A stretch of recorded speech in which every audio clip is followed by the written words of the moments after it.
court is in session. Please be seated. May I proceed, Your Honor? Yes, please. Your Honor, before the court today, we have the matter of Commonwealth versus Lindsay Clancy. Ms. Clancy is present. She is represented by Attorney Kevin Reddington. The Commonwealth is represented by Assistant District Attorney Jennifer Sprague and Assistant District Attorney Shannon Buckingham. All right. Good morning, counsel. Morning. All right. Good morning, Ms. Clancy. Counsel, can I just see you briefly just for a second, and then I think we'll be ready to bring the jury in.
All right, jurors entering.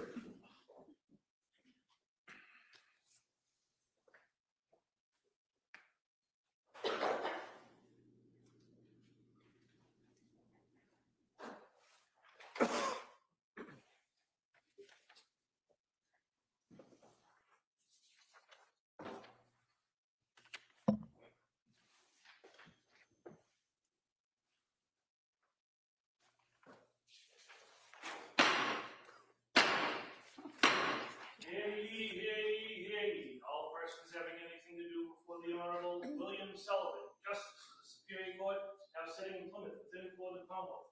Draw near, give your attendance, and you shall be heard. God save the Commonwealth of Massachusetts. This court is now in session. Please be seated.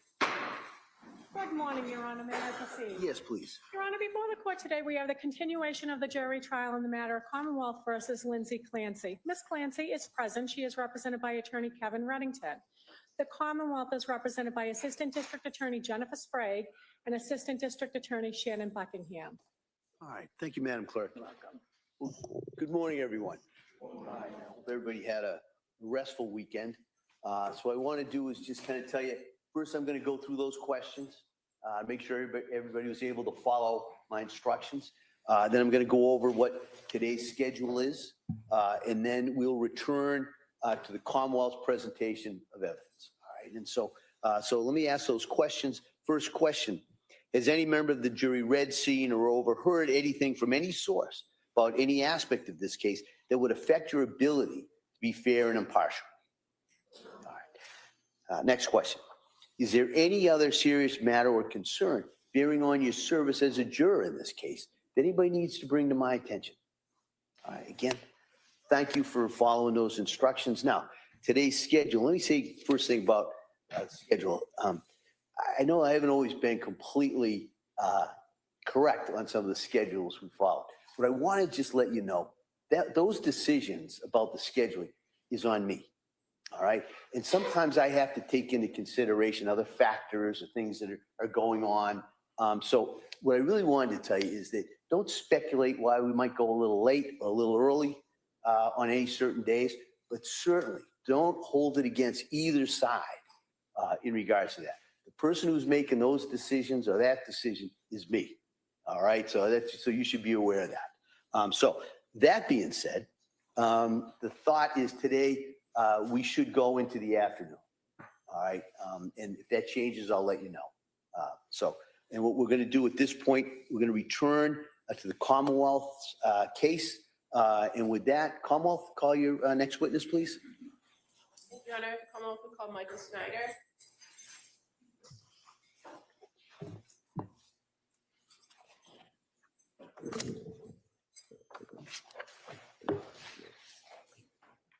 While we're waiting for Dr. Snyder, could we just approach? Oh, sure, yeah. Thank you. Apologize.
Good morning. Do you solemnly swear that the testimony and the evidence that you shall give to the court and the jury will be not authentic between the Commonwealth and the defendant?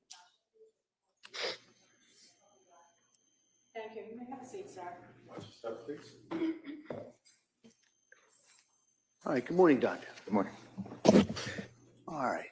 May I inquire? Attorney Buckingham, please. Thank you. Good morning, sir.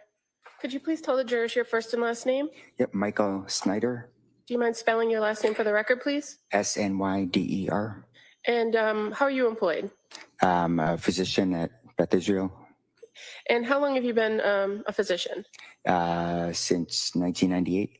Can you tell us a little bit about your educational background? So undergrad at UMass Amherst, I did medical school at Tufts University, and then I did my residency in emergency medicine at Boston University. And how long have you worked at Beth Israel?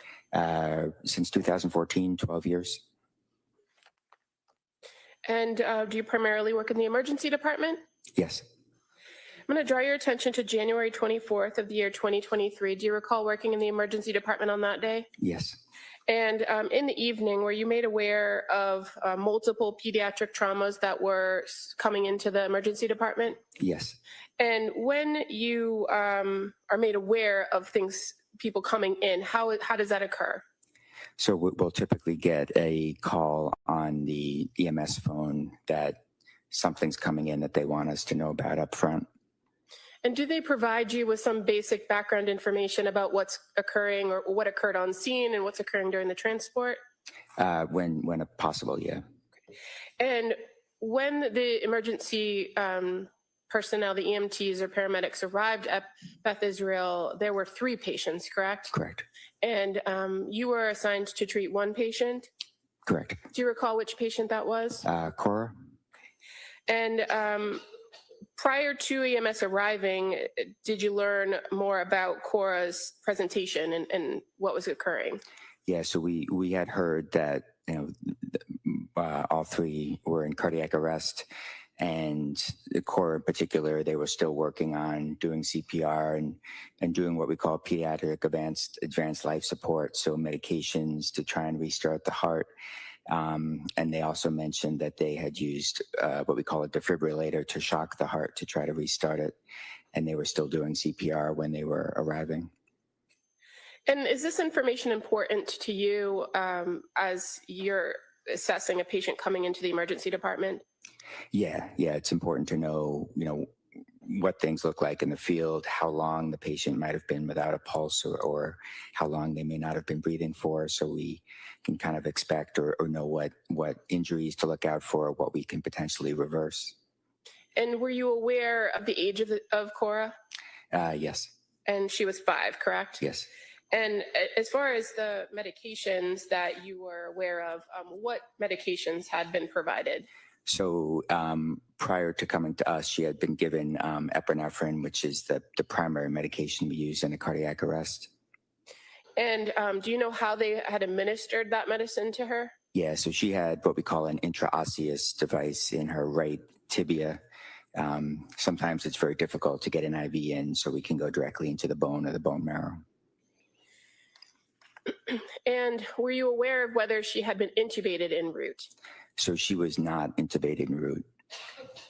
When she arrived at the emergency department, were you there to greet the ambulance? Yes.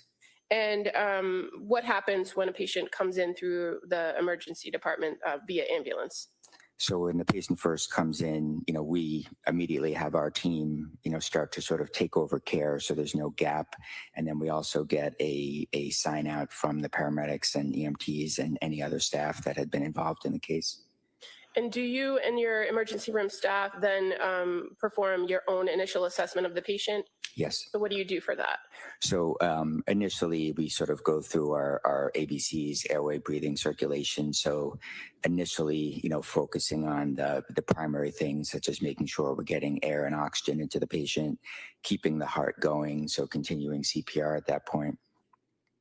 And as far as Cora went, did you observe that she was breathing? So she was not breathing on her own. How about the heart? Did you observe that her heart was beating? There was no heartbeat. How about her physical appearance? What observations did you make of her physical appearance? So initially when she had come in, some of the things we notice is sort of a blue tint to the skin, which typically, we can see when there's less oxygen or lack of oxygen. And then the other things on a quick survey is there was some areas of bruising on the neck and around the eyes, called petechia, kind of little bleeding, episodes of bleeding under the skin, and I believe a small amount of blood coming from the nose. Were you able to make observations of her hands or other parts of her body? So the hands definitely had that, what we call cyanosis or blue hue. Now, as far as the eyes, you mentioned petechiae around the face and the eyes as well as the neck. Did you notice anything else about her eyes? So the pupils were fixed and enlarged. Why is that significant to you? So oftentimes when we see it coming in, it can indicate 2 different things. Some of the medications like epinephrine can cause the pupils to dilate, but also if the brain is starting to become damaged or not functioning, then you start to lose initially some of the signals that would make the pupils smaller. So they'll tend to start to get enlarged or dilated if there's brain injury starting or has occurred. Now, you indicated that when Cora arrived, she was not intubated, meaning she did not have a breathing tube in. Did you and your team attempt to intubate her? Yes. And did you do that on your own or with the assistance of other parts of the emergency department or the hospital? So we had anesthesia there after we got the phone calls of multiple patients coming in. Typically, we'll have all the help that we could possibly need there to be able to take care of all the patients. So I had an anesthesiologist in the room with me who put the breathing tube in. In instances where an individual might have suffered some sort of injury to their neck, does that complicate the insertion of a breathing tube? It can, yeah, because normally you might need to move or tilt the head to get a direct view where you can put a breathing tube in. But when there's a concern for neck injury, we stabilize it typically with a collar or manually. So you don't have the ability to move the head and the neck around to try and get a better view. Once a breathing tube was put in, were you and your team able to manually give breath to Cora? Yes. Now, did you then perform an assessment, a cardiac assessment of her? Yeah, so in addition to listening to the heart, feeling for a pulse, we'll also tend to use an ultrasound machine in the room where we can kind of get a direct view of heart function. And you were aware that they had defibrillated her twice in the ambulance. Why is that significant when you're treating a patient that's in cardiac arrest?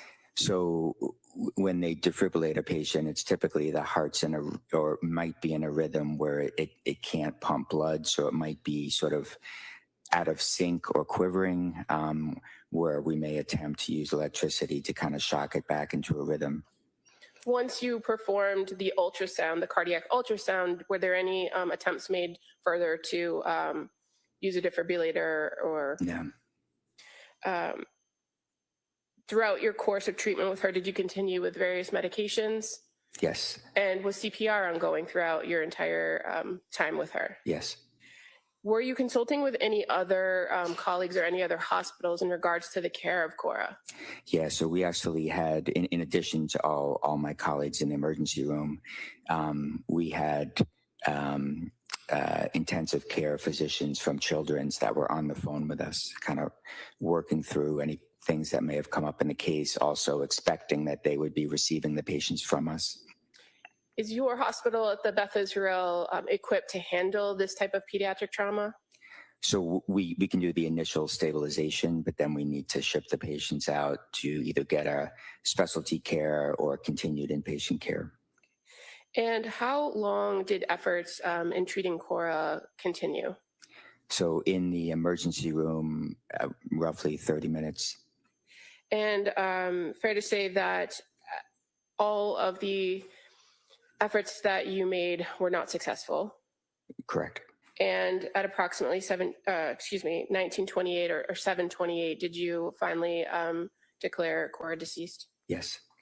Thank you. I have nothing further. Anything? I have no questions. Thank you, Doctor. Thank you, Thanks. Doc. Thanks.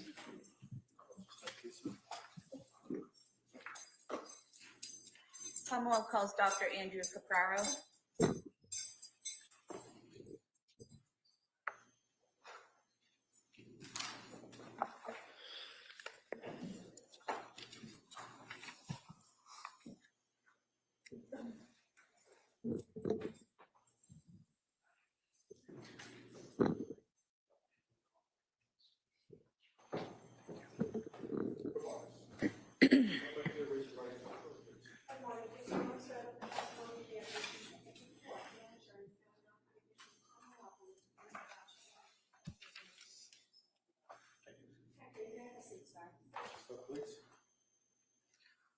All right, good morning, Doctor. If I may, Yes, please. thank you. Good morning. Can you please state and spell your name for the record? My name's Dr. Andrew Capraro, last name Capraro, And your date of birth, please? July 9th, 1970. What do you do for a living? I'm an attending physician in the emergency department at Boston Children's Hospital And how long have you done that? for the last 26 years. Can you just briefly describe for us the training and education you had to qualify for that role? I went to Providence College undergrad and then went to Brown Medical School. Subsequently, I went to Connecticut Children's Medical Center for my pediatric residency and then did fellowship training in pediatric emergency medicine at Boston Children's Hospital from 2000 to 2003 and have been an attending there ever since. And what's involved with being an attending at Boston Children's Hospital? It means that I am guiding the care and treatment for the patients that I am seeing during my particular shift. And are you assigned to a specific location or area of the hospital? I'm always in the emergency department, and the emergency department is broken up into different zones, of which I am sort of the primary attending for one set of rooms. I want to direct your attention to January 24th, 2023. Were you working that evening? I was. And at some point in time, did you learn that a patient named Callan Clancy was going to be transported to your hospital? I did. And do you recall where he was being brought from? From Beth Israel, Plymouth, I believe. And was he being med flighted to your facility? Correct. And were you provided with some information about the patient in order to prepare for his arrival? I was. And what did you learn? We have a communication center where facilities that are transferring patients to us call to let us know that the patient is coming. And so that comm center had been notified about this patient, who then got in touch with me as the attending who would be caring for the patient to let me know what had happened there and the condition of the patient when he was arriving.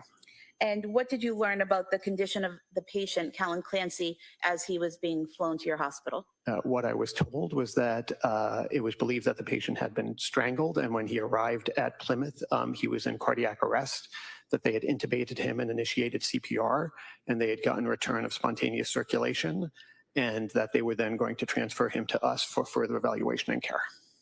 And at some point in time, did Callan arrive at your hospital? That is correct. And were you able to observe him physically? Yes. What observations did you make about his physical condition? He was cold on arrival, and he was quite limp, was not making any purposeful movements on his own. His pupils were fixed and dilated, and he had ligature marks about his neck with some swelling of the neck. And his pupils being fixed and dilated, is that medically significant for you? Yes, it is. And why is that? It typically means that significant injury has happened to the brain, such that there is brain swelling that has sort of it has overwhelmed the capacity of the skull, such that the swelling has made the brain sort of herniate through the base of the skull. Does that mean the brain's swelling so much it's pushing through the skull? Correct. And what observations did you make of his heart rate? His heart was beating, and we did have to provide him with an epinephrine drip to keep his heart rate and his blood pressure within normal limits, but it was beating on its own. And how did you know that you had to provide the epinephrine for him to stabilize that heart rate? It was initiated at BI because they had noticed that his blood pressure was low, and you need to have normal blood pressure for the blood to perfuse your organs and keep them healthy. And so we were looking for certain parameters to sort of maintain that, which we did on that epinephrine drip. And when you say BI, you're referring to Beth Israel? Yes, I'm sorry about that. It's okay. And so as far as his breathing, was he breathing on his own? He had been intubated at the outside hospital, and he was needing a ventilator to breathe for him. Occasionally, he would have sort of a breath on his own, we would notice. We were able to see that because when he attempted to take a breath on his own, he would trigger the ventilator to continue that breath. But it was rare. For sure, he needed the ventilator to maintain his ventilation. Would it be fair to say that the majority of his breathing was being done by the ventilator? Yes, the vast majority of his breathing. Now, once you have received this information while he's coming in, and then you've made your own physical observations of Callan, are there certain tests that you have run on him?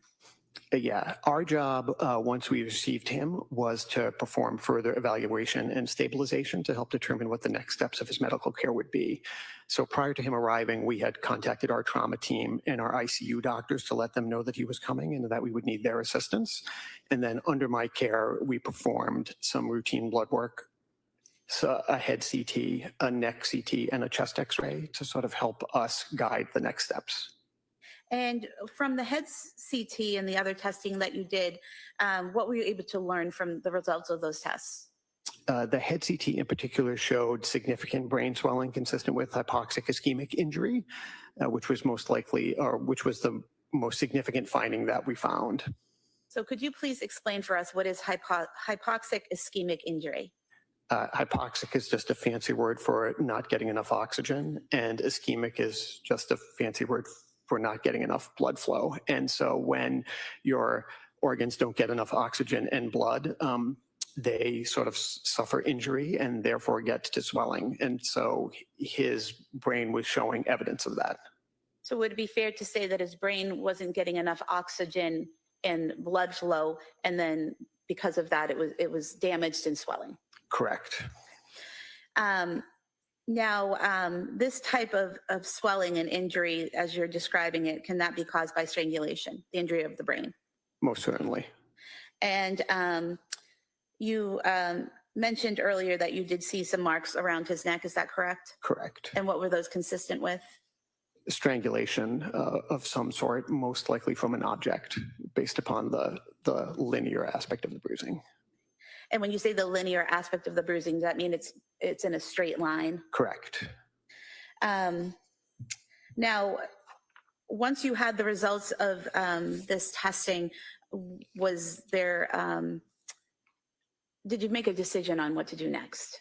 Yeah, you know, the main thing was to help us figure out, did the patient need to go to the operating room for some sort of other procedure to help with this, or was this something that could be dealt with medically? And so once we had the results of the head CT and then the neck CT as well, it was felt that the next appropriate step in his medical care would be to be transitioned to the intensive care unit for them to take over care. Why was it that surgery was not an option to help Callan in this situation? Yeah, you know, the neurosurgery doctors were there to sort of help us make that decision. There was no significant bleeding, for example, that would need to be evacuated. There was nothing that they felt from a surgical point of view would help alleviate the problems that we saw in the CT. Okay. And so was his care transferred to the ICU? That is correct. And once Callan was transferred to the intensive care unit, did your care for him end at that point? Correct. I have nothing further. Thank you. Thank you. Mr. Reddington? No questions, thank you. Thank you, Doctor. Please step down. Yeah.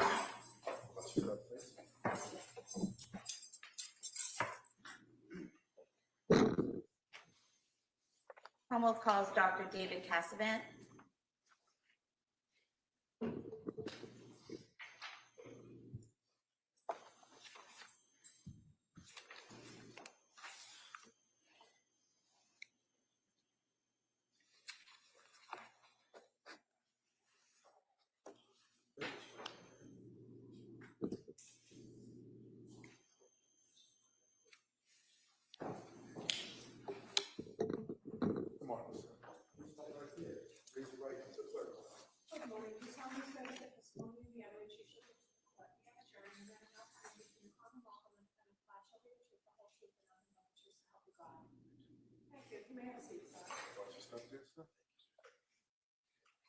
All right, good morning, Doctor. Good morning.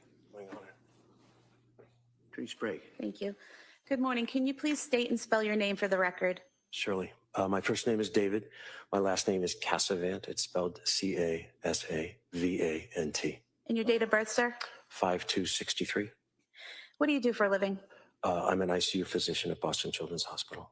Can you briefly describe for us your educational and training background? Sure. I went to college out at Holy Cross in Worcester and then to medical school at Boston University. I did my initial pediatric residency at Mass General Hospital and then went back and did a fellowship in ICU medicine at that hospital as well. And where do you currently work? I currently work at Boston Children's Hospital in the medical surgical ICU. And how long have you worked at Boston Children's Hospital? 18 years. And have you always worked in the ICU there? Yes. I want to direct your attention to January 26, 2023. At that point in time, did you take over the care of a patient named Callan Clancy? I did. And prior to taking over the care of Callan Clancy, did you do anything to familiarize yourself with his treatment and care?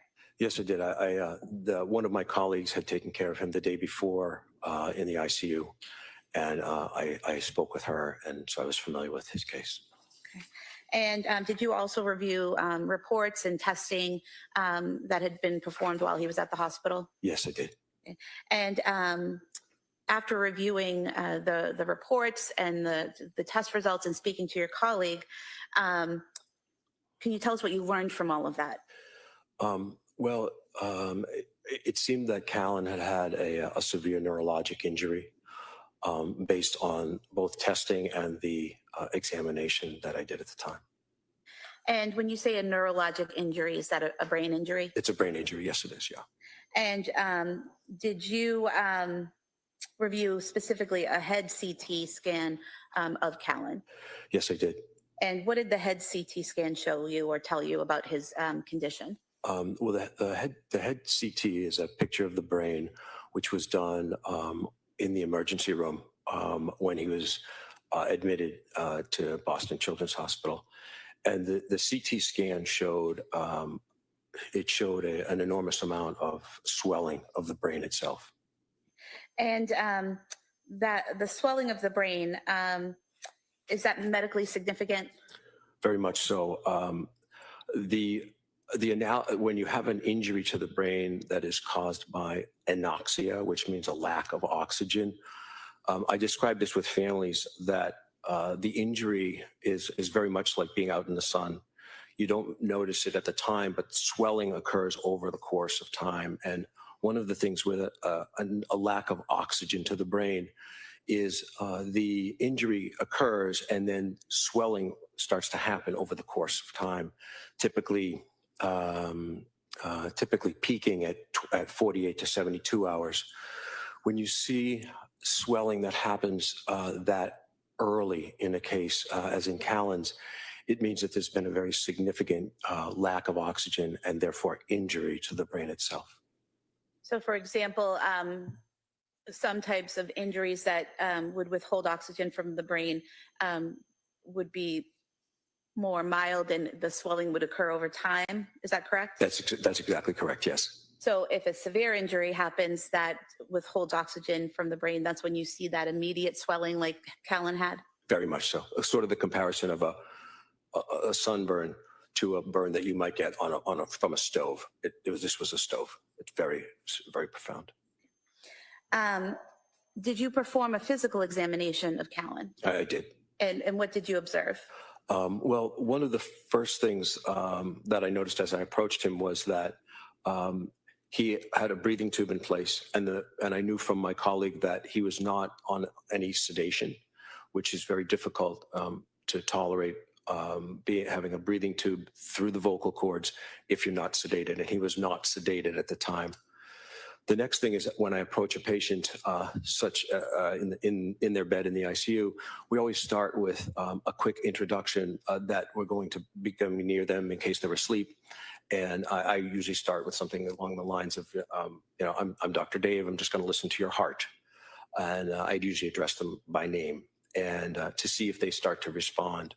And then I'll go ahead with the rest of the exam, but that's just to sort of warn them that someone might be touching them.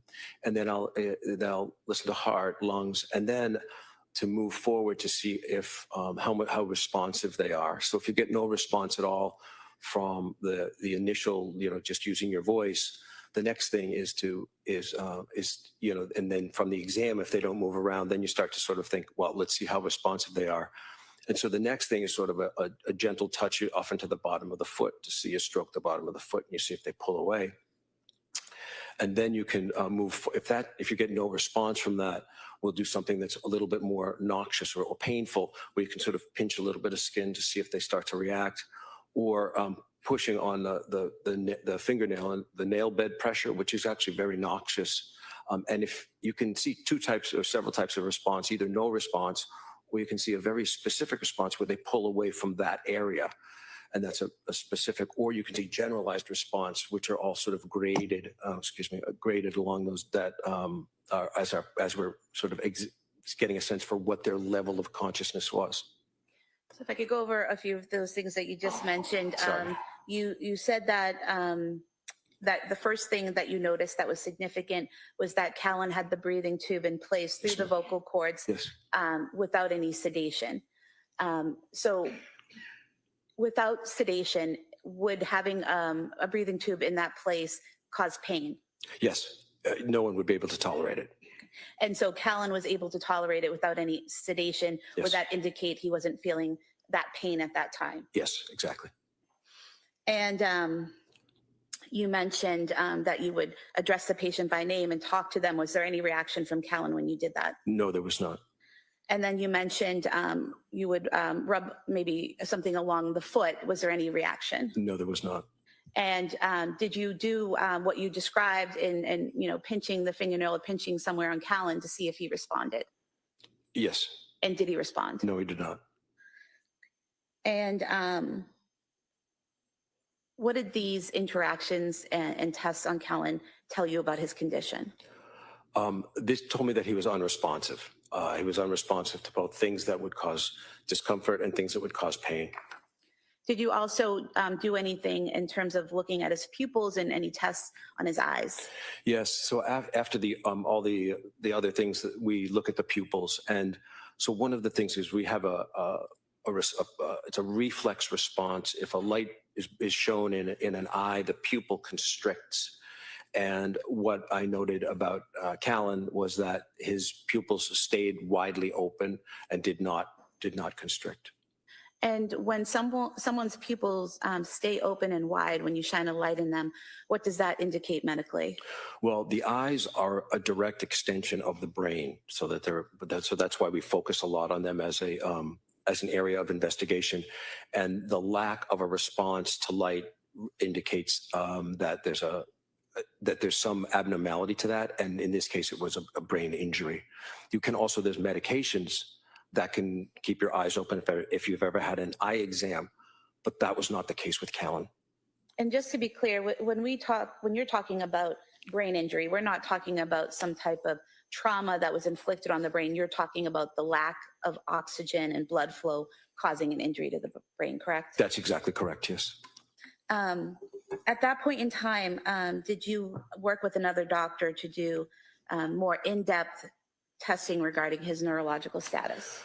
Yes. So at Children's, we have multiple teams that come together for a patient, for many patients. But for Callan, the neurology team was there from the beginning. And when in a case like this, when we see no response in an unresponsive patient, we start to get our neurology team. And one of the things we start to do is brain death testing to see if they could be what we call brain dead, meaning that the brain itself is not functioning, and that even though their heart is still beating. How is it that someone's heart can be beating if their brain is dead? It's a really good question. So there's actually two parts to the nervous system. The one is the part that we see the most in people when they react, and they react to us and they speak and they do things. The other one is the autonomic or automatic system. And the automatic system is largely in charge of the things like the heart, if the heart has not been injured. And so it was sort of continuing on. And does that give you any indication, the fact that the heart was still continuing on, about where the injuries were in the brain? Yes, it does actually. Yeah, Where would that be? Yeah, so the large part of the brain that we sort of think of as when we see the pictures of the brain, that's the cerebellum, and that's the biggest thing in humans that is most developed, and that's in charge of our consciousness, our reaction to things, whereas the brain stem, which is another part, and that's really part of the autonomic system, and that's the same in almost all vertebrates and mammals, and it's much more automatic, and so it tells me that it seemed the cerebellum, which is that part that makes us sort of the human side of what we do, that's much more sensitive to a lack of oxygen, to an anoxic injury. And it told me that was really where that injury was in that part of the brain, much less so in the brain stem itself. So would it be fair to say that the brain stem itself that controls those automatic responses was still functioning somewhat, but the part of the brain that made Callan was not functioning? That's exactly correct, yeah. And can you describe for us the brain death testing? Sure. So the brain death testing at Boston Children's it's a very strict testing that includes some of the things that I just mentioned. But we work with our there's a checklist that we work on with our neurologic colleagues. And we sort of go through each of what we would expect for responses from someone. And we actually then work through different of the nerve sets that we would expect them to respond to. We have it set up so that there's an ICU physician is there, and then a neurologist is there. And the neurologist and the neurology team, they're the ones who perform the brain death testing. And then the test is then repeated again 24 hours later, just to make sure that there's no piece of that is different or incongruous with a diagnosis of brain death. And while the neurologist is doing this testing, are you there present, watching the testing and seeing the results as it happens? Absolutely, yeah. So we're sort of committed to being there for the whole time. And the brain death testing itself goes through some really basic things. Again, as I described earlier, the things that would be painful and do they pull away or not. The eyes, looking at the reflexes of the eyes. There's also other reflexes too. Things like if you stroke the cornea, which is the front of the eye, people blink, and that's so the blink reflex, cough, gag. There's also a reflex where they actually put cold water into an ear, and that gives people a disequilibrium. And so those are all the things that we think about. And then also too, there's some breathing components to that as well. Is one of those breathing components an apnea test? Yes, it is. Yeah. And what is an apnea test? So apnea is a word that just describes describes a lack of breathing. And how do you test that? So in a patient such as Callan, what we do, and in any patient when we're doing brain death testing, we actually disconnect them from the ventilator. And the reason that we do that is we want to see if that autonomic system in the brain will start to react as the carbon dioxide starts to increase. So our body makes carbon dioxide all the time, and the way we get rid of it is by exhaling. And where we breathe in fresh oxygen, and then we breathe out CO2. And what we do is we disconnect from the ventilator to see if, knowing that their carbon dioxide will start to rise, and the normal response for that autonomic part of the brain would be to sort of increase breathing.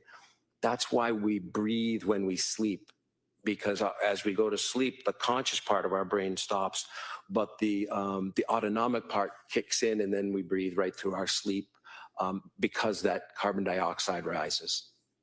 So in a patient who has brain death, would it be accurate to state that as the carbon dioxide level increases, the automatic response would be to take a breath to get more oxygen, but a patient who's brain dead won't do that? That's correct. And did you do all of these tests, or did the neurologist do all these tests on Callan while you observed? Yes, they did, yeah. And did he have any response to any of the physical tests where you were looking for a reflex or a reaction? No, he did not. No response to any. And what was his reaction or results on the apnea test? So the apnea test, again, we do all the brain testing one day, and then we wait at least 24 hours for the second one. The first, and what we expect with the carbon dioxide is that it will increase. We have it written in our, so it's all in writing for our protocol, that it will increase by 20 or get to a level of 60. A normal CO2 would be around 40. And the first time we did that, on the first day, it actually went to 59.7, not 60. And again, it was in our protocol as it has to get to 60 or increase by 20. And I actually talked to my colleagues, including neurology. I said, I know this is very close. It's 59.7, but it's not 60. I repeated that piece of the test later on that day to make sure that it was valid. And as I say, I checked with everyone to make sure that I was doing the right thing. They all agreed that we should just, and the second time it went to 87. So that was, everything else was the same. And we made sure that things that we look at too to make sure that there's not on any medications, that there's no changes in his temperature, there's no abnormalities of the salts in the blood, what we call the electrolytes. So all those conditions were the exact same. And I repeated that later on in the day, and it did come back positive. Why is it so important that you meet that specific criteria? Why is 0.3 of a point so important? Well, I wanted to make sure that there was no question about the data that we were gathering at the time. And you said that this testing is again repeated 24 hours later, correct? Yes, it is. Why is that? Well, that's just to make sure that if there were any lingering effects of medications, if there was anything that else might have changed in the patient's level of alertness or level of response, to make sure that it still meets all those requirements 24 hours later. And is it because you want to be sure that there's brain death before you remove life support? Yes, and again, it's too important. It's too important a discussion and a gathering of data to not be very exact about it. And so when you did observe the testing and then the following day on Callan, were the results the same in terms of no reaction and the carbon dioxide increasing? Yes, they were. And at that point in time, did he meet brain death criteria? He did. He met. So we had determined that it was that he had met death by neurologic criteria. And at that point in time, was a decision made to stop life support? Yes, it was. And that's done in consultation with the family, his father, correct? Yes, that's true. Okay. And was life support ended for Callan Clancy on January 27th, 2023? It was, and one of the things is there's when you determine that someone has met criteria for neurologic brain death, that although we know that their brain is not functioning at that point, there's often a period of time where we don't have to remove, his heart is still beating, so we don't have to remove the endotracheal tube at that time. And we often will give families, once it's been confirmed that the brain is no longer functioning, we often give families a period of time to able to process it and a window of time. Sometimes there's relatives who will need to travel and things like that. And so we'll often then choose a time later on to accommodate the rest of life, knowing that they're stable at the time to when we would actually remove the tube, and that would be the declaration of death. And was that done in this case? Family was given an opportunity to see him, and then life support was ended, and then his heart stopped. Yes, that's And exactly. he was declared deceased. Yes. Thank you. Attorney Reddington? Thank you, sir. Thank you, Doctor. Thank you so much.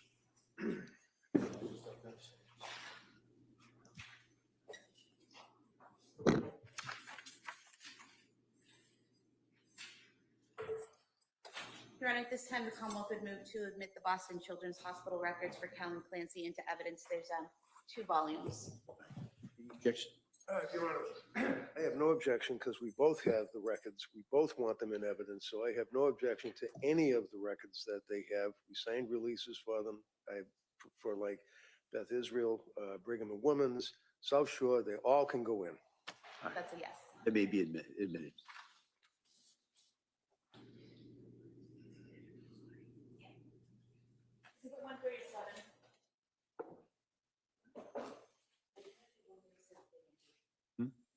Yeah, I went to A and B. Yeah. 137A and B. All right, thank you. Commonwealth would call Kelly McDonough as state's witness.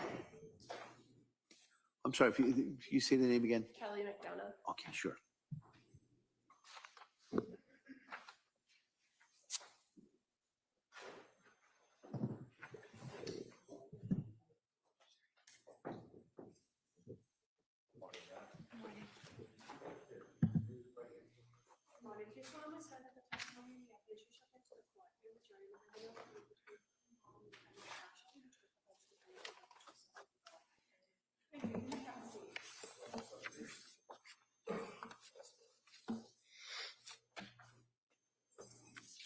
good morning.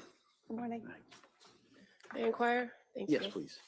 Good morning. Could you please tell the jurors your first and last name? Kelly McDonough, Can you spell your last name for the record? MCDONOUGH. And what do you do for a living?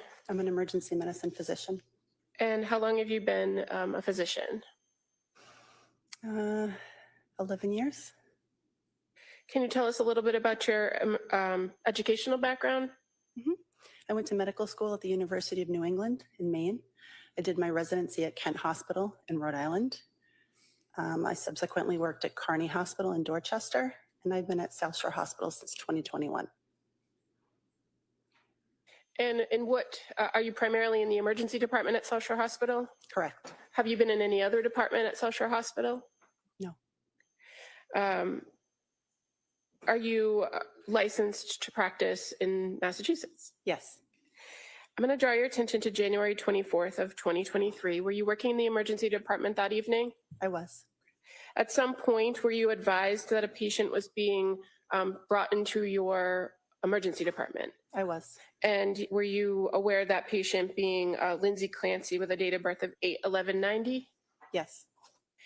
And what kind of information were you given upon learning that the patient was coming here? What were you expecting to receive?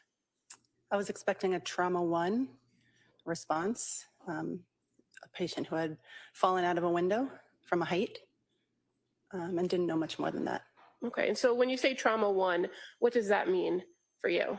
So we had 2 designations for trauma responses, a trauma 1 and a trauma 2, and there's certain criteria for each. And there's a long list of criteria that are determined by the resource nurse who receives the EMS call. Okay, and so when we say 1 and 2, which is more serious than the other? Trauma 1. And so what do you do to prepare when a patient is coming in and you know coming in that it's likely a trauma 1 situation?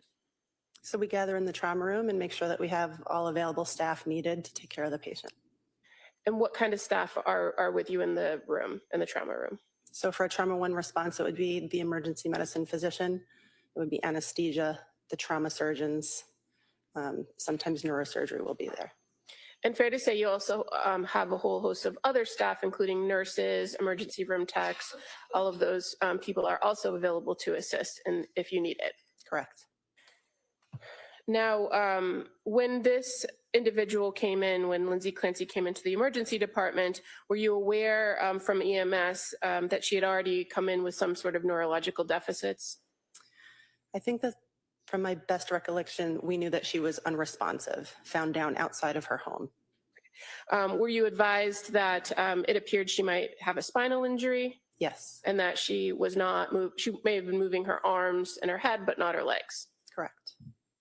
Now, when the team was assessing her in the emergency department, what types of steps do you take to perform that assessment of the patient? So there's a series of steps that we go through to assess a trauma patient that are followed every single time. ABCs, airway, breathing, circulation, and then we do a secondary survey. Okay. And in this circumstance, was the patient breathing? Yes. And when she came into the emergency department, was she breathing on her own or intubated? She's breathing on her own.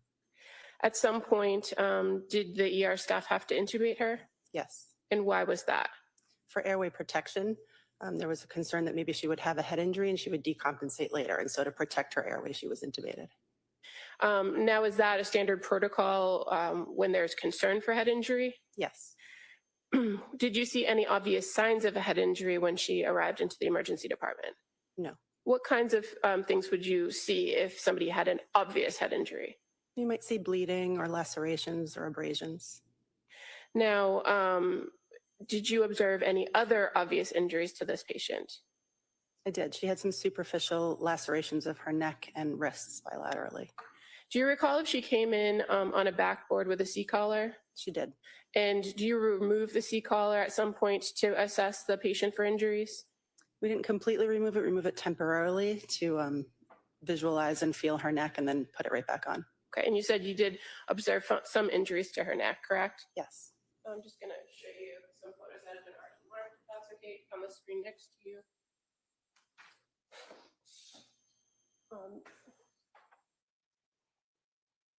This has been marked as exhibit number 111. Is that an accurate representation of the neck injuries you observed? Yes. You also indicated that she had some other injuries to her wrists. Yes. And I'm just going to show you 112. Is that accurate as to the injuries to the wrist you observed? Yes. Now, you described the injuries to as superficial. The injury that's kind of in the middle of the photograph there, can you describe what part of the body that injury is? You're describing the one that's sort of open? Yes. Yeah, so that's the anterior aspect of her wrist. And were you able to examine that injury? Not in detail. Okay. Was it something in your emergency, your assessment of the trauma 1 situation, was that something acute that you had to address? No. And is it fair to say that that injury goes through kind of the subcutaneous tissue of the skin? Yes. Did you observe any injuries to an artery or a vein or anything in that area? I did not. And then just showing you exhibit 113, which is the other wrist. Same thing. Did you observe anything in your assessment, your trauma 1 assessments, to say whether these were acute at the time? I assume that they're acute. Okay, but as far as treatment of them, did they require you to immediately address it? No. To manage blood flow? Mm-mm. No.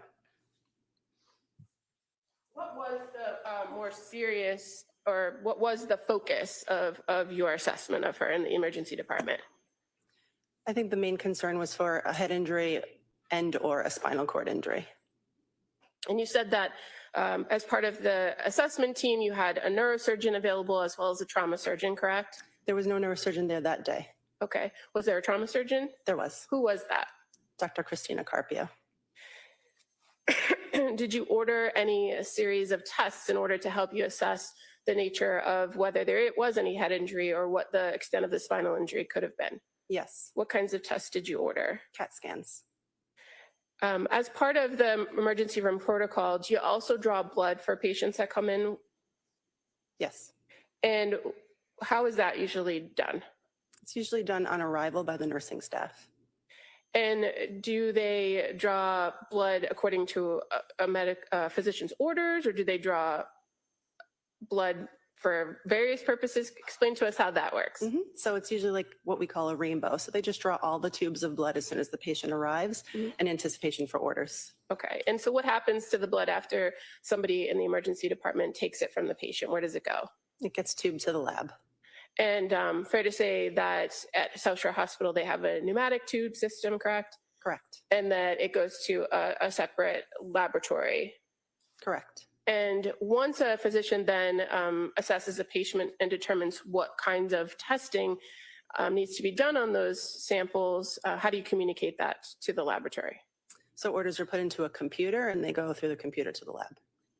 And as you're treating a patient, is it oftentimes necessary to change the orders or order additional tests? Yes. And so in this particular case, blood and urine was collected from Lindsay Clancy upon her arrival, correct? Correct. And then sent to the lab. Yes. Now, going back to the imaging tests, you said that there were some CT scans that were ordered.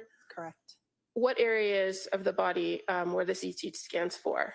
It was her entire body, her head, her neck, her chest, her abdomen, and her pelvis. Now, as far as the CTs for her head, were there more than one CT test for the head? I don't remember. I'd have to look at my record.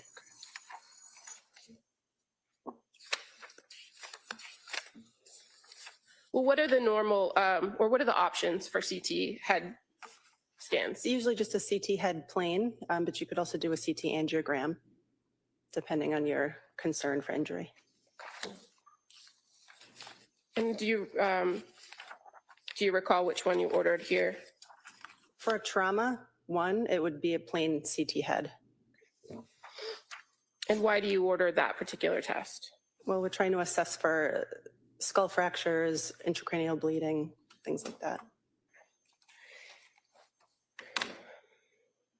And when you say a plain CT, what's the exact order that's put in for that type of a CT? CT head. Okay, and are there CT heads with contrast? There are. And are there CT head scans without contrast? Yes.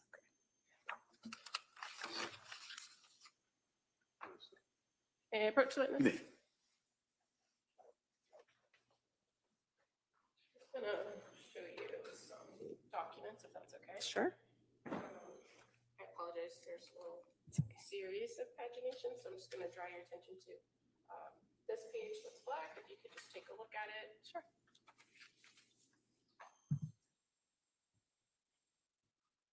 Mm-hmm. Okay, and I'm just gonna flip to the next page as well. The next page is blank, but is this the extent of what you would have received as far as information regarding a head CT that was done without contrast? Yes. And I'm going to just draw your attention again to another flagged page here towards the end. It's actually 2 pages from the end of the document, if you could take a look at that. Mm-hmm.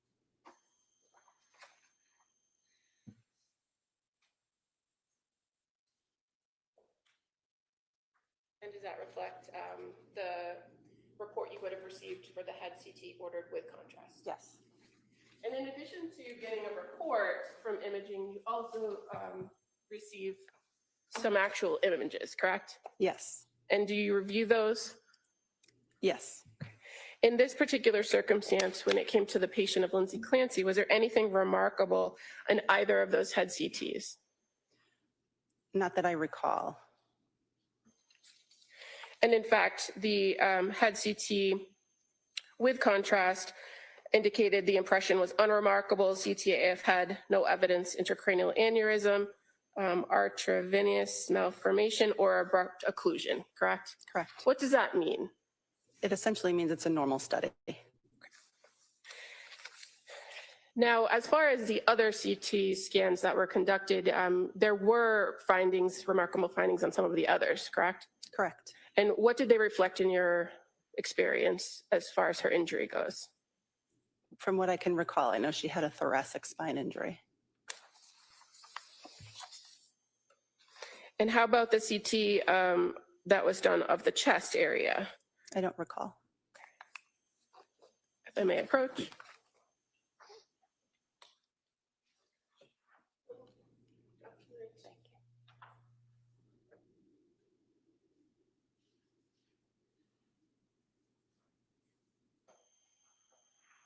Does that refresh your memory? Yes. And what was the extent of the result from the chest CT? So it talks about her thoracic spine injuries. Okay.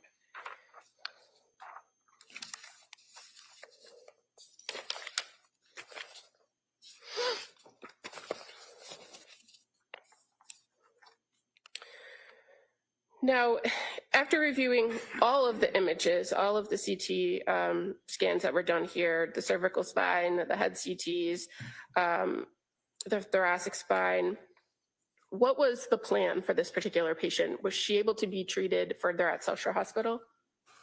The decision was made by the team that her injuries were too severe to stay at South Shore Hospital, and the decision was made to transfer her to a tertiary care center.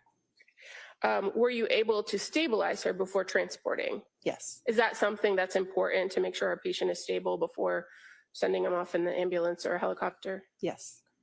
And so as far as this particular patient goes, are you aware of whether any surgical intervention had to be done before she was stabilized and transported? I was not aware of any intervention being done. And again, you had Dr. Carpio, who was also there to assess that. Correct. We work as a team. Kind of going back to those injuries on her neck and her wrist very briefly. Can you explain to us the difference between bleeding in maybe an artery or a vein and how that might present itself in an emergency situation? Venous bleed would be a little bit slower, darker blood, and arterial bleed would be pulsatile and bright red. And is it fair to say that when you strike either an artery or a vein that they're of different pressure systems, and so the manner in which the blood comes out is different? Yes. In either circumstance where an artery or a vein is struck or nicked or cut, would that be something that you'd have to stabilize for a patient in order to make sure that they don't bleed out? Yes, Was that done here? it wasn't necessary.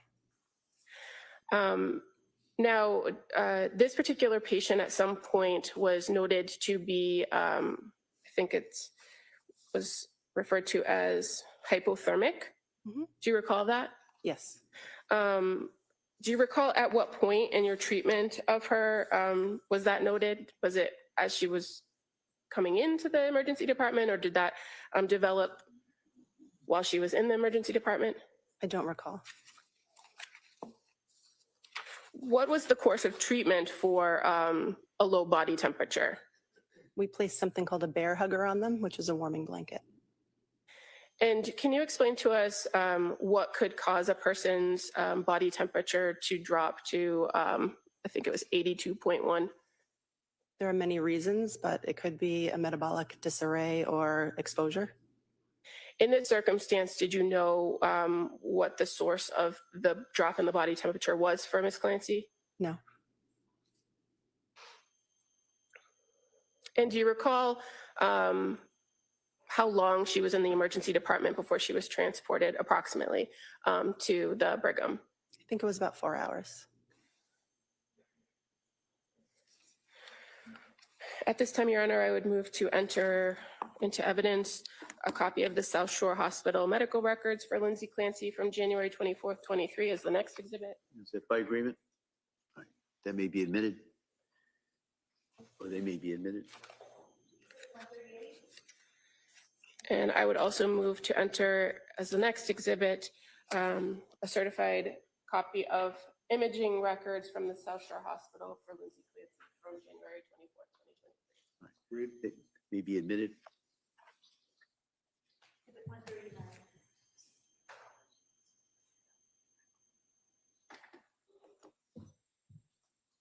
So finally, Dr. McDonough, did this defendant receive surgery at South Shore Hospital? Not that I'm aware. Did you observe any cuts, abrasions, or blood on the area of her head?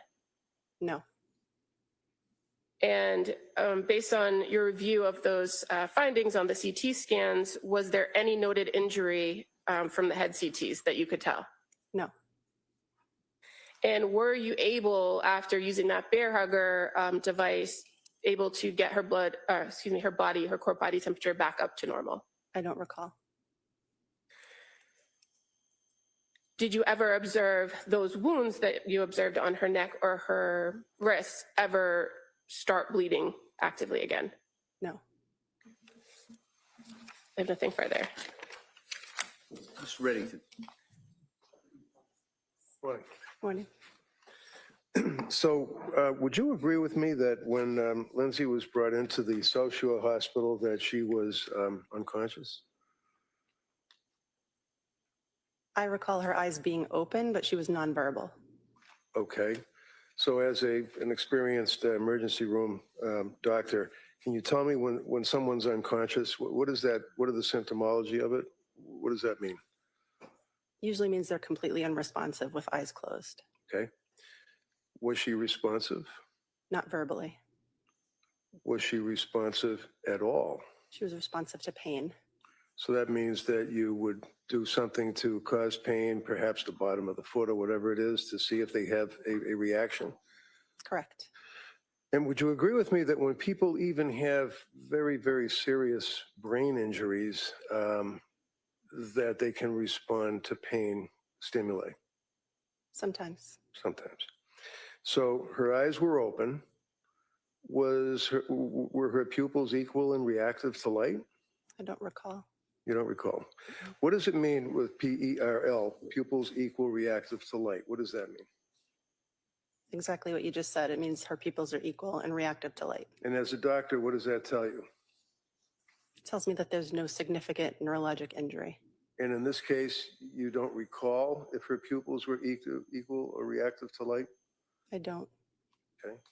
And that's when you take the little flashlight sometimes and you put it over the eye and see if there's constriction of the pupil. Correct. Did you do additional evaluations of her to see what her neurological function was? She was pretty quickly intubated from what I recall, so after that it would be difficult to assess her neurologically. Sure. Was she on any pain medication, if you remember? I don't remember. You recall, did she have difficulty being intubated? I mean, would you agree with me that if you're not under some type of medication or sedation or unconscious, it hurts to be intubated, doesn't it? We wouldn't intubate somebody without first giving them some induction medicines. Okay. So what would the induction medicines be? They're not universal. Well, That would depend on the what are the case. induction medicines that you used on Lindsay Clancy? I don't know. I'd have to refer to my record. And also, I wasn't the one who did the intubation. So she was intubated, had the tube coming out of her mouth. She's laying on the table, and you are continuing an assessment. You were the lead doctor in the emergency room for Lindsay Clancy, right? I wouldn't say I was the lead. I think the trauma surgeon and I worked together. Right. Her temperature, her core body temperature was 82 degrees. Is that right? If that's what the record states, then yes. I'm sorry? If that's what her medical record states, then Well, yes. as you sit here, you don't know what her core body temperature was? I saw her 3 years ago. I see about 200 patients a I'm month. sure you're very busy, but this is a murder trial, doctor. Did you review your records and your notes? I'm happy to look at my record if you bring it here. Did you review your records and notes before you came in here today to testify on this case? Sir, I did, but I don't have a photographic memory. Did she regain consciousness at all while she was in your emergency room? No. Can you tell me what CSF is? Cerebrospinal fluid? Yeah. So what that is? CSF? But it could be. I'm not sure in what context you're referring to it. Well, how about if there's a massive leakage of CSF from her nose? What does that tell you as a doctor? It could mean that there's a skull fracture. Did you notice any clear fluid coming from her nose? I did not. Is that something you would look for? Yes. How quickly do you get the results of the x-rays when you're in the emergency room? Well, these were CT scans, but fairly quickly in a trauma. I'm sorry, CT scans, x-rays. So you had CT scans that were able to show you the damage to her neck and upper chest, is that right? Yes. And what did those CT scans show you? Well, what I remember is a thoracic spine injury. And when you say a thoracic spine injury, would you agree that top part of your neck, your throat area would be cervical, right? Correct. And that's when the numbers go C1, 2, or whatever they are. That would be the actual vertebrae in the cervical area of the upper body, correct? Yes, the cervical spine. Okay. And then below the cervical spine would be the thoracic spine. Is that correct? Correct. And the thoracic spine would be, and sometimes they're delineated as T1, T2, meaning thoracic 1, thoracic 2, all the way down to what, 5 or 6? 12. I'm sorry? 12. 12. So when you looked at, and the lower portion would be the lumbar, is that right? Correct. Now, when you looked at the CAT scans, did you determine the extent of the injury to the spinal cord? I could determine the extent of the injury to the bony thoracic spine. Okay, what was that? I don't recall exactly the level. I would have to look at the report. What does that mean? The level of the T? Correct. Was her cervical spine injured? I don't recall. I'd have to look at the report. Were you aware that her thyroid was crushed? I don't recall.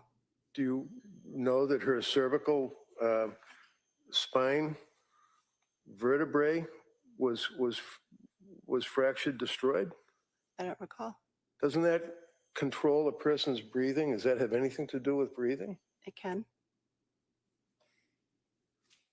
What do you remember about looking at the damage to the spinal cord depicted on the CAT scan? What sticks out most in my mind is her thoracic injury. Okay, and what was the thoracic injury? I don't recall the exact level. What does it mean by effect level? The exact level. I'm sorry.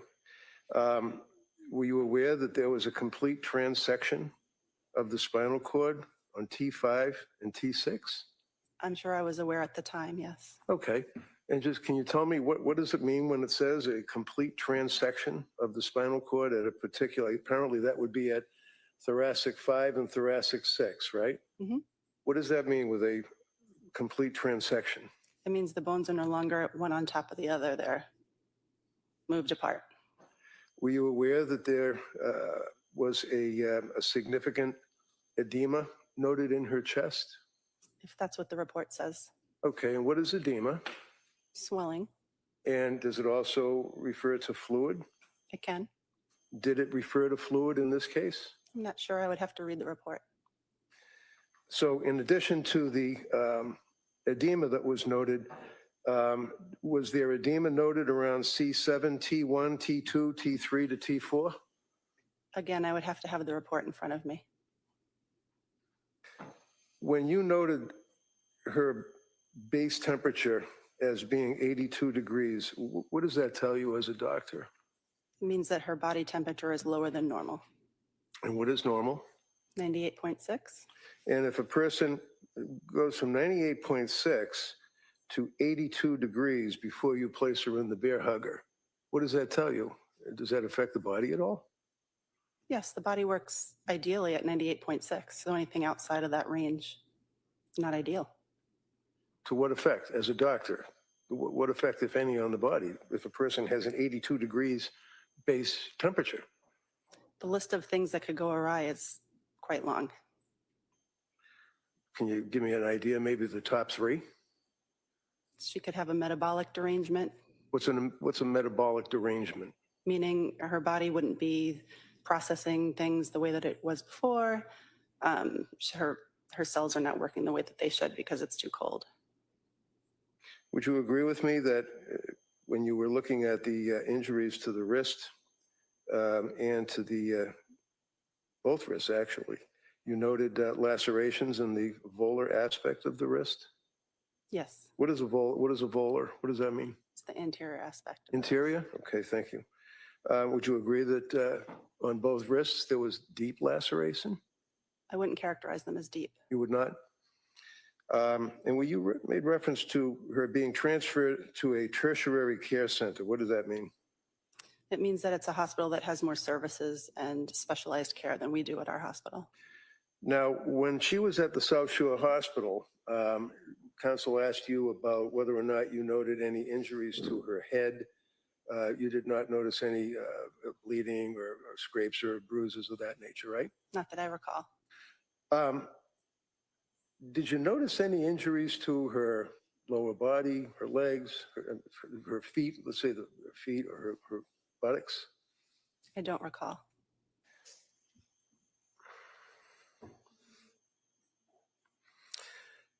At any time while she was at South Shore Hospital, did she have a cardiac arrest? Not that I recall. Do you know she had a cardiac arrest when brought to the Boston Hospital? Did not know that. How about blood? Was there any blood transfusion at South Shore Hospital Medical Center? I don't recall. Are you aware that she had a massive transfusion of blood once she hit Brigham and Women's? No, What does that tell you? Massive transfusion of blood. What does that mean? I couldn't comment on why they gave it to her.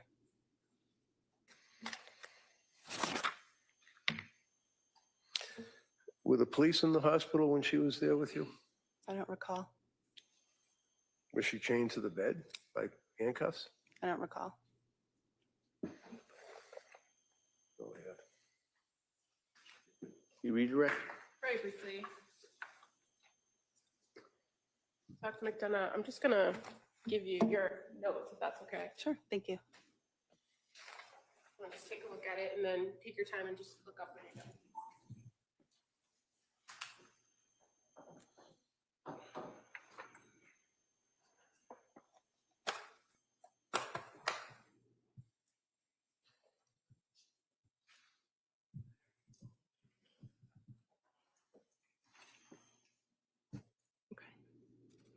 You need this You one. want to just flip through the rest of them to see if that's the extent of the note that you had in the record.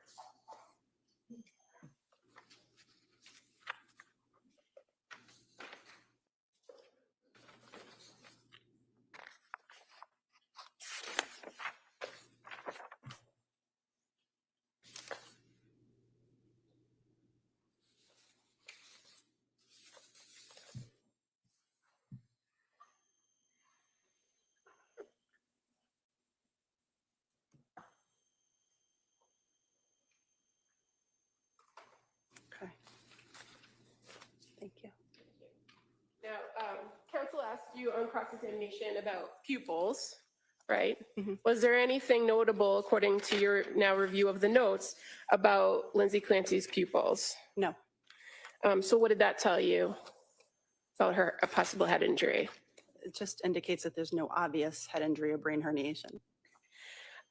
Now, you indicated that she was somewhat unresponsive, but her eyes were open. She was nonverbal, correct? Correct. Did you observe her to be moving her arms around at various points? She did move her arms on exam in response to painful stimuli. And as far as the intubation goes, you're aware that she was in fact sedated in order to maintain intubation. Again, I'm not certain of that because I was not the one who performed the intubation. Okay. And you were asked about CSF. Having now kind of looked through your notes with your interaction with this patient, was there any note of cerebral spinal fluid, in either your assessment of them or your review of any of the CT results? I didn't see any mention of that in my physical exam. Now, as an emergency department physician, you're not treating all of these spinal injuries, correct? Correct. Your focus is to assess, stabilize, and get them where they need to go, right? Correct. And so that's what you did with Ms. Clancy. Correct. When the injuries that were described as a volar aspect, counsel mentioned that terminology to you, right? Yes. You've now on direct examination identified those injuries as superficial. What characteristics make you say superficial? Because I wasn't able to visualize any active bleeding or muscle tissue or injury to tendons. And is it fair to say that oftentimes patients that come into the emergency department might be, if they have some sort of injury to their spine, you don't want them to move, right? Correct. So they might be at some point kind of either put in soft restraints or restricted on the bed. Correct. Thank you, nothing further. Is there anything further? All right, thank you, Doc. Thank you.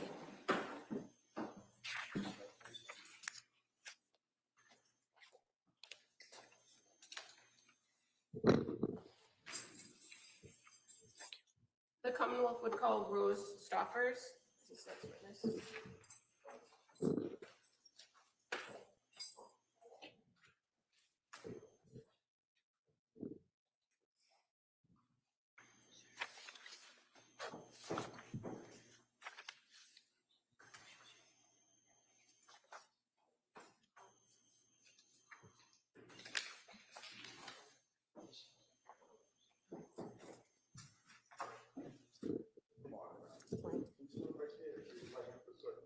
Good morning. Do you solemnly swear that the testimony you give and truth will be the matter now pending between the Commonwealth and the Thank you. You may have a seat. Hey, good morning. Good morning. Morning. All right, Attorney Buckingham, please. Thank you. Good morning. Good morning. Could you please tell the jurors your first and last name? Rose Stoffers, Could you spell your last name for the record? Stoffers. And what do you do for work? I'm a sergeant on the state police in the crime scene services section And how long have you worked for the state police? since January of 2019. Can you tell us a little bit about what the crime scene services section is of the Massachusetts State Police? Sure. So we get called to all different kinds of crime scenes. Our main job is to document the scenes with photos and videos. We can also process evidence on scene, or we collect evidence and bring it back to our lab and we process it there. We're processing for fingerprints, and then we do fingerprint analysis, try to identify any fingerprints we find on the evidence. And fair to say the state police crime scene services have labs across the state, right? Correct. And what office do you work at? Right now I work out of the Boston office. Going back to 2023, were you working out of the Lakeville office? Yes. And so fair to say the troopers that are out of that Lakeville office do respond to a lot of scenes here in Plymouth County? Correct. I'm going to draw your attention to January 24th, 2023. Do you recall being called out to the South Shore Hospital in Weymouth on that night? Yes. And do you recall approximately what time you arrived there? I arrived at about 8:35 p.m. Were you by yourself or were you with anyone else from the unit? I was by myself. I met then Trooper Lawler there. He's from the Plymouth Detective Unit, and I also met the forensic scientist there. And can you explain to the jurors a little bit about that relationship that you as a trooper have with forensic scientists that work for the lab? The forensic scientists are civilians who work for the lab, but they will come out to scenes as well. They do mostly testing of like biological evidence that we don't do. So we work closely with them both at scenes, and they share our office in Lakeville. And fair to say that they're actually part of a different unit with the State Police Crime Lab called the Crime Scene Response Unit. Correct. But oftentimes is it the case that when you're responding to serious crime scenes like this one, that you're working in tandem with a forensic scientist from that unit? Yes, that's correct. Okay. And so in this circumstance, you indicated that Maureen Hartnett also was at the South Shore Hospital with you? Yes. When you got to the South Shore Hospital, what was the purpose for you being called out there? What were you asked to do? So my instructions were to document the defendant, any injuries that she had. Forensic scientist Hartnett was going to be taking swabs, and anytime they take swabs, we have to document the areas in which they swab. So when you got to the South Shore Hospital, do you remember where you went in the hospital? Yeah, I went to one of the trauma rooms in the emergency department. Okay. And so were you able to make observations of Lindsay Clancy? Yes. And do you see Lindsay Clancy in the courtroom? Yes. All right. Record may reflect the identification. Thank you. What were your observations of her when you saw her? She was covered in like blankets and like heating devices, and she had a neck collar on. So when I first walked in the room, I couldn't see anything on her body because she was under the blanket other than like the neck brace and her face. May I approach? You may. Show you a photograph. Is that a fair and accurate representation of how you observed Lindsay Clancy? Yes. So we'll look at this as the next exhibit, please. Any objection? I have no objection to any of the photographs. All right. That may be admitted. Exhibit 140. Sergeants, I'm just showing you now what's been marked as exhibit 140. Can you see that from where you're sitting? Yes. And so this blanket, that's how you observed her in the trauma room? Yes.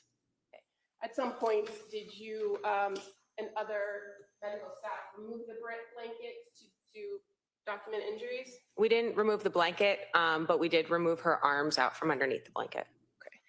And so were you able to do that on your own, or did you need assistance? I needed assistance. And why did you need assistance?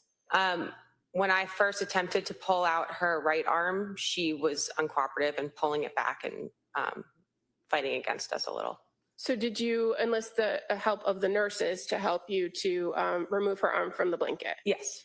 Were you able to make any observations of kind of the temperature in the room at the time that you got in there? Yes, it was very hot in the room. Okay. And that blanket that you observed, were you aware that blanket was to kind of bring her body temperature up? Yes. When you were able to view her arms, when you first saw them, did they have anything on them? There was a red-brown stain on her hands, and there was gauze on like her wrist area. Did you enlist the help of the medical staff to remove the gauze? Yes. And why was that? To document any injuries that might have been underneath. And were you able to observe injuries? Yes. In addition to, well, strike that. The injuries that you observed or the areas of the body that you documented, what were they? I documented, I took that first overall photo of her. I took a close-up of her face and the neck area that I could see.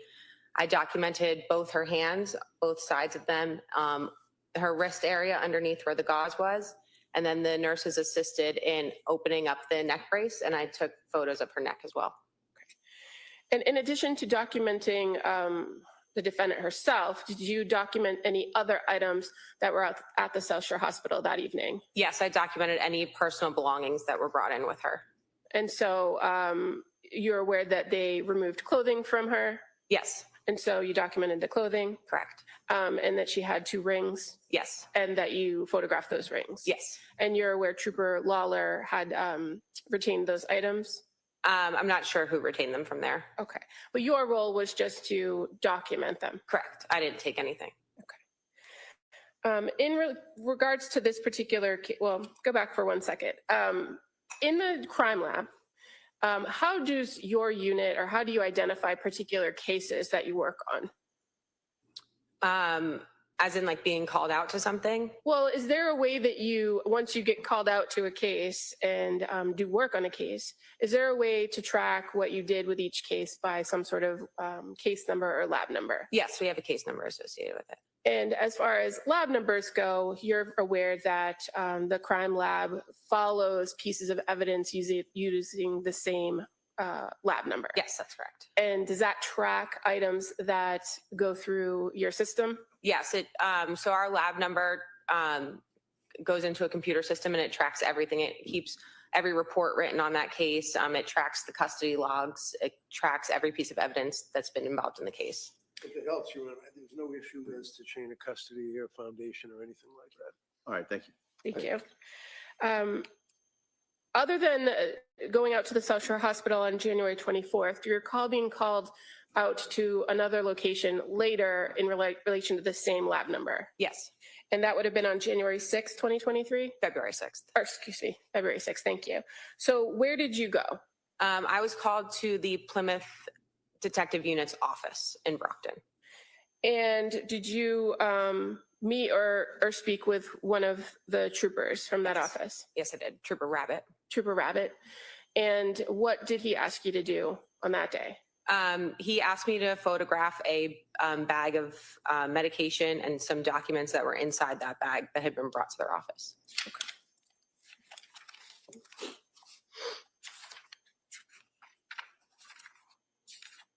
And did you do anything else with the items that Trooper Rabbit had in his possession on February 6th?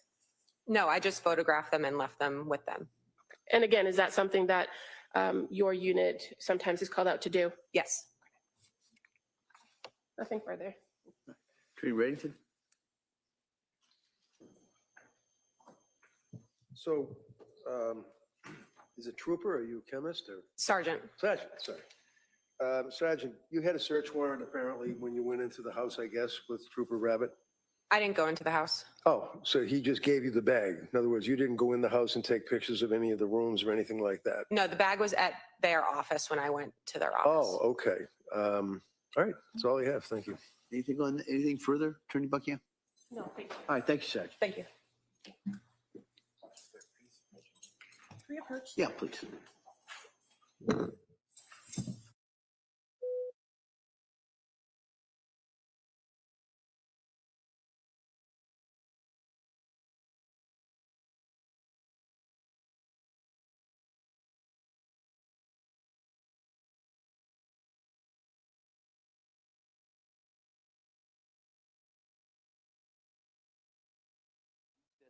Point, and so I'm going to ask you to go back. We'll get you back in here in a short while.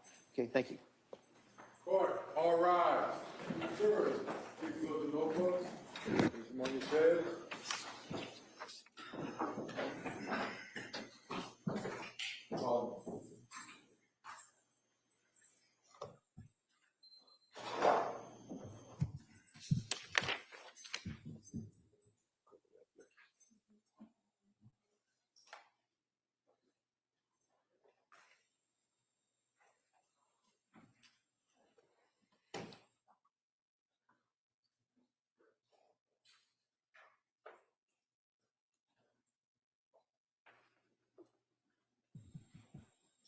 Jurors, next to the call on this course of session, please be seated. All right, so we'll be in recess on this matter at this time. Thank you. Court, all rise.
back in session. You may be seated. Your Honor, for the purpose of the record, we return back to the matter of Commonwealth versus Lindsay Clancy. All parties are present, including the defendant, excluding the jury. All right. Counsel, we ready for the jury?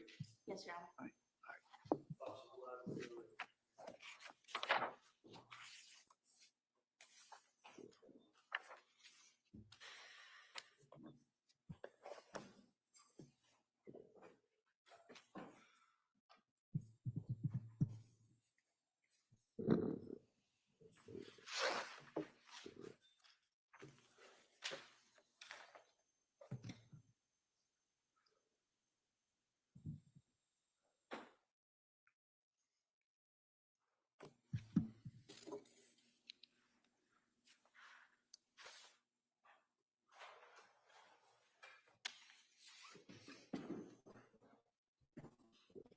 Court, all rise.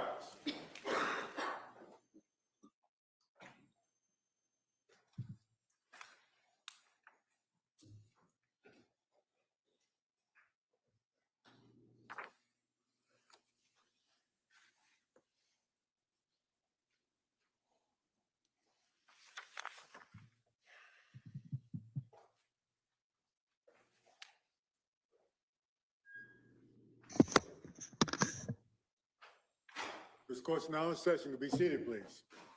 Your Honor, for the purpose of the record, we return back to the trial of Commonwealth versus Lindsay Clancy. All parties are present, including the defendant and including the 18 jurors. All right, thank you. Commonwealth, call your next witness, please. Your Honor, Commonwealth would call Rochelle Amity.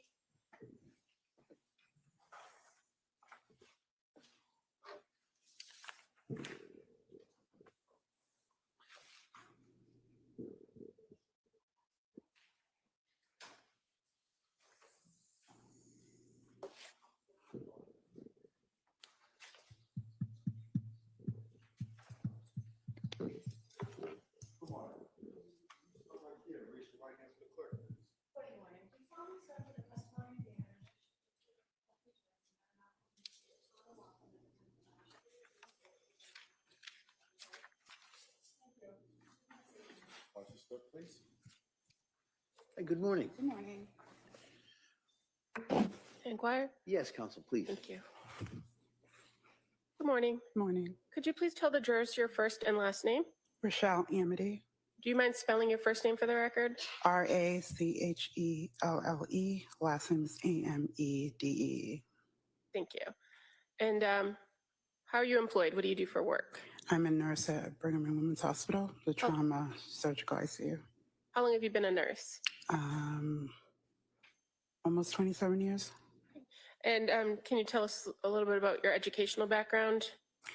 I have a bachelor's in nursing from Salem State University. And how long have you worked at Brigham and Women's? 20 years this week. And which unit did you say you worked in? The trauma surgical ICU. How long have you worked in that unit at Brigham? 8 years.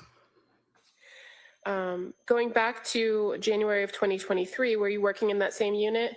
Yes. And what was the shift that you normally worked? I work the night shift, which is 7 p.m. to 7 a.m. And what was your schedule like for any given week? Did you work back-to-back shifts or? I can sometimes work back-to-back shifts. Okay, but you always worked the night shift? Night shift. Okay. I'm going to draw your attention to a particular patient that you had some interaction with in January of 2023, and that was Lindsay Clancy. Do you recall treating her? Yes.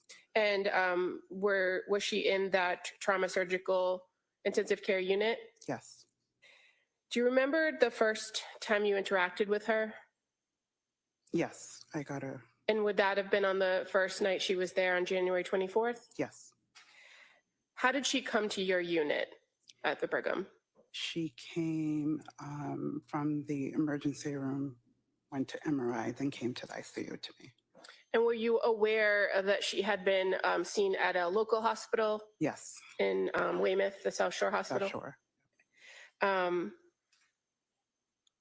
While you were treating her on that first night, were you the main nurse assigned to her care? Yes. And what were your responsibilities as the nurse assigned to her care on that first night? First night, she was intubated, came to me intubated. We had to maintain her blood pressure at a certain number, just care, regular nursing care. Okay, and were you aware that she was on what's called a 1-to-1? Yes. What does that mean? That means patient usually can't be left alone, and also depending, you always have to have somebody outside the room with sort of monitor the patient. And is that because that patient has been identified as a potential suicide risk? Yes. Now, on that, the 24th into the early morning hours of the 25th, was there a particular event that you were witness to for this particular patient? She coded. What does that mean? Means her blood pressure dropped for her. It meant her blood pressure dropped and it wasn't sustainable with life. So what did you do when her blood pressure fell and she coded? We started CPR, we did compressions. And this event occurred approximately at 3:30 in the morning, correct? Yes, Was she eventually stabilized after that code? she was. And did they do something as far as intervention to try to maintain her blood pressure? We increased her pressors. We added 2 more pressors. She was already on 2. They placed chest tubes in, started what we call a massive blood transfusion protocol. And did this all occur in the trauma surgical intensive care unit, or did she have to be taken to a different unit? No, it all occurred in her room. And other than medical staff that was treating her that particular night, did you observe anybody else present? She had 2 police officers outside the room. Okay, and so did they remain outside the room for the duration? Always outside the room, yes.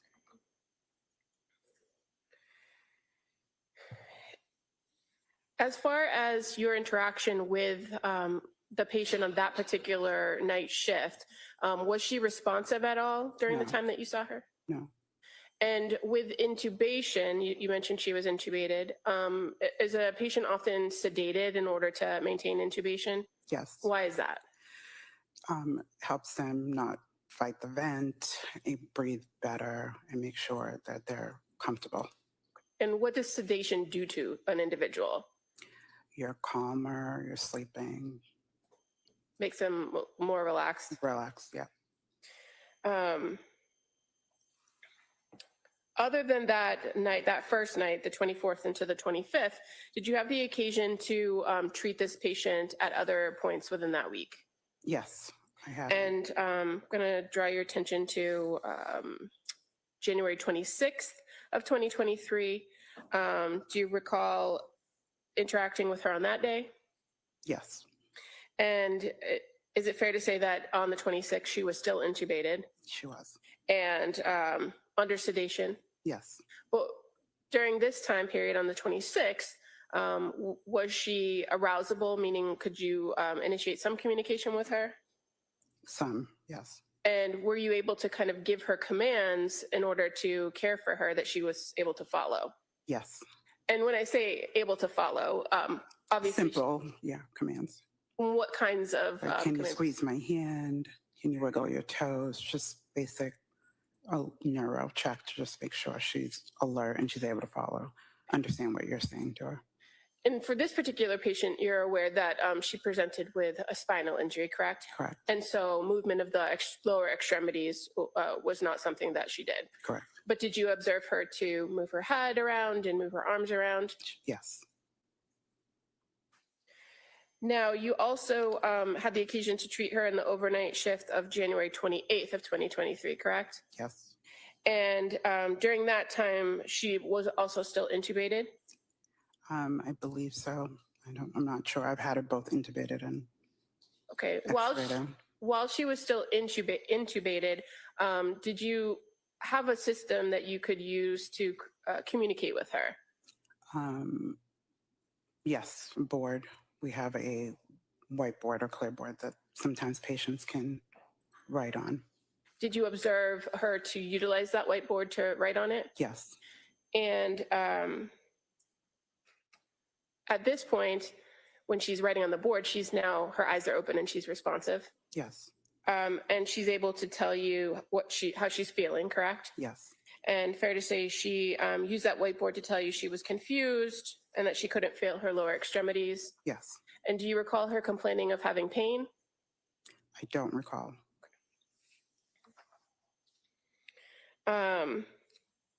During this time period on the 28th, do you recall whether the patient was placed into restraints? Yes. And why was that? Well, we restrain all patients that are intubated for safety, And why? so they don't pull out the tube or pull out any lines that they have. Okay, and so as they're not at that level of sedation anymore where they're just completely asleep, there is danger that they could move and cause damage to Medical equipment out of the way. Okay. And so in this case, as far as the restraints go, fair to say that they were soft restraints. Soft, yeah. And what does that look like for a patient? Meaning Well, like what does a soft restraint look like? a soft restraint, it's like maybe I would say a cushion restraint, and then it's tied to the sides of the bed. So it's all the way around your wrist. Okay. At some point by the end of that shift, you recall that she was extubated. Yes. Can you tell us what extubation is? That means you remove the tube. You usually stop all sedation. And were you able to make observations of the patient once she was extubated? Yes. Did her presentation change at all from your previous interactions with her? No. Did you have the occasion to treat her again on January 30th? Yes. And again, at that point, she has already been extubated. And are you able to then make an assessment of her without the tube in about her orientation and her alertness? Yes. Is that something that you kind of do each and every shift? Every shift, yeah. Was she still on sedation medication at that time? No. And what was your observations of the patient's demeanor now that she's extubated? She's flat, no emotion either way. And is that fairly consistent with what your observations were of her during the course of your time treating her? Yes. How about being alert and oriented? Did you observe her to be alert and oriented? She was. And did you observe her to identify sleep as an ongoing issue? Yes. And so as part of the plan for treating her, did you address the sleep? Yes. And how did you guys address sleep? The plan was to start the first sleeping medication for her. I don't remember exactly which one, and then wait a couple hours, see if it worked, and if not, try another medication. Okay, and this actually occurred over the course of a few days. A few correct? days, yeah. During the time when you observed her to be flat, as far as her affect goes, did you also observe her to be cooperative? Yes. Meaning she followed your directions? Yes. Did you treat her, or were you the overnight nurse for her on February 2nd? You recall? Yes. On this particular night, February 2nd, do you remember her making a particular request of you or ask you for something specific? I think that was the night she wanted to reach out to her lawyer. And did you note that in your nursing notes? Yes. Why did you note that particular request? Objection. Can I see counsel?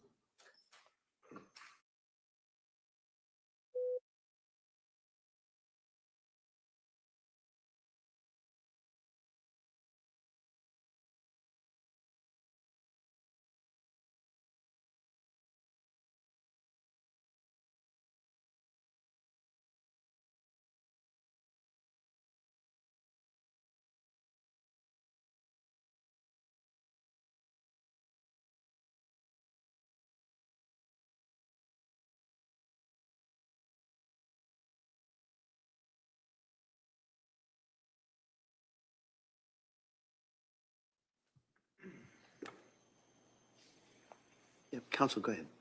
Thank you. So on this particular night, the 2nd, she made a request of you for her lawyer, correct? Yes. Was that something she had asked you before? No. And so did you think it was something worth noting? Yes. Why would you note something like that? Because that was the first time she referred to anything going on with the case. Or Okay, and so you had the occasion after she was extubated to have some casual conversation with her, correct? Yes. And this was not a conversation you'd had before? No. What did you do when she made that request? What was your response? I sent what we call a consult to the social worker in order to coordinate reaching out to her lawyer.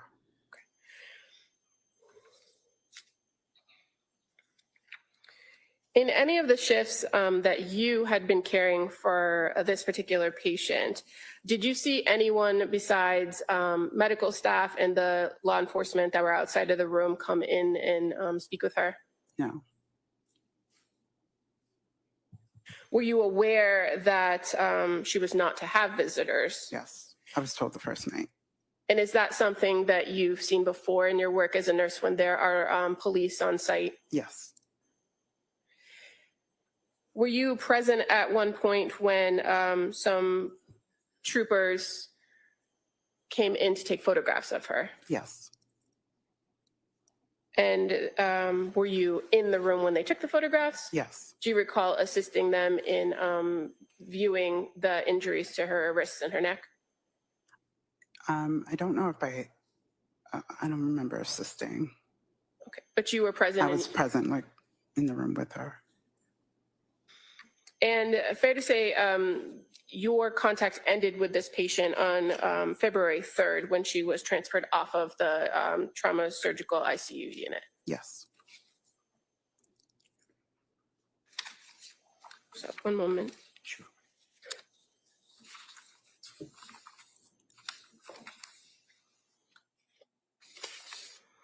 Now, you were not the only nurse to treat her on the night shift, correct? Correct. So on days that you didn't work, another nurse treated her. Exactly. And were you familiar with the nurse who was generally assigned to treat her during the day? Yes. And who was that? Megan Collins. Megan Collins. Mm-hmm. And is it fair to say that with the law enforcement presence and this patient's particular situation, the amount of medical staff that were treating her on a regular basis was fairly limited? Correct. Meaning it was the same Yes. people all the time? Mhm. Okay. Thank you. Attorney Reddington.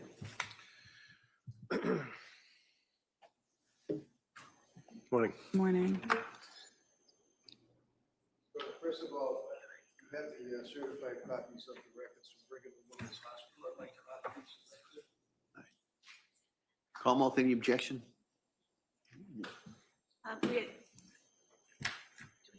I actually have those on a disc. I was going to put the disc in instead of all the paper. Why don't we put both in? Sure.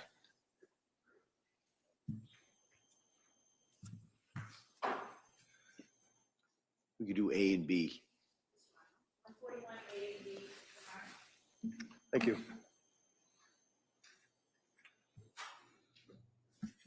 Now let's talk about a lawyer first, since that was the last that they asked you about. And correct me if I'm wrong on any of these dates or facts. She was admitted on the 24th of January. Is that correct? Yes. And do you have a memory as to approximately what time was it in the evening?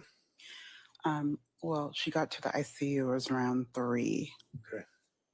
You're very soft spoken. Sorry. You can just keep your voice up so all the jurors can hear you. She got to the ICU around 3 a.m. Thank you. And she came by med flight? She came to me from MRI. And MRI obviously would be when you're taking the pictures. Picture, And that would be on the 24th of January in the early morning hours, correct? I think it went into the 25th. Into the 25th? I think so. Counsel asked you about the whiteboard that she would write on. And I think it was, again, if I'm wrong, correct me, was it January 28th that she used for the first time the whiteboard to communicate? Yes. And the whiteboard basically is just a whiteboard and, Yeah. and you write on it. Is that correct? Erasable. And she was not able to speak because she was intubated, right? Yes, And she was in the restraints that you've described as well, right? right.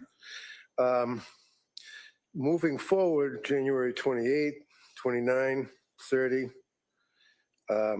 into February 1st, February 2nd. It was on February 2nd that counsel asked you about her asking to reach out to her lawyer, correct? Yes. And do you know who her lawyer was at that time? No, Had you seen him before? no, Did you know, is his name Attorney Gelb? no, Make any reference to you? no. Do you know that whether or not she had conversation with Attorney Gelb regarding her status as being under arrest by the numerous police that were guarding the room? I don't. Do you know whether or not she was ever able to talk to Attorney Gelb, or did you refer her to the social worker people? I put in a consult for the social worker. Okay, thank you. When she was admitted on the 24th, would you agree that she was in the state of cardiac arrest shortly thereafter? Shortly after arriving to me. So I'm looking at the medical records that have been introduced for the jurors, and I'm referencing on page 18, if I may.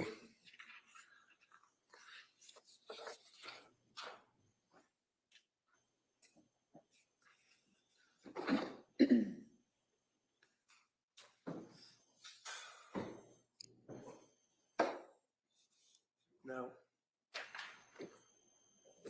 this is one page of 400 pages of medical records. Can you see that? But All right, here we looking at this, does it indicate it's an SICU course? Surgical ICU. I'm sorry? Surgical ICU. Okay. And that makes reference to the fact that shortly after arriving in the ICU, the patient had a cardiac arrest. Is that there? Yes, Were you there then? I was. And when it says the etiology of the arrest, she got 2 rounds of CPR before obtaining ROSC. Can you tell me, please, what is CPR at 2 rounds and what is ROSC? Meaning we did chest compression. She was already intubated, so she was getting oxygen. Okay. And then bilateral chest tubes were placed in her body? Yes, Does that mean from both sides? both sides. Okay. And they punctures through the chest into what, the lungs? The lungs. Okay, the lungs. And when they placed the chest tubes, at this point, shortly after admission, there was 100 to 300 cc's of blood from each chest tube? What does that mean? That's the output they got once they put the chest Sorry, tube. again, just can you keep your voice? That's the output they got once they put the chest tube in? Okay. So when they put the chest tube in, it drained 100 to 300 cc's of blood. Is that correct? Correct. And then after that, again, shortly after admission to the hospital, coming from South Shore Hospital, she then got a massive transfusion protocol, which you told us about, right? Yes. And what does that mean? Means she gets, we have a protocol that with blood, depending, blood products, Okay. she gets infused rapidly. And was there a notice shortly after arrival to the ICU, she was being turned and had 30 cc's of clear fluid that came out of her nose? Is that right? Yes. And what is that? Was there a suspicion that that was what's called CSF? Yes. And what is CSF? It's spinal fluid. Okay. Going to the next page, which would be 19, does it indicate, again, on there, if I can just bring this up a little bit better. So she now has noted acute blood loss, anemia, right? What does that mean? She has a low blood count. And do you know what happened to the blood, or any idea? I do not. So she had very low, lost a lot of blood, right? Yes. And she had anemia. That would be what, low blood or something? Yes. And she required multiple transfusions immediately following her arrest, right? Yes. And when it says arrest, does that mean arrest by the police or does that mean the cardiac? Cardiac. I want to make sure that's clear. It's cardiac arrest, nothing to do with the police. Okay. And she had required multiple transfusions. And you were there for that, correct? Yes.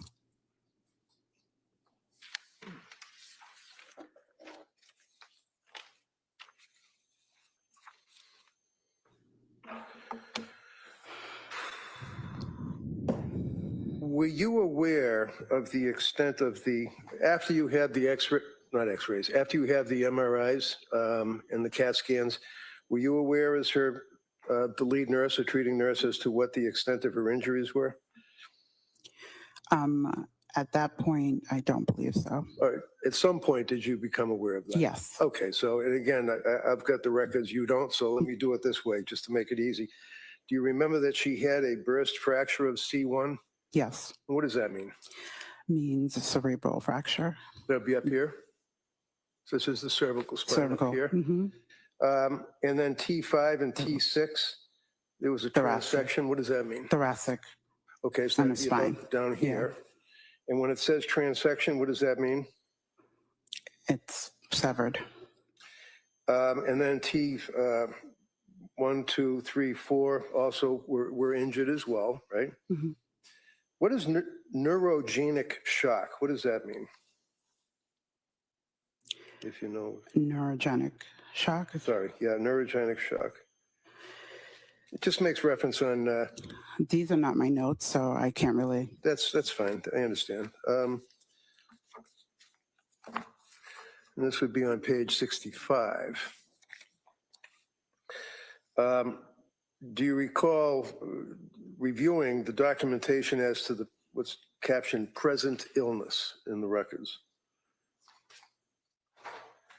Did you know that she was presenting as a transfer from South Shore Hospital?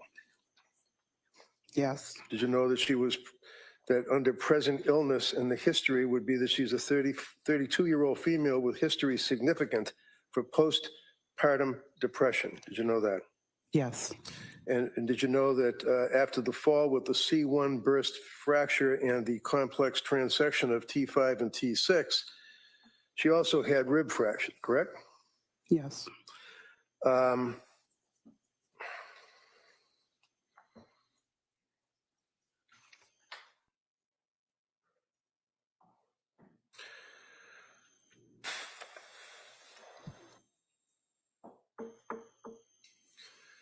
On page 66, that would make reference to the time frame going into the 25th, on the 25th, that she was reacting to painful stimuli, right? Yes. And that basically means that she's not conscious, if you will, but she's able to react to. If you cause pain. Yeah. Okay. There's a notation of a contusion, laceration, and crushing of the thyroid with thyroidal edema. What does that mean? She has swelling, I'm assuming, around her thyroid. Okay, and that is. Again, this is not my scope Okay. of practice. So. Okay. On page 70, the same evening, making reference to the fact that in addition to the injuries to the spine, that she also had the rib fractures and was currently in shock. Do you remember that she was in shock? Yes, no? Yes. Okay. Would you agree, or do you recall that there's a notation that this patient is critically ill, and noting that she has postpartum psychosis on page 72? Objection. I see counsel.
when you're treating a patient, one of the things you try to do is to know what their total body and emotional condition is, what they've been dealing with, and what injuries they have, right?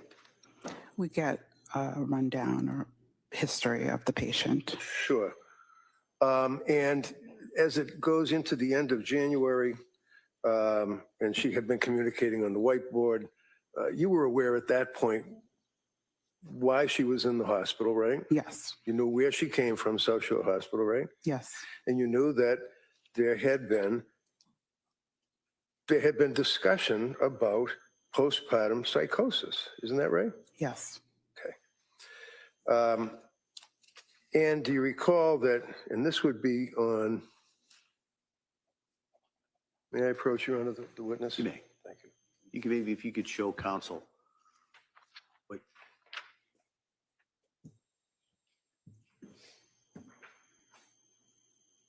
I want the date and the time.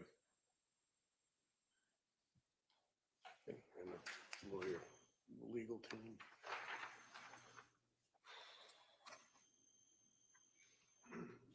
So I'm just showing you one page from the medical record. Can you tell me in terms of what date is this page from? 125.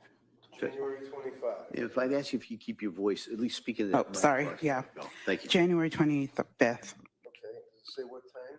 9 a.m., 9:03 a.m. All right, can I see that for a second? Thank you. And looking at that, do you recall on that date, you had been working with her the night before, correct? Correct. Where it indicates that the patient is under arrest, right? Yes, And there are police officers at her bedside. Right? outside the room, Well, it says at her bedside on the record, doesn't it?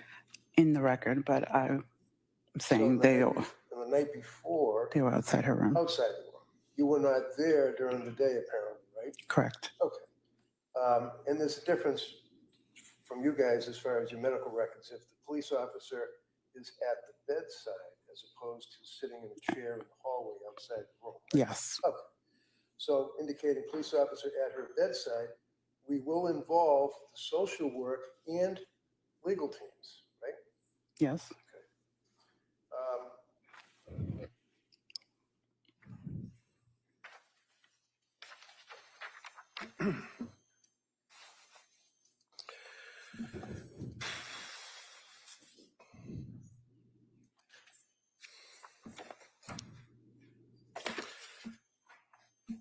And again, on page 72, there's a reference to CSF leak, and that's significant. It says significant amount of fluid coming from her nose. Do you have any memory of observing that in your treatment? I did. Okay. And then, of course, there was the code event that you've already described for us. There's the 100 to 300 cc's of blood coming from the tubes, and then it makes reference to, on page 74, to massive transfusion protocol. Is that like a medical term, or is that somebody Yes, describing it, or? It's a medical, like it's a protocol that we have at the hospital. Okay. And on page 75, did you make reference to, or did you observe the injuries, for example, to her wrist? I observed. Yes. And would you agree with me, page 75 of the medical record, indicating if it says RUE, what does RUE mean? Do you know? Oh, right upper extremity. Right upper extremity, 3.5 centimeter deep laceration, volar aspect of wrist. Can you tell me what is the volar aspect of the wrist? I just don't know. I'm not sure what Okay, that's that's all right. referring to. That's fine. Would you agree that there was noted a 3.5 centimeter deep laceration on her wrist? I can't say because I didn't measure. This is somebody else's note, so. Well, when you looked at her, did you observe with your own eyes and your own experience that she had a deep laceration on the? She had a laceration, yes. You can't say it's deep or not? I can't say. I didn't. You want to say it was superficial? I can't say that either. So when you looked at the laceration on her wrist, you Yeah. can't tell us if you would agree that it was a deep laceration. I really didn't get to assess it at the time when she arrived. So. LUE, underneath that, left upper extremity apparently, right? Yes. 2 centimeter deep laceration, again, on the volar aspect of the wrist. You did see laceration on the left wrist? Yeah, she had dressings. Okay.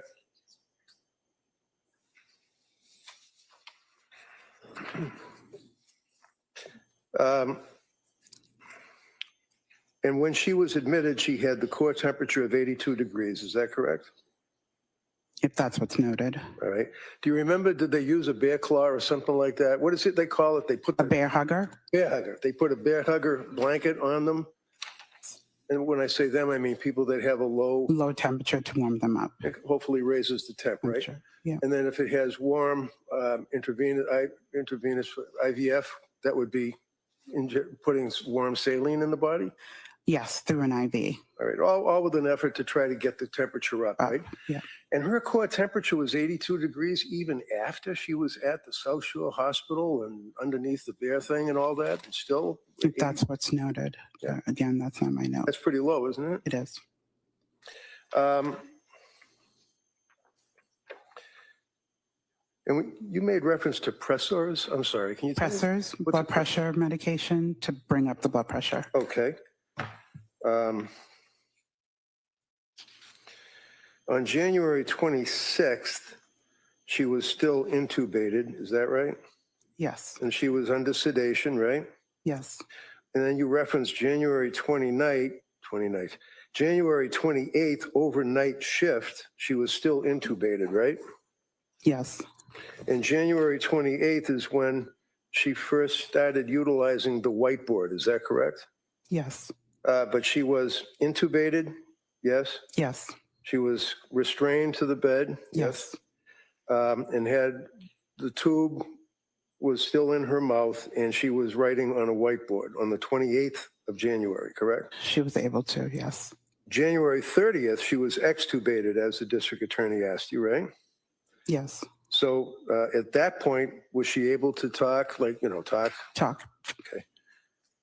And then on February 2nd is when she used she asked about wanting to reach out to her attorney. Is that correct? Yes. But you had no knowledge as to her mother and father getting an attorney for her while she was in custody with the police all around her? No. Okay. And you tried to help her out as best you could? Yeah, right? to coordinate. It's harder at night to, Sure. So I wanted to pass it on. And finally, she was not able to have visitors per order of the police. Is that correct? Correct. Thank you very much, ma'am. Thank you. Como, redirect.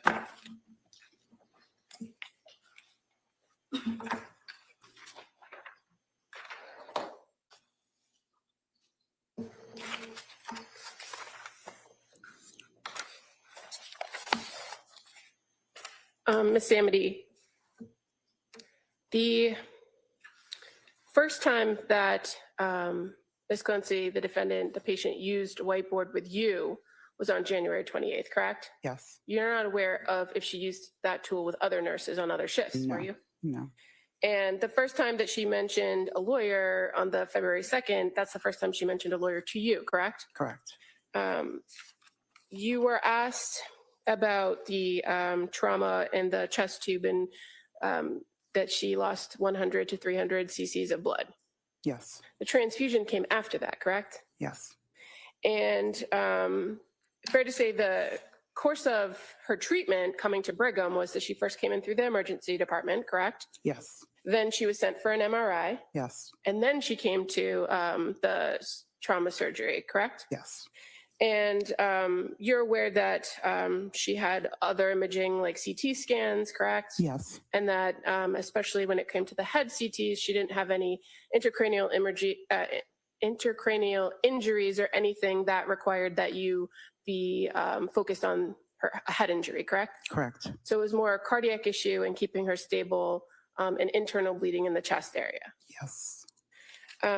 As far as what you're aware of from other treating physicians, you're aware Dr. Anderson was one of the trauma surgeons that was treating the patient. Yes.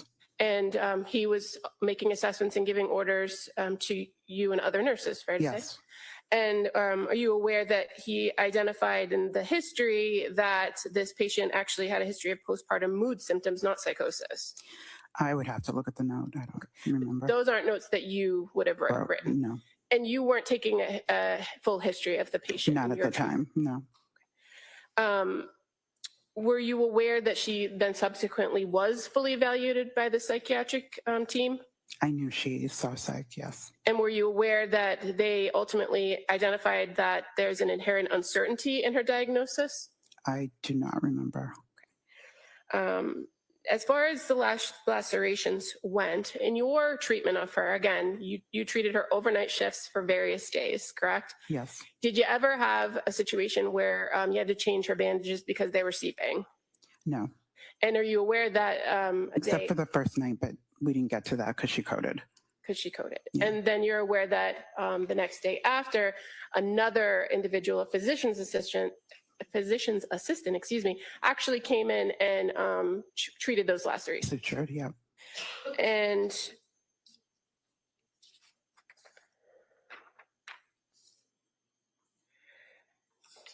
as far as Dr. Anderson goes, were you aware that on January 25th, he noted that the lacerations to her neck and wrists were very superficial and didn't require treatment at that time?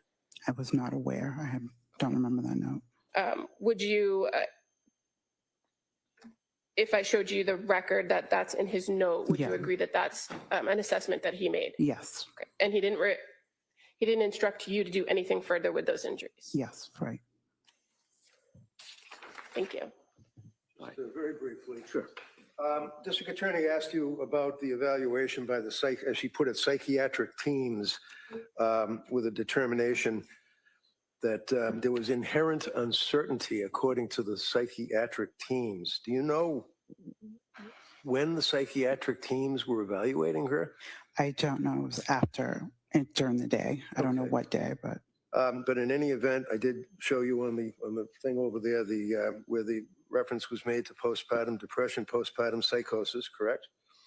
yes. And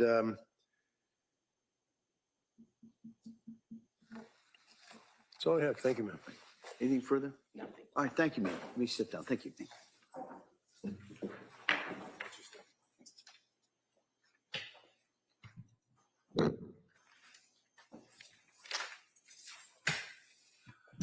All right, Como. The Commonwealth would call Megan Collins.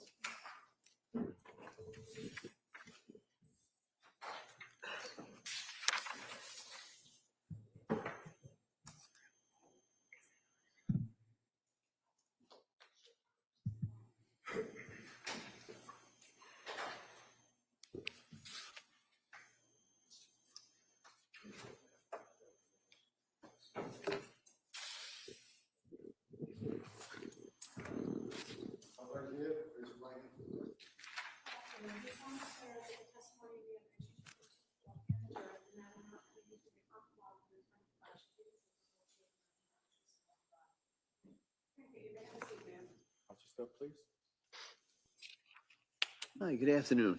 Hi. Ask you to speak into that microphone, keep your voice up. Okay. All right. Tree Buckingham, please. Thank you. Good afternoon. Hi, Can you please tell the jury your first and last name? Megan Collins, Would you mind spelling your first name for the record? Meghan, And Collins, Collins. thank you. And what do you do for work? I'm an ICU nurse, And how long have you been a nurse? 11 years. And did you go to school for that? Yes. Where'd you go? Sacred Heart, What hospital do you currently work at?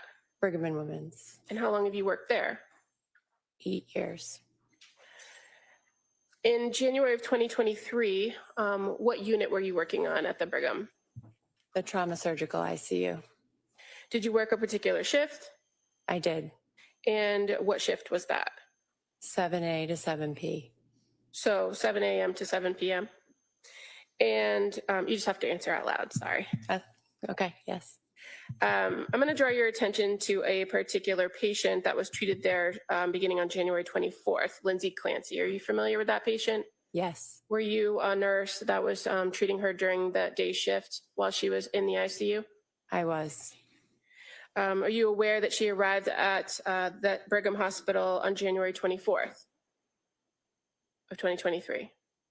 When she was admitted to our ICU, it was overnight. So as far as the hospital, do you know when she arrived at the hospital? I believe the evening prior.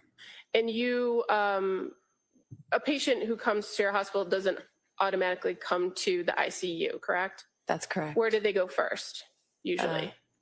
The emergency room.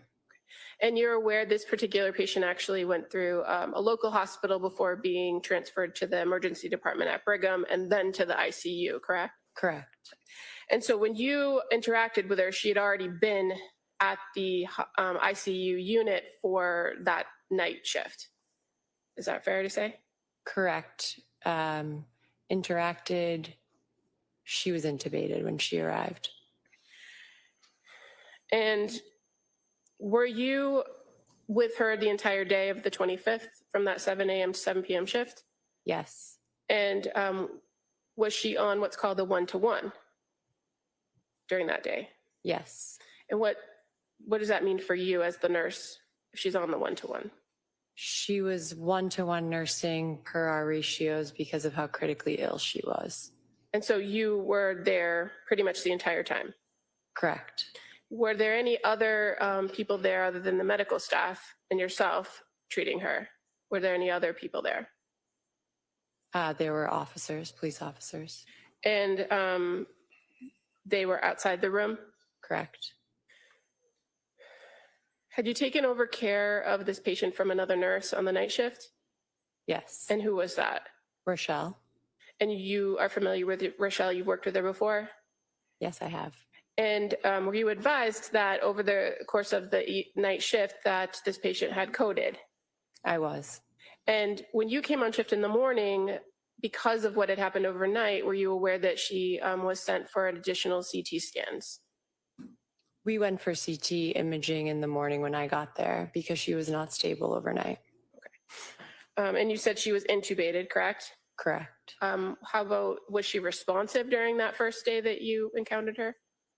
The first shift that I had her, we were focused on her injuries and keeping her sedated. So the interactions, responses were minimal, but that was intentional as she was, again, like I said, so critically ill.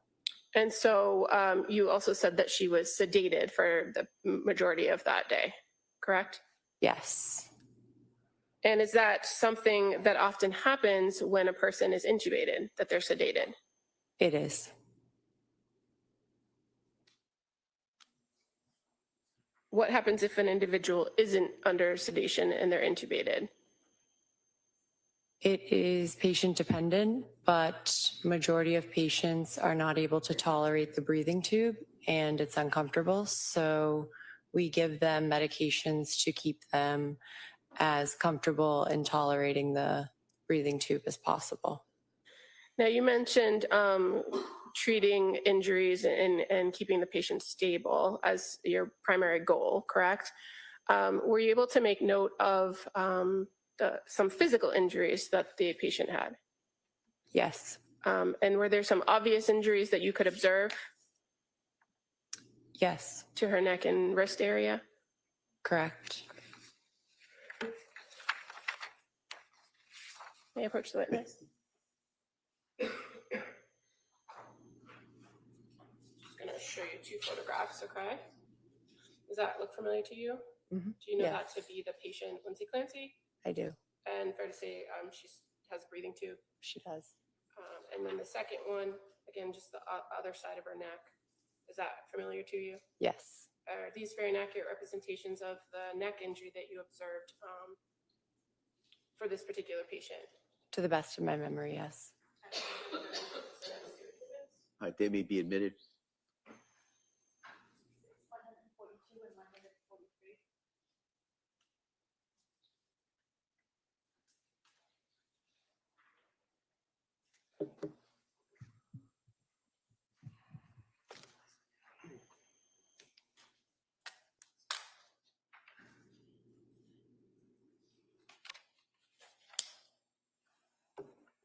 I'm going to show you on the screen what's been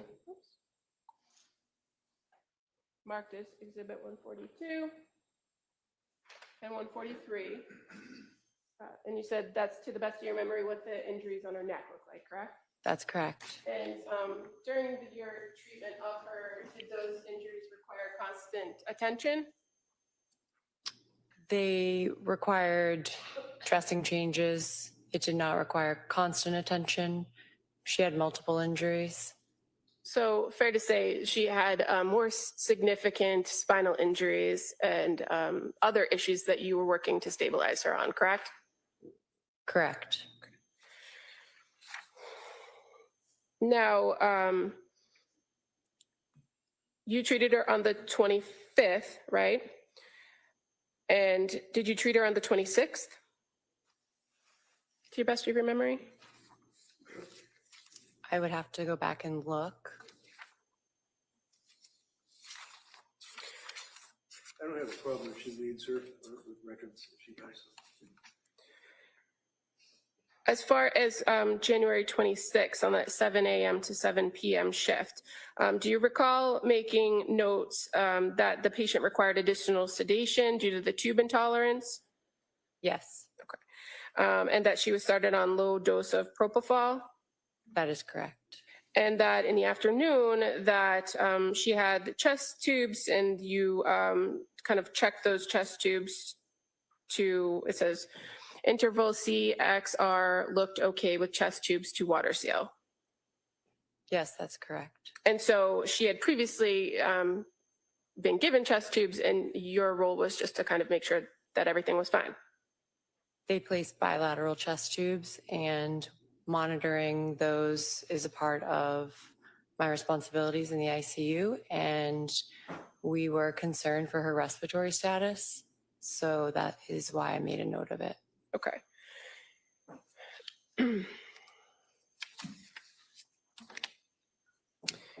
And as far as the injuries that were a part of your assessment of her, fair to say on January 29th, you also were treating her that day from 7 a.m. to 7 p.m. and you made a note where you identified injuries, right? Correct. And those injuries would have been things that were reported to you based on a doctor's review of labs and images and that kind of thing, correct? Yes. You don't make your own assessment about thoracic injuries or cervical injuries. I do not diagnose. Also on the 29th or the 28th into the 29th, that is at that point when the patient was extubated, correct? Correct. Do you recall making observations of the patient when after she was extubated? She was not extubated on my shift. I was there the following day. Okay. Did you note how her demeanor, her presentation the next day? I did. And fair to say you noted increased confusion, agitation, and picking at lines and drains, correct? That's correct. And fair to say the patient had to be restrained because of the activity. That is correct.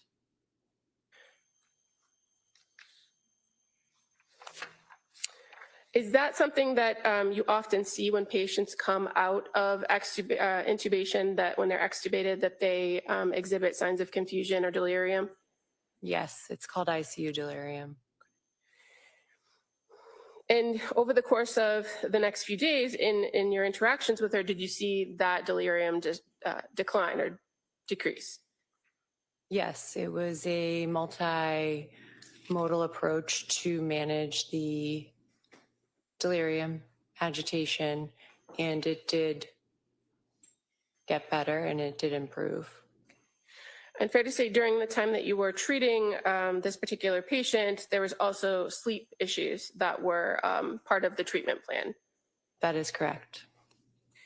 And on January 29th and January 30th of 2023, were you present when the psych consult team came in to speak with the defendant? Yes, I was. Okay. What was the purpose of you being present?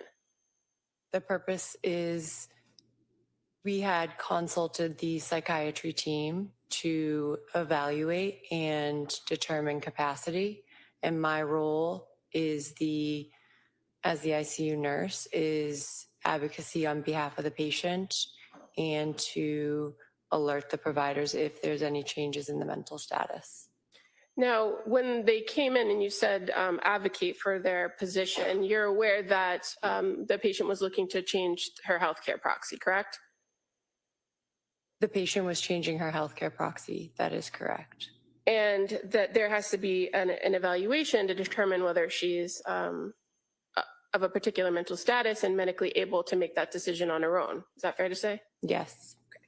And do you recall who was present other than yourself and the psych doctors, the doctors from the psychiatric unit? There was the social worker, myself, and her lawyer was present.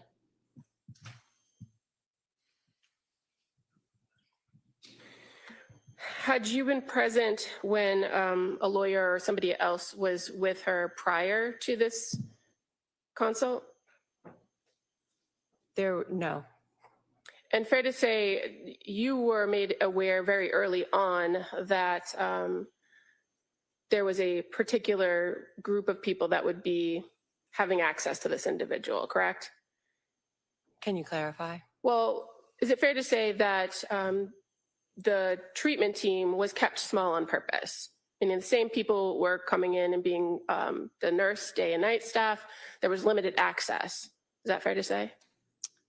It was kept to it was kept to a smaller team, but that was also protection of privacy for the patient.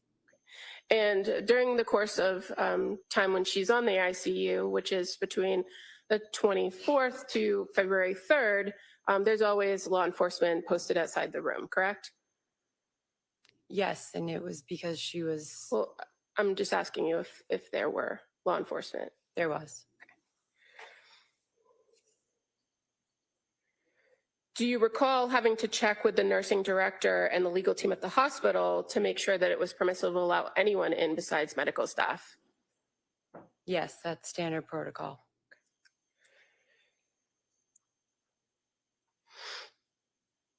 And when she was transferred off of the your unit on February 3rd, did you have any further contact with her? I did not.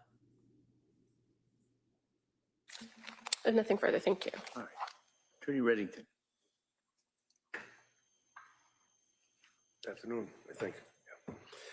How many years you been a nurse? 11. And you obviously take that position as very serious, and your concern is to protect your patient, is that right? That is. You made reference to the fact that she was changing her documents as far as healthcare proxy. Yes. Did you know anything? Did you know who she was changing it from, her husband to her mother and father, or did you know anything about the specifics? She was changing it from Patrick to her parents. Thank you. And finally, what is a DNR? DNR means do not resuscitate. Do you know what her DNR was? Her code status was full at the time that I took care of her. Do you recall that she had indicated repeatedly that she wanted a DNR, that she did not want to be resuscitated if emergency arose? I was not privy to that knowledge. Okay, but that's noted in the medical record. It would be noted in the records, right? It would be, yes. Thank you very much. Thank you. Attorney Buckingham. Nothing further, All thank right. you. Thank you. Please Thank sit down. you. Thank you. Commonwealth calls Dr. Shah.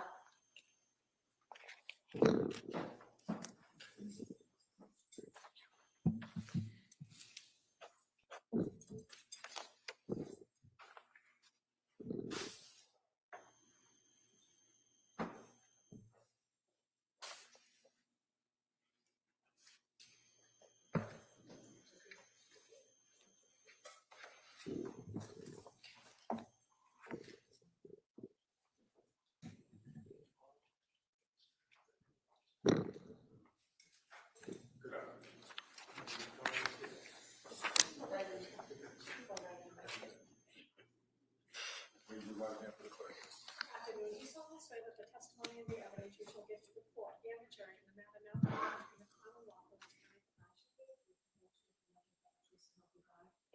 Thank you. Good to see you. All right, good afternoon, doctor. Hi. I'm going to ask you to keep your voice up and speak into that microphone, all right? Thanks, Your Honor. Thank you. Thank you, Honor. Good afternoon. Can you please state and spell your name for the record? Sure.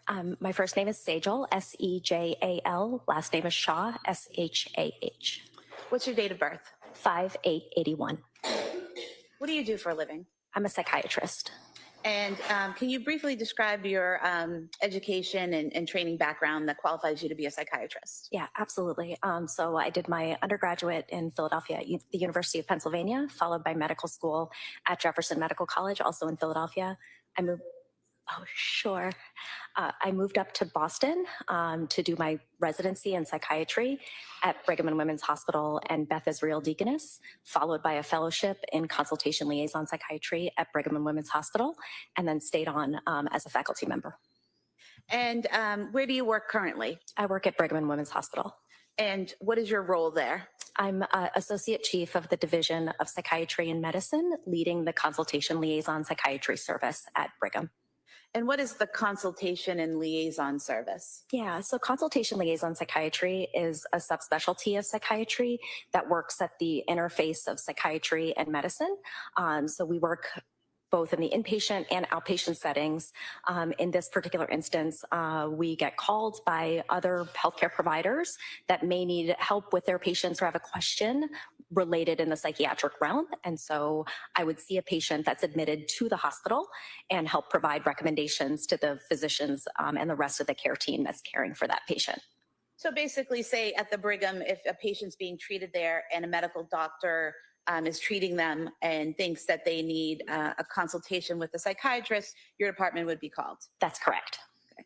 And how long have you been with the Brigham? 19 years. Now, I want to direct your attention to January of 2023. Did you interact with a patient named Lindsay Clancy? I did. And was that on January 29th, 2023? Yes, that was the first of a handful of times that I saw her.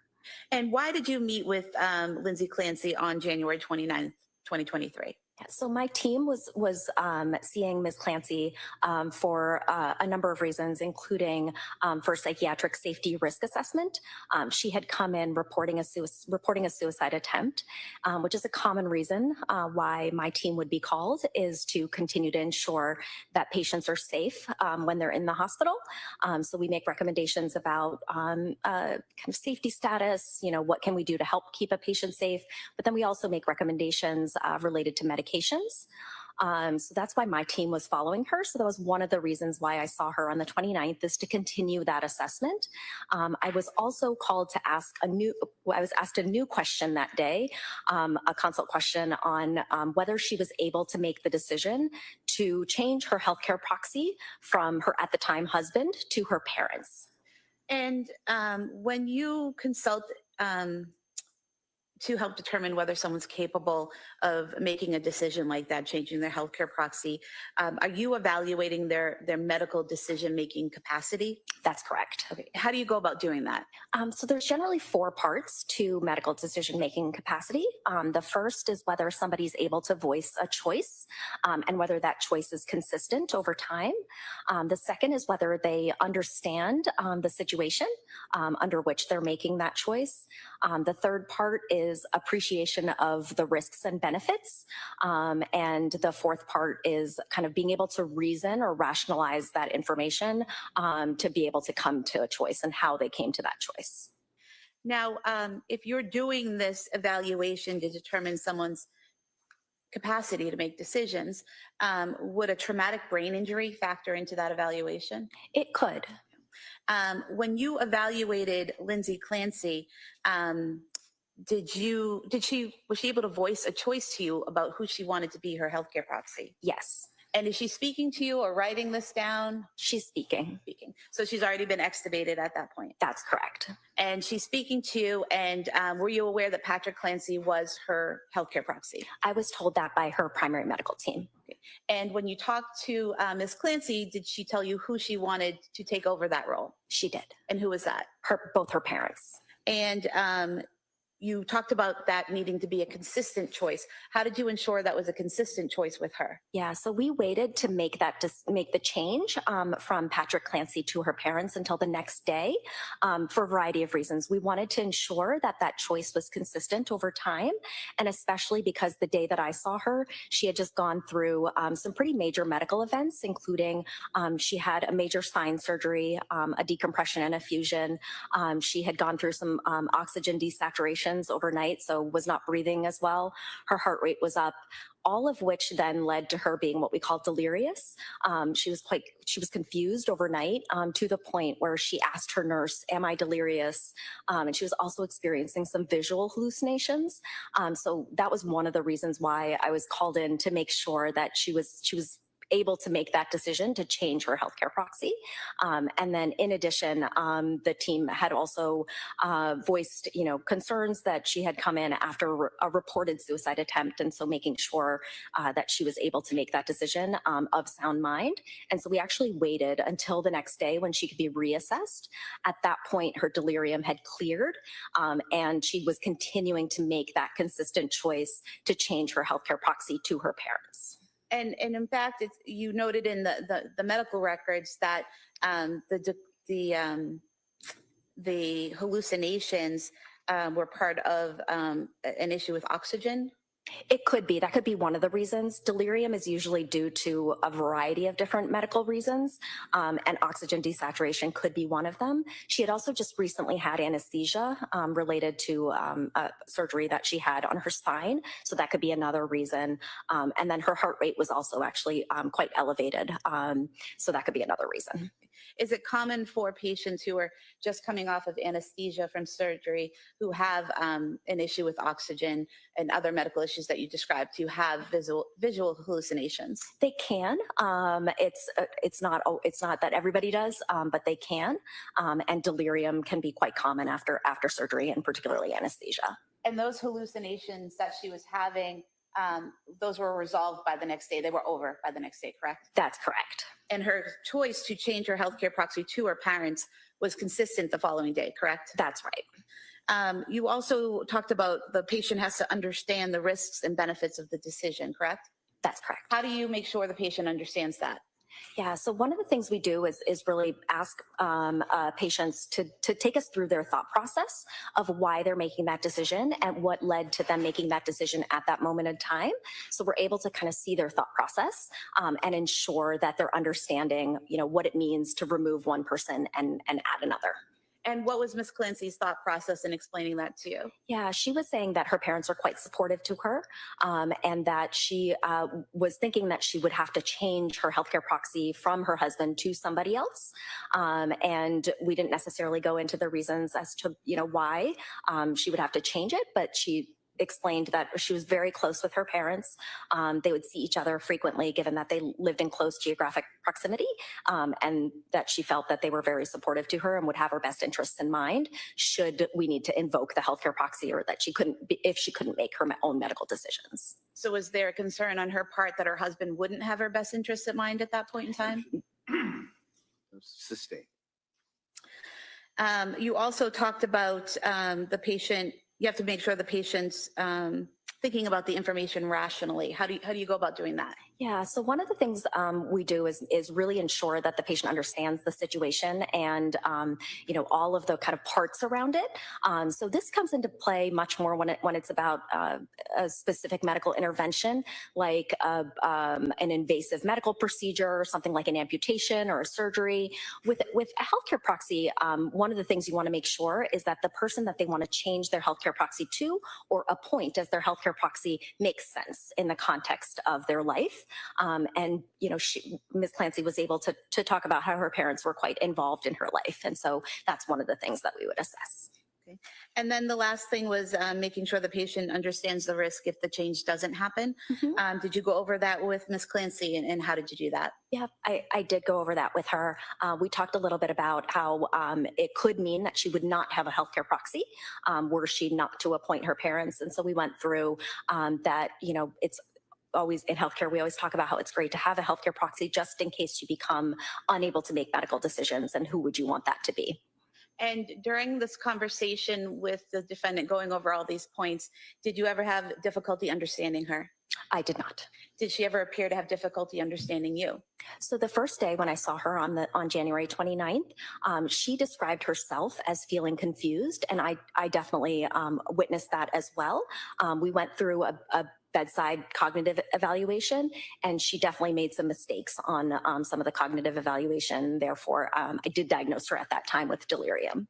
And then she was reevaluated the following day, and there were no issues with her understanding, and the delirium was gone, correct? That's correct.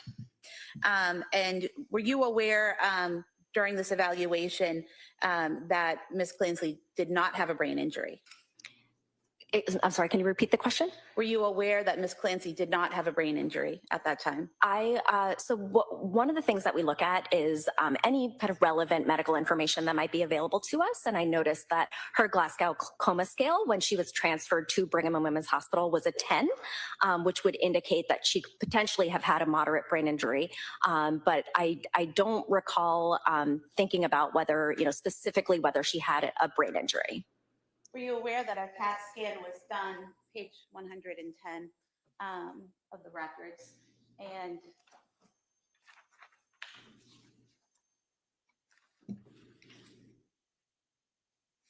on the CAT scan, the impression was no acute intracranial findings, so no brain injury. So you can. CAT scan, correct? I did review the head imaging that was available at the time. You can have a normal CAT scan and still have a brain injury. Were you aware that she had multiple CAT scans that showed no bleeding in the brain, no skull fractures, no injuries, just visible injuries whatsoever? I'm sorry, but can you repeat the question? Were you aware that she had multiple CAT scans at South Shore Hospital and at Brigham and Women's that showed no skull fractures, no intracranial bleeding, no hemorrhaging, no visible damage whatsoever? Yes. Okay. And were you aware that she was evaluated at South Shore Hospital and at the Brigham, and she had no external injuries on her head either? Yes. Now,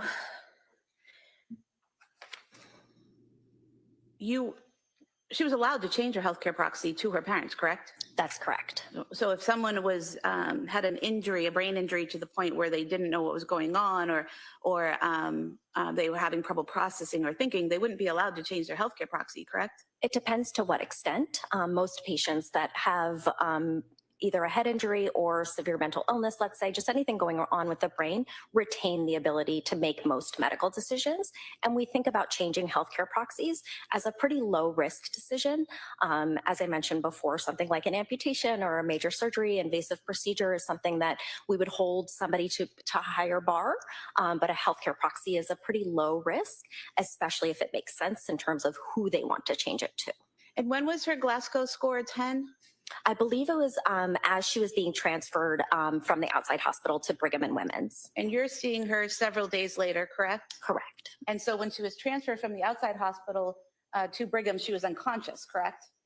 I believe so. Okay, so now she's conscious, correct? That's correct. And when she was transferred from the outside hospital to Brigham, she wasn't communicating or speaking or opening her eyes on her own, correct?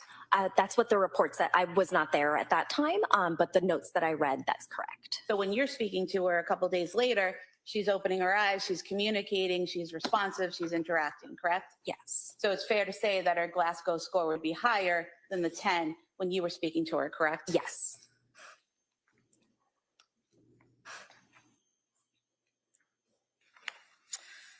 Now, you did a mental status examination of her while you were doing this evaluation about her decision-making capacity, correct? Yes.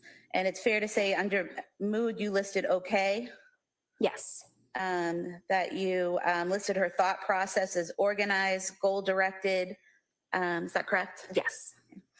You asked her if she was having hallucinations or delusions, and she, other than those initial ones the first day, she denied those? During my evaluation, yes. And she also denied suicidal intent and homicidal intent, correct? Yes. And you listed her insight and judgment as fair, correct? Yes. Her behavior was calm and cooperative? Yes. And you didn't see anything about her behavior that would indicate to you that she was responding to some type of voices or hallucination that you couldn't see? At that moment, no. But as I mentioned, I did speak with the nurse beforehand, and Ms. Clancy was able to report to me that she reported visual hallucinations overnight. Overnight after surgery? That's right. Okay. And then never again? Not during my evaluation. Okay. And did you speak to Ms. Clancy again on February 19th, 2023? Yes. And was the purpose for that to prepare her for a transition from Brigham and Women's to Spalding Rehabilitation? That was one of the reasons. Okay. And what were the other reasons? So it was an ongoing safety evaluation, ongoing evaluation of psychiatric safety risk, as well as medication evaluation to determine if her medications were at the right level, the right dosage, and that she was on the right medications. And then just ongoing evaluation in terms of kind of her mental status. And during that meeting, she denied suicidal intent, correct? That's correct. She denied homicidal intent, correct? She denied having auditory or visual hallucinations, correct? Yes. She reported her mood as okay, is that correct? Yes. And she told you she was looking forward to moving to Spalding, correct? Yes. She also denied any confusion or disorientation, is that correct? Yes.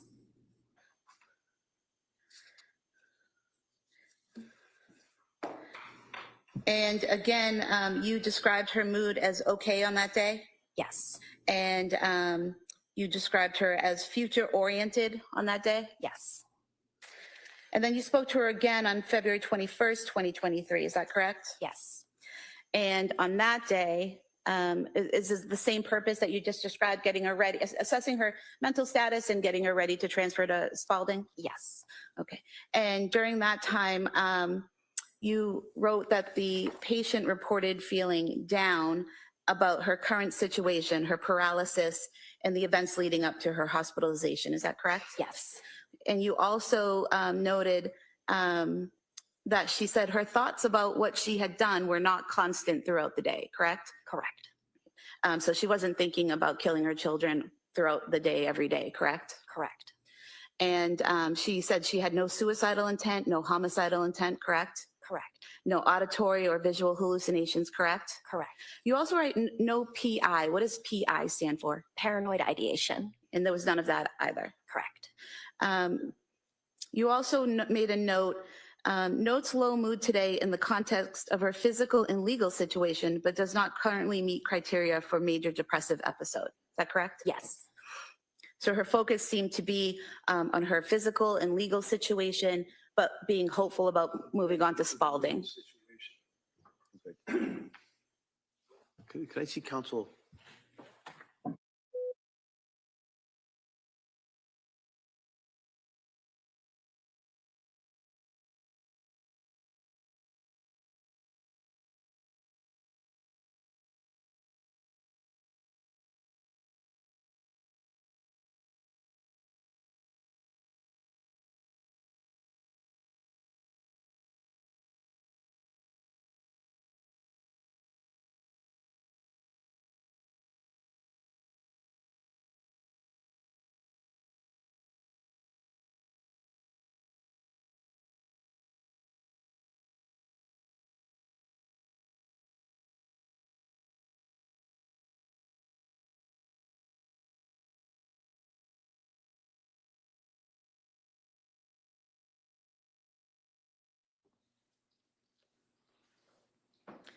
And so her focus at that time appeared to be her physical situation, her legal situation, and looking forward to going to Spalding Rehab. Yes. And then your last visit with her was February 22nd, 2023, correct? Yes. And again, she indicated she was hopeful about treatment at Spalding. Yes.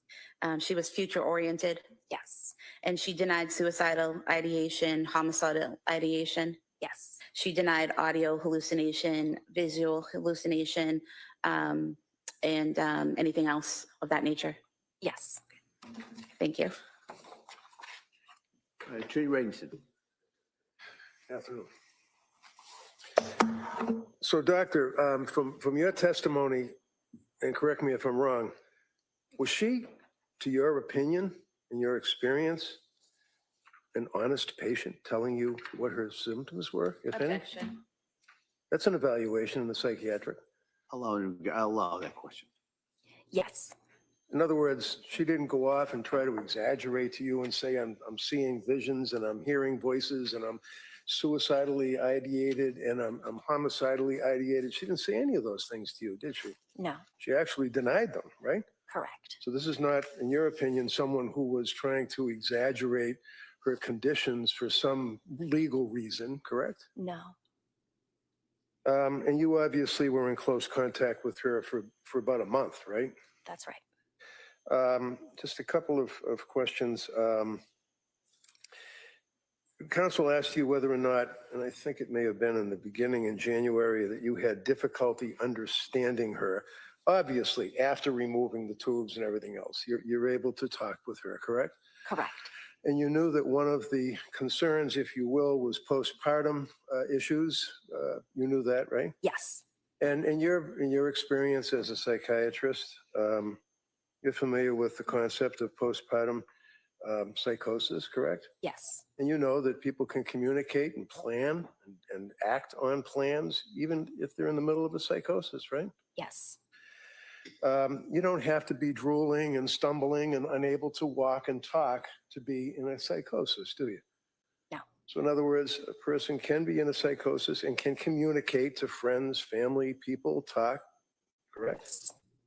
So you didn't, as counsel asked, you didn't have any difficulty understanding her. She wasn't slurring her words or anything like that when she was able to talk. Right. Okay. One of the things that when she was admitted, and then without going through, I'm not going to go through all the stuff we've already talked about with her medical condition and everything else, you indicated that she was very, very ill, correct? Correct. Did she appear to be cooperative to you when you would interact with her? Yes. As a doctor, as a psychiatrist, you're familiar with bipolar, the concept of a bipolar diagnosis, correct? Correct. Can you tell me what bipolar means? Yeah, so bipolar disorder is a mood disorder, categorized as a mood disorder, where patients have distinct depressive episodes, as well as, depending on the type of bipolar disorder, either hypomanic episodes or manic episodes, to the point where they don't sleep for days, they still have lots of energy, there's this decreased need for sleep, there could be irritability, there can be impulsiveness, racing thoughts. A lot of patients describe that they're out of control of their behavior. And then severe episodes can also include psychosis. And in reference to bipolar, as you were referring to, when somebody is hypomanic, what does hypomanic mean? Yeah, it's a lesser degree of mania. So when patients are hypomanic, they don't always experience things like psychosis, but they might experience some of the other symptoms that I described, including racing thoughts, kind of moving too quickly, talking too quickly, being irritable. And as it relates to the hypomania, would that include things such as somebody who is getting up early in the morning and exercising, or cleaning out their house, or selling their property out of a garage and having difficulty sleeping and they're awake all night? Yes. As a psychiatrist, one of the things you were concerned about when you were first started to deal with her, as well as when you were releasing her, if you will, is the medication that she had on board, so to speak, when she came into the hospital, right? Yes. Do you remember, and I know it's difficult to recall offhand, but do you recall the medications that she was actually under from purposes of taking her blood when it was tested? When she first came to the hospital? Yeah, if you know. I believe her medication list for, previous to the incident, she was on amitriptyline, diazepam. I believe she was also on prescribed lorazepam, and there may have been one other. Okay. So looking at that, if I tell you that there was a toxicology report done on her as of January 24th by way of taking her blood, you're familiar with that, right? When they analyze for toxicology. And toxicology obviously would tell us what the medications, if any, what type of drugs she had on board, booze, cocaine, anything, right? Yes. And you're aware that the toxicology report, as well as the report from the Department of State Police, as well as the NMS laboratory, which would be in Pennsylvania. So that's an international or a national respected laboratory, isn't it? The NMS lab, if you know? I don't know. Okay. But you know that they did take her blood, they did test her blood, and it was at the state police laboratory as well as any other labs that tested it, right? Yes, I believe I found that out later. I did not know that the first time I saw her because those labs take a little bit of time to come Sure. back. And you treated her for about a month, so you were pretty That's close right. to her and got to know her quite well. Yes. Would you agree with me that one of the things that her blood reflected or that she was on was trazodone? Yes. And can you tell me what trazodone is? Yeah, trazodone is an antidepressant medication.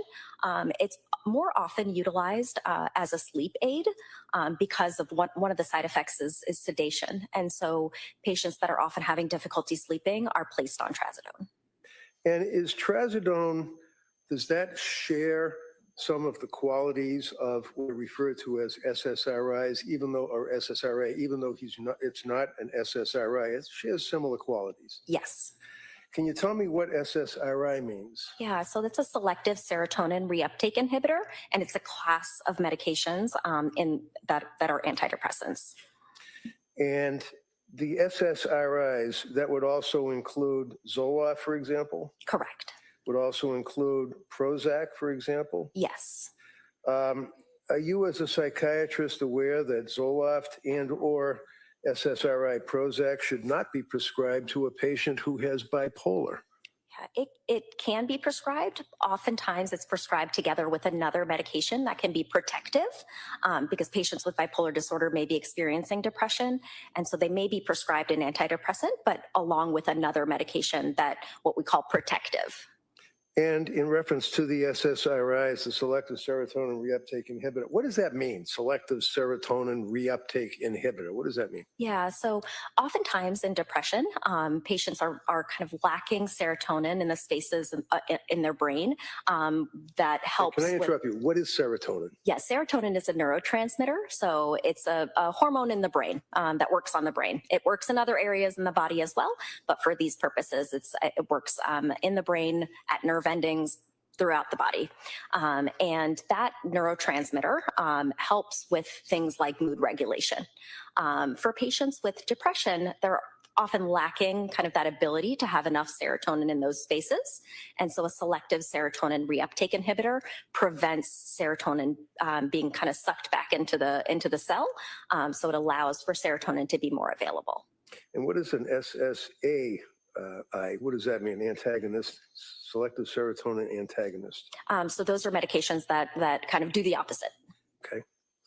And you knew as a psychiatrist, at least looking at her history, you knew that she had been seeing psychiatrists immediately prior to her suicide attempt, correct? Correct. And you knew that she had been prescribed a number of drugs by these various psychiatrists, correct? Correct. And to your knowledge, was she prescribed diazepam? Yes. Valium? Was she prescribed buspirone, otherwise known as Vanspar? Yes. About Wellbutrin? Yes. And what is Wellbutrin? Is that an antidepressant? It is an antidepressant. Hydroxyzine, what is hydroxyzine? It can be used for a number of reasons, but for psychiatric purposes, it's often used as an anti-anxiety medication. And Klonopin? Yes. Is hydroxyzine, is that a, strike that, Klonopin, that's a benzodiazepam, right? That's correct. And then lamotrigine. Yep, lamotrigine. Lamotrigine, sorry. Yes. What type of medication is that? Is that a mood stabilizer? It is, yeah. It's also an anti-seizure medication, but in the psychiatric realm, it's used as a mood stabilizer. And then we talked about Prozac, that's an SSRI, correct? Correct. And what's Remeron? Also an antidepressant. So in addition to all of the drugs that I had mentioned, she was also prescribed Remeron, correct? Correct. She was also prescribed Seroquel or quetiapine. Yeah, quetiapine, yes. Quetiapine, okay. And what is Seroquel? So Seroquel is an antipsychotic medication. And she was prescribed, as we already talked, trazodone, Was she also prescribed amitriptyline? Yes. What is amitriptyline? Amitriptyline is one of the older antidepressants. It's a tricyclic antidepressant that can often be used to help with sleep, but also mood. And Ambien, correct?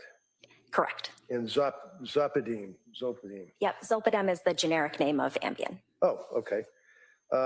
Some of these drugs, they also have what's called a suicide warning or a black box warning. Isn't that right? Yes. Can you tell me what that means? Yeah. So in studies that have been done, some of them show that especially after starting an antidepressant, it can increase someone's risk of suicidality. Many of those studies showed that it was mostly in adolescents and young adults, but it can happen in adults as well. And Celexa was also a drug. Is that an SSRI too? It is. And all of these drugs that we just went through were all prescribed from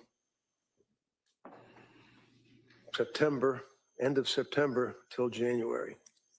Yes, September 2022. 4 month period. Yes. It's an awful lot of drugs to be prescribed in 4 months, isn't it?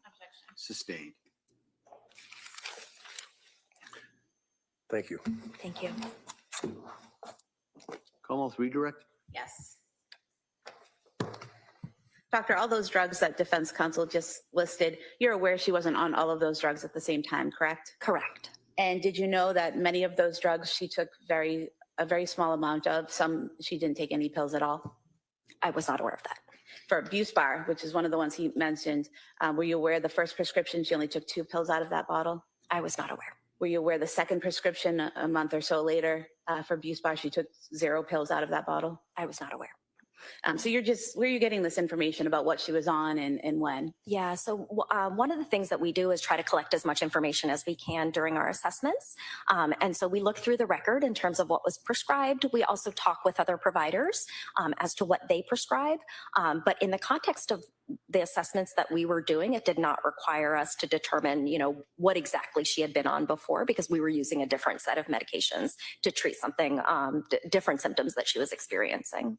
So you really have no idea what she was taking or when? You just know what was prescribed?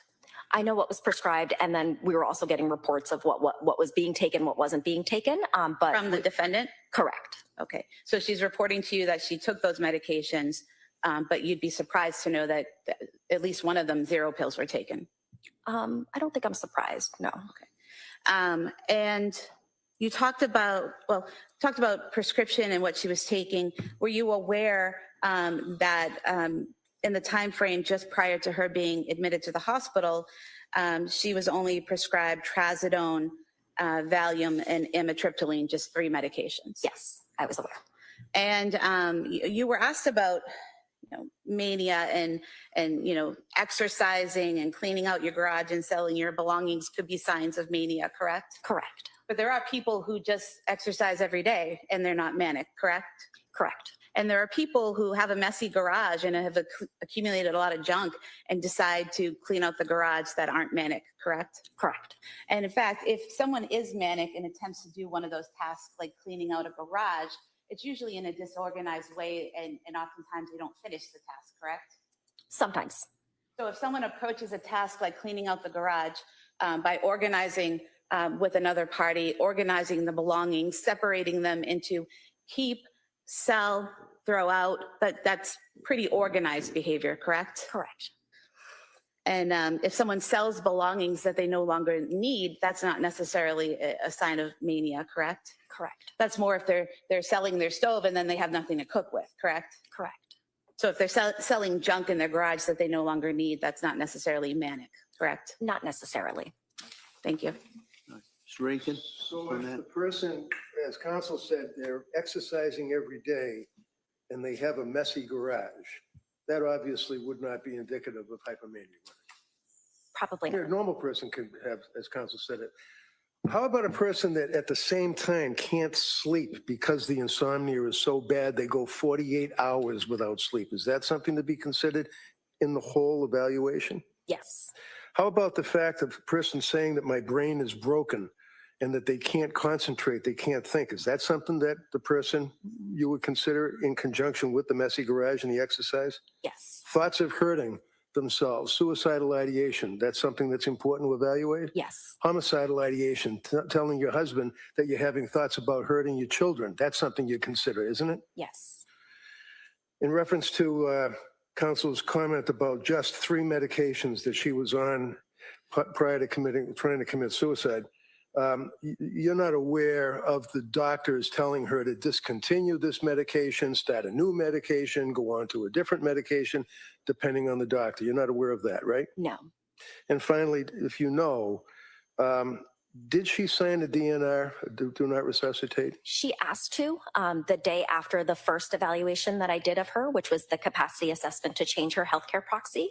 But in the context of her reporting a serious suicide attempt, we did not change her code status. We continued to chat with her about that. And she ultimately came to the conclusion that it made sense to make sure that her mental health was stable before she considered her code status. Okay, but her initial reaction or her conversations with you all was that she wanted to have a do not resuscitate status. Correct. Thank you. Como? Nothing further. All right, thank you, Doctor. Thank you, Your Honor.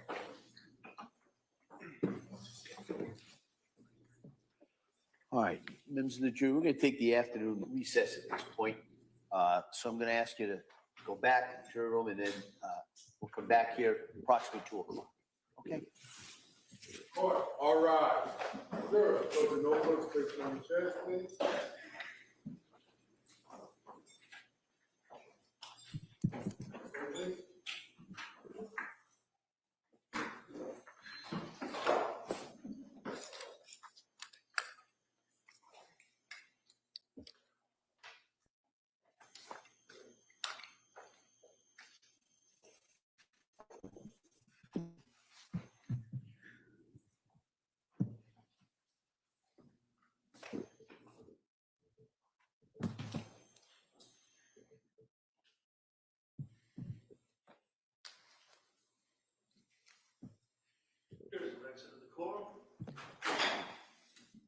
Counsel, anything we need to address before the break?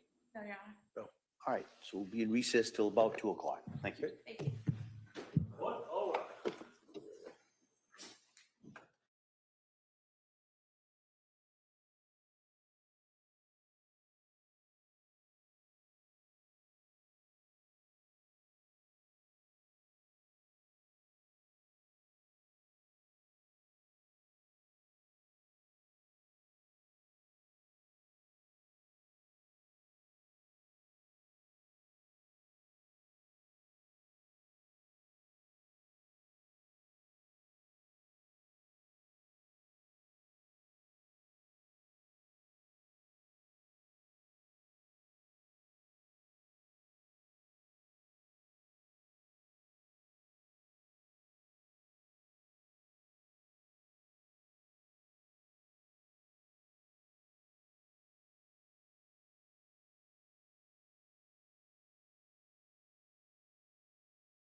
The jury. Counsel, we ready for the jury? May we approach that? Sure, yeah.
All right, and with that, you ready for the jury? Yes, Your Honor. All right.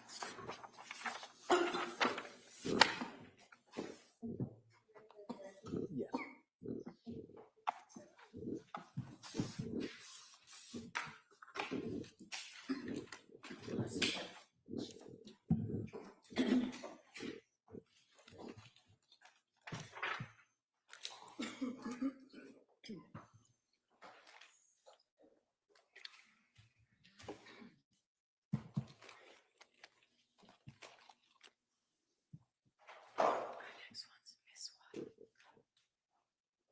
Court, all rise. Jurors entering.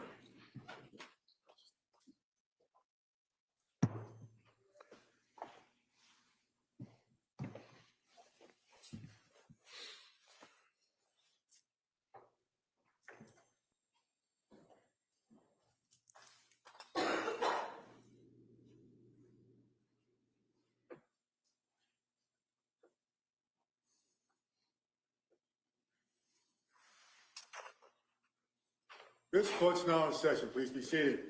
Your Honor, for the purpose of the record, we return back to the trial, Commonwealth versus Lindsay Clancy. All parties are present, including the defendant and including the 18 jurors. All right, thank you, Madam Clerk.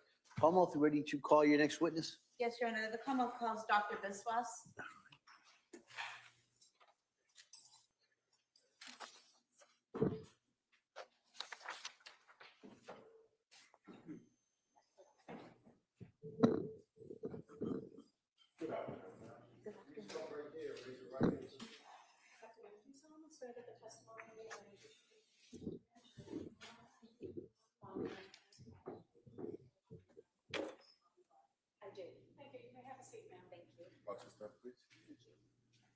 All right, good afternoon, Doctor. Good afternoon. All right. Commonwealth, please. Thank you, Your Honor.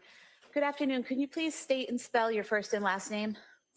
Yes, my name is Jillam Biswas. My first name is spelled Jhilam, last name spelled Biswas.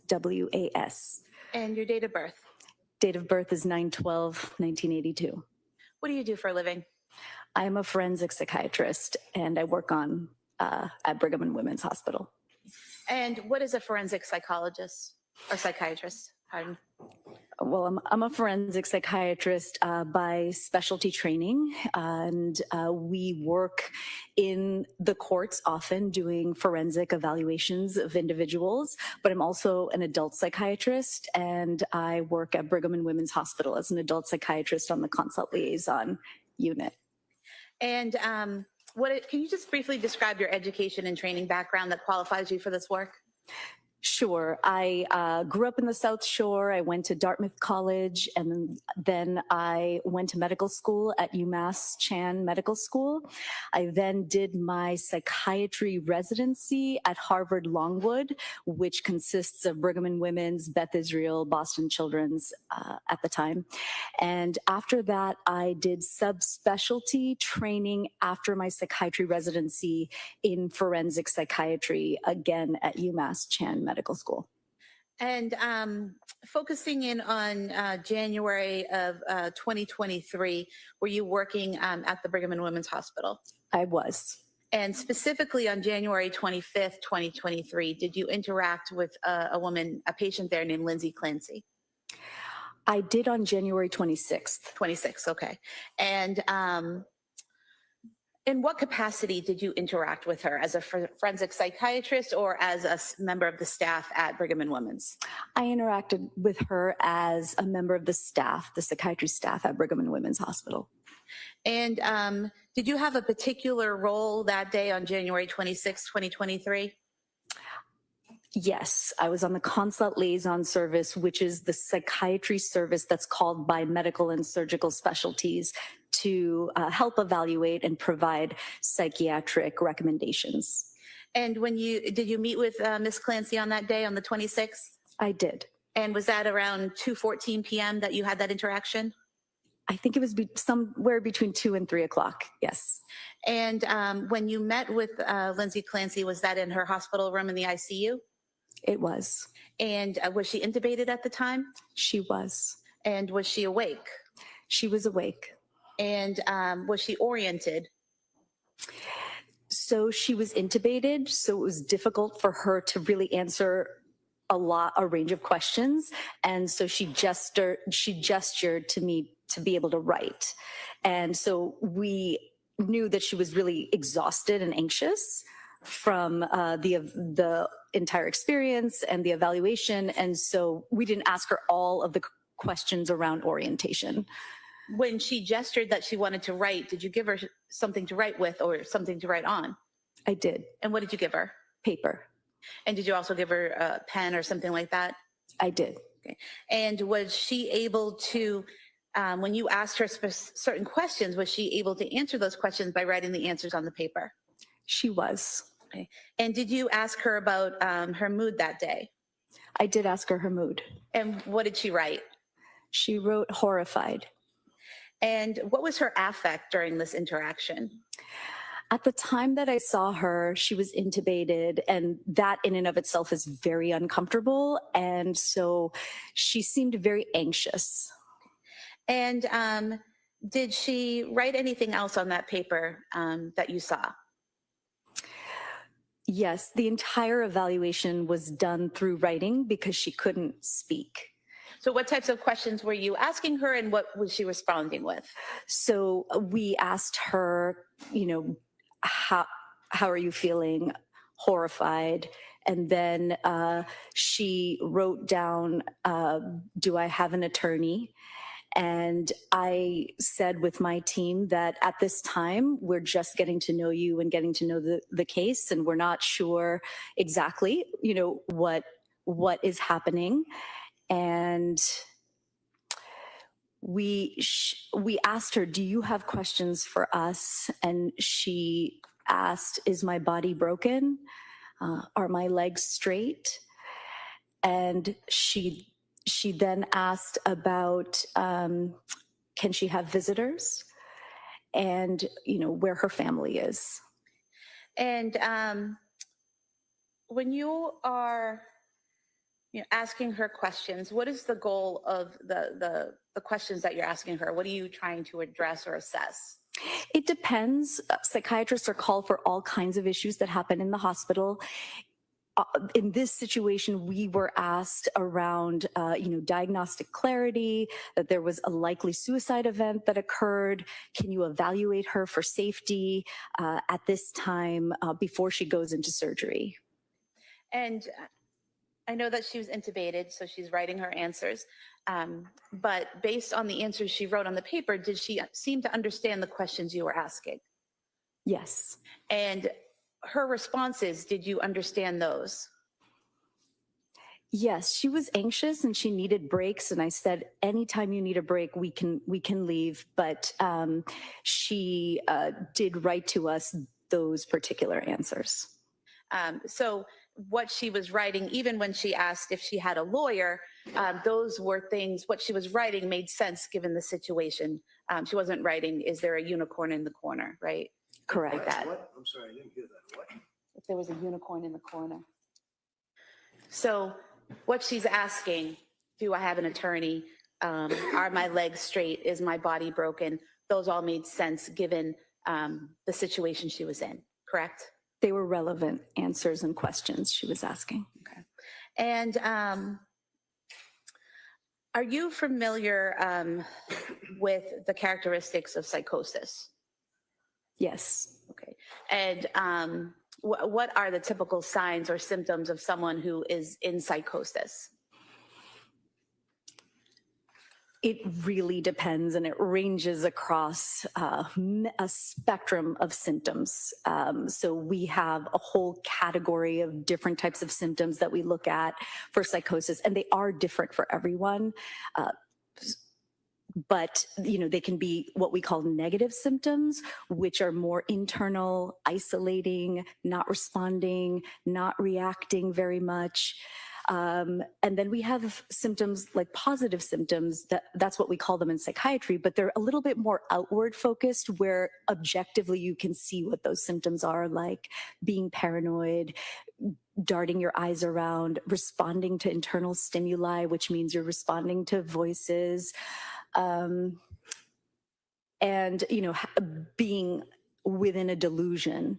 So there's all kinds of symptoms, and they look different for each and every person. In your conversation with Ms. Clancy, did you notice any internal or external signs of psychosis? At the time, I documented that I did not note those.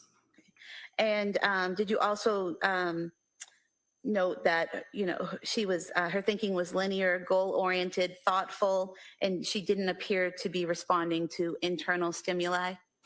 Yes, that is typical language in psychiatric mental statuses, and I did document that. What is internal stimuli? Oftentimes, it's very difficult for our patients to be able to articulate what they're hearing. They may have perceptual disturbances like hallucinations or auditory hallucinations, and maybe hearing voices. When it's really active, we often see those individuals interacting with those voices. I didn't see that in that particular moment. So, for example, you could see someone engaging in a looks like they're engaging in a conversation with someone, or looks like they're looking over at something, thinking something or someone is there when they're not. Is that correct? That's what responding to internal stimuli is. Yes. And you didn't see any of that present with Ms. Clancy? Correct. And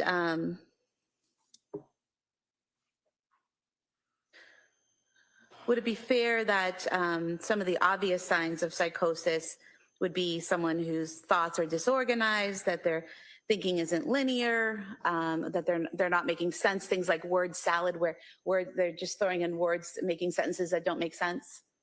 So you describe symptoms that we can see in people with serious mental illness who have a psychotic disorder with active symptoms.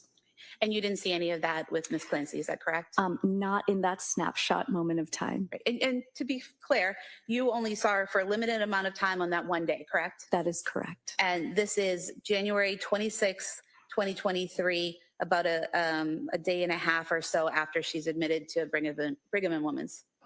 That is correct, yes. And she's still intubated.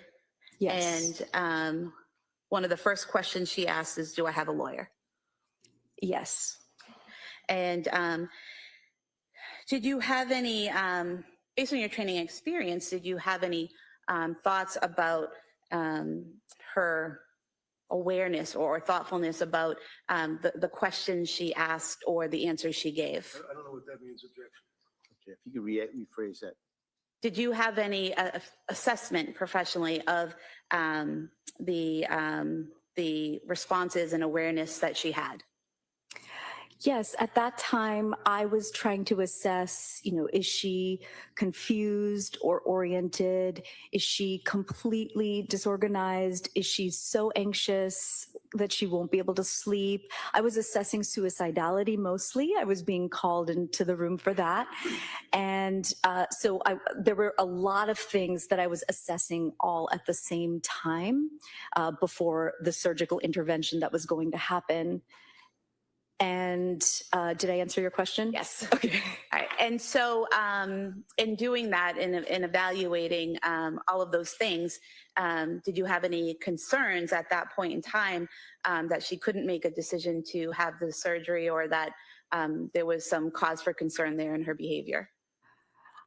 I felt she had the capability to make the decision for surgery at that time.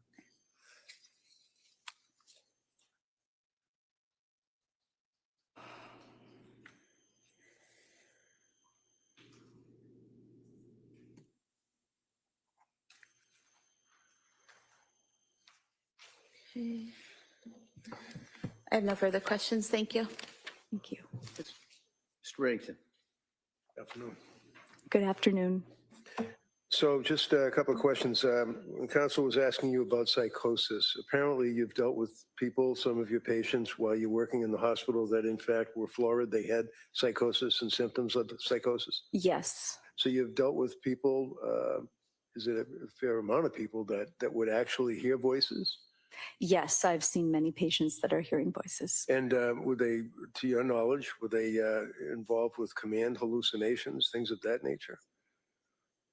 My patients in the past? Yeah. Yes. Yeah. A fair large amount of people that you've treated over the years that have suffered from command hallucinations, hearing voices, delusions, things of that nature, right? In my career, yes. Yeah. And do you know whether or not there had been any indication from Lindsay as to, well, in the hospital, having any delusions or psychosis symptoms of that nature, if you know? So I saw her, she had only been in the hospital for a day and a half. Right. And I hadn't heard about any psychotic delusions And from that's anybody. what you saw, though. I mean, as far as you, like, how often would you see her? I see. I saw her one time. Once. Okay. How long were you evaluating her? Probably because she was intubated, it was very, just asking how long. about 20 to 30 minutes. 20 minutes, 30 minutes? And a psychosis, is a psychosis, to your knowledge, something that has to continue, or does it stop? It absolutely depends on the patient. It depends on their age, how many episodes of psychosis they have had. It depends on the type of psychosis we're seeing. For some people, they can have moments of clarity, absolutely. And for some, it can be more continuous. It really depends on the patient and their illness. Okay. So basically, you're saying that it would be case specific? Yes. All right.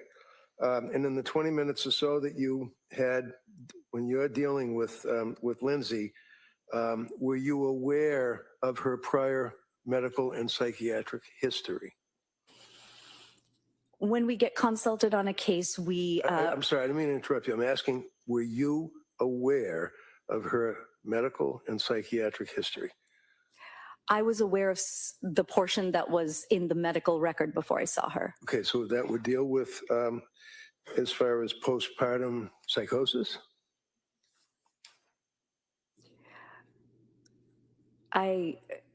Could you ask that question again? When you looked at the medical record and when you were involved evaluating her on behalf of the hospital, because you weren't a psychiatrist that her mother or father had retained and asked to go see her, right? Correct. You were working for the hospital. I was working for Brigham and Women's Hospital. And you had spoken to a number of people before you interacted with her for the 20 minutes that you saw her while she was there for a month, right? No. Okay. Now, were you aware of her history of documented postpartum depression? I was aware of mostly the postpartum anxiety that was in the record, yes. And postpartum anxiety, the symptomology would be insomnia? Yes, and can be. Did she have insomnia prior to seeing you for 20 minutes? Yes. And do you recall the length of time that she would be suffering from insomnia? Was it like a week, a day, a month, or what? I don't recall the timing exactly. Do you recall that at one point that she was on medication and actually went for 48 hours without sleep? I don't recall that exactly from the record, that number. Do you recall, in addition to the insomnia, that she was concerned as asking you if, in fact, her brain was broken? She asked me is my body broken. Okay. Did you see in the records that she was concerned about the effect of the drugs and whether or not her brain was broken, quote unquote? I did not see that language in the records. How about acting on command hallucinations, conversations or statements to the effect that she was having thoughts of suicidal ideation? You know that, right? I did know about the suicidal ideation, yes. How many times did she express to people that she would tell people that she had been concentrating on committing suicide? If you know. I don't recall the number of times. So in any event, you know that she was insomnia. You know that there was a significant period of time that she was suffering from insomnia. You knew that she was expressing suicidal ideation. How about homicidal ideation? Did she express that? Not from my review of the records. Okay. Would that be indicative of a person that could be in psychosis expressing concerns about homicidal ideation? No. Overall, allow it. Sorry, I don't know that question. Could you repeat that question? Sure. Is that one of the factors that one would be concerned about as a psychiatrist if a person was expressing homicidal ideation? I would be concerned about that as a psychiatrist. And in fact, in this case, you knew at least about the suicidal ideation that she had been expressing, right? Yes. But you didn't know about any homicidal ideation she was expressing, right? From the records or prior from... to coming to see you for 20 minutes? I knew that there was an event that had occurred and that... 3 children died. That's the event you're referring to, right? Yes. Okay. Right. Next question. Now, as far as the period of time that she was involved with, by the way, what's hypomania? Hypomania is sort of the gradual increase towards mania, the symptoms that we see in somebody who might have bipolar disorder. And with bipolar disorder, we see mixed depression and we see mania and we see symptoms that kind of gradually increase to mania. And we call that period hypomania. Did she exhibit, to your knowledge from the medical records, any periods of hypomania? Excessive cleaning, exercise, or activities, being awake at night, things of that nature? At that moment, on January 26th, I don't remember reading about that. Okay. Do you have any memory of reading about it at all? Other than that moment? As a treating physician, a doctor, psychiatrist?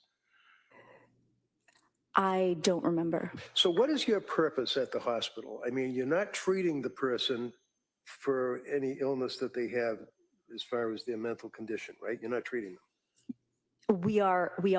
Oh, you are? Yes. So you're concerned about, obviously, their symptomology, if any, that they present at the time that you're looking at them and talking to them, or in this case, she couldn't talk, but she couldn't talk and she was going into surgery, and we had recommended suicidal precautions. We had recommended trauma-informed care so that she was getting the care that she needed. She was going to go into surgery. And then after that, we were going to continue to follow her and assess her and make sure that we were evaluating her appropriately and making recommendations to the surgical team for the care that she needed. You all set? Objection. So when you're dealing with this person that's going into surgery, did you know what type of surgery she was going in for? At the time, we knew that she was going into surgery for her spine. Did you know what happened with her spine?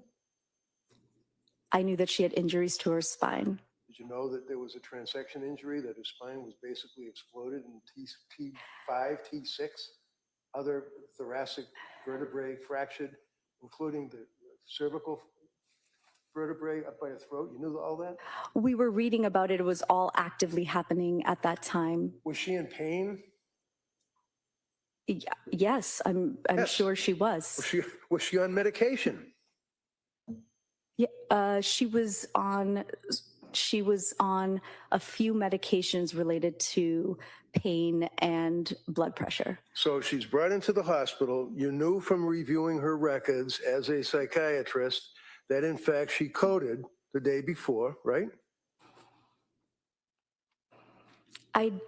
I don't recall her coding the day before I saw her. I do recall from the records that she had a coding event after, I think on the 27th or 28th. Okay, so you were not involved with her when she coded. Did you know that she had any events of that nature right after she was brought from the South Shore Hospital? I don't know what you're referring to. You know what a code is, right? Yes. Did she almost die before you saw her? I think it was after. Okay. How about perfusion, blood in the body and tubes being inserted into her chest? Did you know that from looking at the records? I think that happened after, but I don't recall because I don't have the records on me. Okay. So did you know that she had massive transfusions? Not at the... On this jury that it was after she saw you that she coded, had transfusions, had double tubes put into her both sides of her lungs. It's your testimony that it was after she saw you? You don't know, do you? My understanding is the surgery happened after I saw her. Oh, the surgery did. I'm asking you about the massive transfusions. I'm asking you about the tubes being inserted so that the 300 milligrams or whatever it is of blood can be perfused or taken out of her chest cavity. I'm asking about whether or not you knew that she had coded. I'm not asking about the surgery. Obviously, that took place after you saw her, right?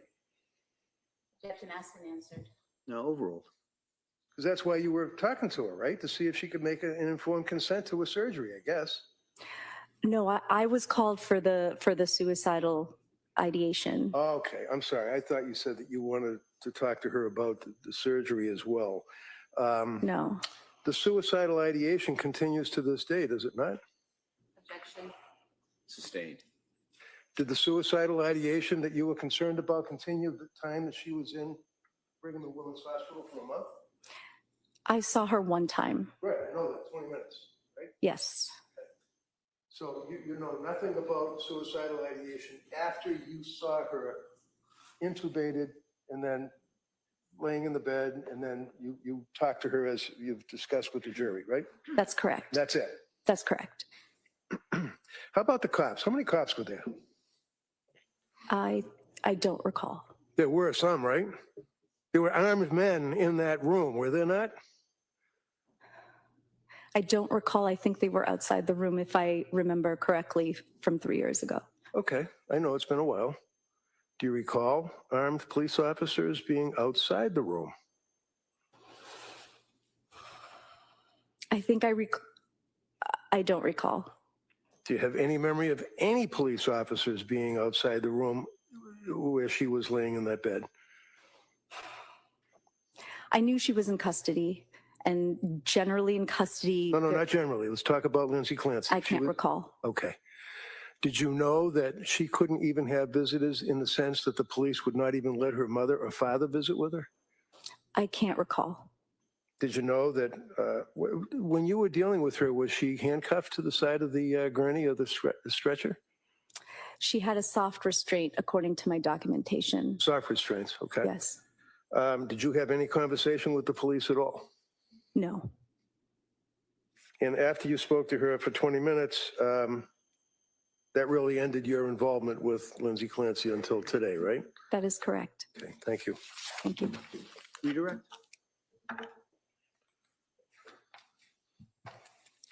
Doctor, when you were being asked about these records that you reviewed, what records did you review? I reviewed the records in EPIC, which is our medical record at Brigham and Women's Hospital. And so you didn't do a deep dive into Ms. Clancy's entire psychiatric history prior to coming to Brigham and Women's, correct? I did, as you do, as is protocol for a consult, you look at the records and you make sure you have an understanding of what's been happening with the patient. But did you have access at that time to all the records for all the treatment providers Ms. Clancy had seen regarding her mental health for the last 6 months? You know, I don't even know. I had some of the records. I don't know if I had all of the records. Okay. And so you reviewed what you had, correct? Correct. And then you met with the patient, correct? Correct. And in meeting with her, where she's she's had these events happen. She's had the tubes in her chest. She's about to go into surgery. One of the first things on her mind is, do I have a lawyer? I'm going to Correct? object to that, move to strike that. First of all, it wasn't part of Cora. Secondly, this is the fourth time the council has tried to accentuate that. Oh, well, I'll allow that question. Go ahead. Well, that was one of her first thoughts was, do I have a lawyer, correct? She wasn't able, she was exhausted. She was intubated. She could barely talk. She was writing and she was getting ready for surgery. And so those were the few questions that came up. Right. She's exhausted. She's anxious. She's in pain. She's about to go in for surgery. And she wants to know, do I have a lawyer? Objection. Sustained. So given the condition she was in at that time, the defense counsel asked you about the pain she was in. Defense counsel asked you about the surgery she was about to go into. Those are the issues that she was focused on. In your conversation with her, am I broken? Are my legs straight? Do I have a lawyer? Yes. Thank you. She wasn't focused on much while she was exhausted, in pain, anxious, and concerned about the future surgery that she was imminent, was she? If you could speak up, ask that question. Sorry. She wasn't focused on much of anything while she was exhausted, in pain, unable to talk, and anticipating imminent surgery, right? That's correct. Thank you. That's all I have. Anything, Coma? No. All right, thank you, Doctor. Thank you. Thank you.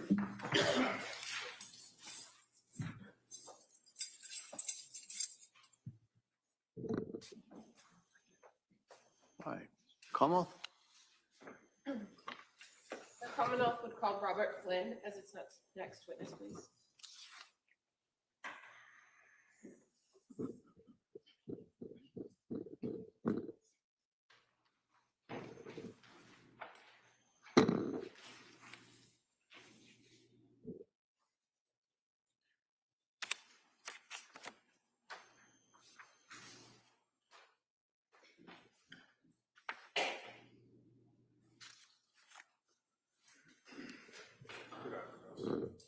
Do you solemnly swear that the testimony in the evidence you should give to the court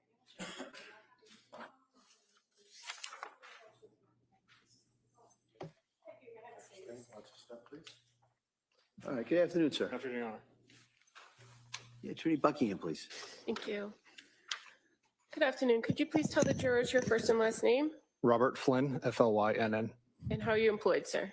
from the Duxbury Police Department. What is your current rank or assignment there? And currently I am a patrol sergeant, How long have you been with the Duxbury Police? about 7.5 years. Going back to January of 2023, what was your assignment then? I was assigned to the Detective Bureau. So if I draw your attention to January 24th of 2023, were you working that day or were you called in? Both. I worked the 8 a.m. to 4 p.m. shift, and I was called in later after my shift. Okay, so you became aware of an incident that occurred in the town of Duxbury approximately 6 p.m. that evening? Yes, ma'am. And so when you come back in after working that day shift, where do you go or where are you directed to go? I was contacted by Sergeant Detective Jamali, who informed me to respond to 47 Summer Street. And so while you're en route to that location, are you monitoring the radio? Yes, ma'am. And are you monitoring communications with other Duxbury officers? Yes, ma'am. I had a department-issued vehicle that I took home, and I responded to it in that vehicle. And I had scan on, which is getting all surrounding agencies, including fire, Pembroke, Kingston, Marshfield. And while you were en route and had that radio on, could you hear officers screaming and it being chaotic? Yes, ma'am. When you arrived at 47 Summer Street, were there already other first responders there? Yes, ma'am. And is it fair to say that when you actually arrived at that location, you were made aware that the children that were on scene had already been transported? No. Okay, so what did you know when you arrived? What did you learn? I knew that there was an incident involving children. I learned that when I initially responded and spoke to Sergeant Homestead. He was the one that informed me that it appeared that a mother had killed her 3 kids. Okay, but when you got there on the scene, were the children still in the house? So I was under the impression that they were still in the house because most incidents I've had involving a sudden death at a house, the fire department declares them on scene and it becomes a police matter and we help with the investigation. Okay, that was your understanding based on the information that you had, correct? But did you come to learn that the children had been transported? Yes, ma'am. And how about the individual, the person, the fourth person, if you will, on scene? Were you advised that there was a woman who had been transported from the scene as well? Yes, ma'am. And as a result of kind of the nature of what you believed you were coming into, did you call for extra help? With our own department or? With an outside department? Yes, yes. So Massachusetts State Police has jurisdiction over any death investigation in town of Duxbury and other communities. So we are to notify investigators of the state police. And as a detective with the Duxbury Police, you're familiar with that relationship with the state police, that oftentimes when a death investigation occurs, that you work in connection with the state police detectives unit of that jurisdiction to conduct an investigation, correct? Yes, ma'am. And so in this instance, when you went there, you believed that the children had already passed, so you made that phone call to the detectives unit, correct? That's correct. And certainly, sometime thereafter, you were advised of the children's passing and that this was a death investigation, correct? That's correct. Once the children had been removed from the scene and the defendant had been removed to the scene, did you and your other officers from the Duxbury Police Department do anything to secure the scene? Yes, so once we gathered more information and I notified the Massachusetts State Police, we decided to conduct a security sweep of the house. This is to make sure that there was no further suspects or further victims or any other people in the house that we may have missed. In regards to this security sweep, what is the goal? You just described it to kind of identify if there are other people, but as far as your observations and your contact within the house, do you try to minimize your contact within the house in those instances? Yes, I'm not searching for any type of evidence. I just have different observations that I obviously notice. And what areas of the house did you go into prior to the arrival of the state police? I entered with three of us, Sergeant Patricus, who's from the Kingston Police Department, and it was Lieutenant Weiler at the time. So we all kind of went into our own separate rooms and separate ways throughout the house. But I think ultimately all three of us went to all three floors of the home. Okay, and so talking first about the main floor of the house, did you go into the kitchen area? Yes, I did. And did you make any observations in that kitchen area? I observed, it was clear to me that there was young children living there. There was some paintings on the wall. I noticed a takeout food bag. The only word I remember from that is it being Mediterranean written on the receipt. Okay. And if I may approach for the picture.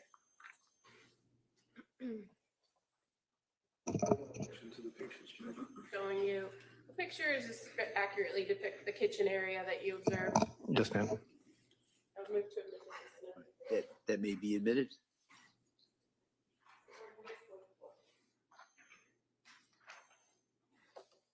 just kind of showing you on the screen what's now been marked as Exhibit 44. This is the kitchen at 47 Summer Street, and in the middle of the photograph is a takeout bag, correct? Yes, ma'am. And you're aware that in the background here of the photograph where there's a kitchen table, there's kind of a door next to it. Yes, ma'am. And then there's, on the other opposite side, there's a slider door, correct? Correct. And in addition to making those general observations about the kitchen area, did you go in other areas of the main floor of the house? Yes, I did. And in the living room area, I'll show you what's been marked already as Exhibit 25. Is that familiar to you as well? Yes, ma'am. And again, upon your kind of sweep of this house, what stood out to you about the living room area? There appeared a young child lived there, and there was food on the couch, their snack. And in this photograph, can you see a couple bowls, a bowl here on the bottom of the photo and a bowl further up on the couch? Yes, ma'am. Now, in that main area of the house, you didn't find any other individuals, correct? Negative. And had you been made aware that the husband, Patrick Clancy, had been on scene and he had also been transported from the area? Patrick Clancy was on scene when I was there. Okay. At some point, did he go in an ambulance? Yes. Now, in that second floor of the house, or well, let me ask you, what's the next area of the house that you recall going through in this sweep? Into the basement. Now, were you advised that things had occurred in the basement? I think so. I'm not really. And fair to say, this was still, upon your arrival, a pretty chaotic scene. Correct. There was a lot of firefighters around, a lot of equipment going around. Correct. Okay. In that basement, did you do a full sweep of every room in the basement? Like I said, 3 of us combined every part that a human or something could be in. So, yes. Okay. But as far as you yourself, fair to say you just kind of went in on the left side? Yes, I went into the left. And did you see a lot of the firefighters' equipment still left behind? Yes. A lot of medical supplies? Yes, ma'am. Now, going up to now the second floor, did you go to the second floor of the home? The top floor? Yes. Yes. And did you enter into the master bedroom? Yes. And is there anything that kind of struck you about walking into that master bedroom as far as the temperature of the room? It was colder than the rest of the house. And did you notice that there was, in fact, a window open? Yes, ma'am. So I'm just going to show you what's been marked as Exhibit 43. Is that familiar to you as the window that you observed open? Yes, ma'am. And as far as the furniture in that bedroom, did you make any observations of a bed in the room? Yes, ma'am. Was there anything that stood out to you on the bedding or in the area of the bed? The bedding itself? If it stood out to you. Not necessarily, no. How about the the first items on the bed? Yeah, so sorry, Patricia pointed out that there was a cell phone on the bed. Okay, I'm just going to show you. It's already been marked as Exhibit 42. See, is an object. Is that how it appeared when you first entered into the bedroom? Yes, ma'am. The phone.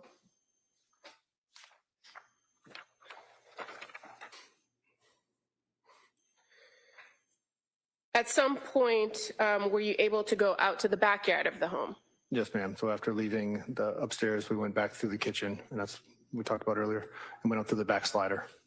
And were you able to make observations of the backyard area? Yes, we came up to a porch and took a left, which would have been the back right side of the house. And there was some matted down snow and some other medical equipment, which we believed was the window that Lindsay Clancy came out of. And from that area or that vantage point in the backyard where you were, could you see into other areas of the house? Yes. And what areas of the house could you see into? Near where that area was, there was a basement window that kind of went into, but I later learned what it was, but a basement window to like an office or gym area. Show you Exhibit 38.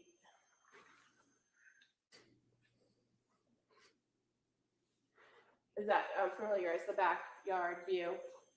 Yes, ma'am. And fair to say there's an area here of the photo that I'm pointing to with my pen, which is kind of on my right. That is a window well.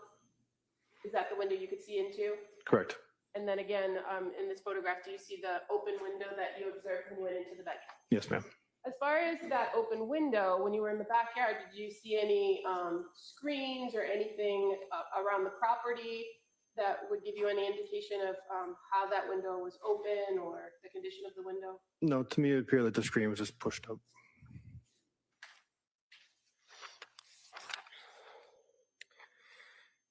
Now, again, as you and the 3 other investigators did that sweep of the house, you didn't touch or move anything, correct? Negative. And once you did that security sweep, is there a protocol in place to make sure that the scene remains as it is until the state police arrive? Yeah, so there was one of the officers was logging individuals that were in and out of the house. Crime scene tape was put up around the property. The doors were secured, and around this time is when I received a phone call from Trooper McKellican. Okay. And did you remain on scene? We remained on scene until some troopers showed up to the area. And while you were on scene, did you attempt to help coordinate other members of the Duxbury Police Department to take care of other things like going to the hospitals and securing coverage? The decision for who was going to the hospital was made by our command staff, but I met some of the troopers back at the station to coordinate further. Okay, and when you were back at the station, were you aware or advised that a search warrant was sought for the residence? Yes, ma'am. Did you go back to 47 Summer Street with the team when the search warrant was received? Yes, ma'am. And did you participate in the execution of that warrant? I was present during it. Okay. Fair to say, though, you didn't, you weren't responsible for searching any particular location or collecting any evidence? No, ma'am. That was reserved for the state police? For the most part, yes. At the conclusion of that search warrant, were you asked to go back into the house? Yes, ma'am. And what were you asked to go back in the house to do? Once the search warrant was completed, my lieutenant told me to go back up into the house and close the window in the upstairs bedroom. And when you went back and got closer to that window, did you make any observations of damage to the window or the window screen? No. And were you able to close it and secure the window? Eventually, yes. Fair to say there was blood in that area that kind of was in the way? Yes, and the bed was kind of pushed in front of it. So did you have to move the bed in order to get to the window? Yes, ma'am. As far as anything removed from the home, did you go back into the basement at somebody's direction? No, ma'am. At some point, had you helped to remove some medical equipment that the fire department had left behind? That was during the search warrant. Okay. And is that the only items that you yourself removed from the home? Correct. As part of the follow-up investigation, did you work with Trooper McGilligan and some of the other troopers from the State Police Detective Unit to conduct follow-up interviews and gather more information? Yes, ma'am. Is it fair to say that the state police were the primary investigators and they took over pretty much everything from that point on? That's correct.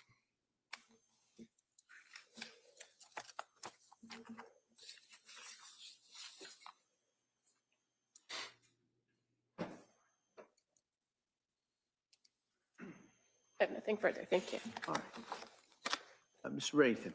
I have no questions. Thank you, sir. All right, thank you, sir. Thank you, Your Honor.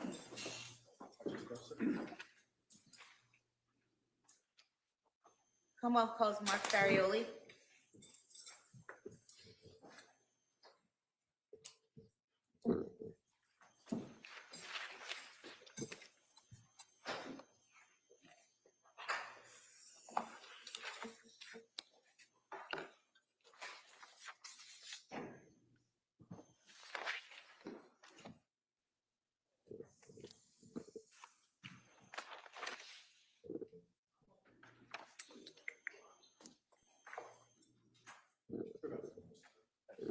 Good afternoon. Do you solemnly swear that the testimony you give that you shall give to the Commonwealth and nothing else will be to the Commonwealth and the Senate flash and the truth, the whole truth, and nothing but the truth, so help you God? Thank you, sir. You may have a seat. All right, good afternoon, sir. Afternoon, Your Honor. Honey? Yes, Thank you. please. Good afternoon. Can you please state and spell your name for the record? I'm Detective Mark Farioli, Farioli. Where do you work? The Massachusetts State Police, How long have you been a state trooper? since 2005. And back in January of 2023, where were you assigned within the state police? I was assigned to the Plymouth County State Police Detective Unit. And were you involved in a limited way in the investigation regarding Lindsay Clancy? Yes, I was. And specifically directing your attention to January 27th, 2023, were you aware that a search warrant was obtained on that date to collect the blood and urine of Lindsay Clancy from South Shore Hospital? Yes, I was. And then directing your attention to January 31st, 2023 at 10:25 in the morning, did you go to the South Shore Hospital to collect the blood and urine of Lindsay Clancy? Yes, I did. And where did you collect that from? The lab at South Shore Hospital. And was that from the specimen process supervisor, Melissa Akerdepane? Yes, it was. And do you recall how many vials you collected? In total, I collected 7 vials. And was that all blood or urine or both? 6 were blood vials and 1 was urine. And once you collected those vials, where did you bring them? I brought them directly to the Massachusetts State Lab in Lakeville. And did you drop those off at the state lab at approximately 11:15 a.m. on January 31st, 2023? Yes, I did. And do you recall who you gave the vials of blood and urine belonging to Lindsay Clancy to at the lab? Leah O'Connell. Thank you. Mr. Rankin? We have stipulated to the chain of custody for the blood.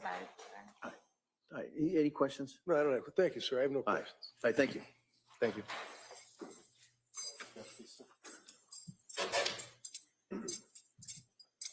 Leah O'Connell.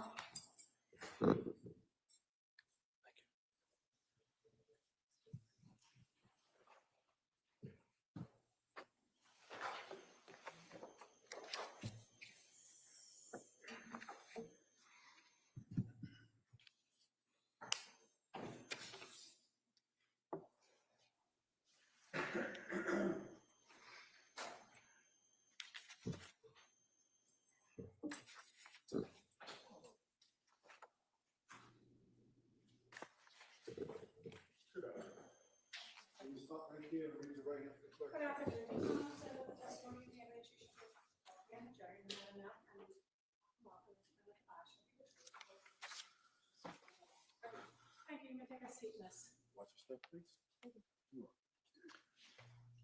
Hi, good afternoon. Good afternoon, sir. All right. Counsel? Thank you. Good afternoon. Can you please state and spell your name for the record? My name is Leah O'Connell, Leahoconnell. Where do you work? Currently, I'm employed with the Massachusetts State Police as a trooper. Back in January of 2023, were you also employed with the state police? I was at the crime lab. And what were your responsibilities at the crime lab at that time? So I was a forensic evidence technician, so we would receive evidence submitted to the lab for testing. And once you received that evidence at the lab, well, first of all, who would you receive that from? Would that be chemists? Would that be troopers? Who would it be from?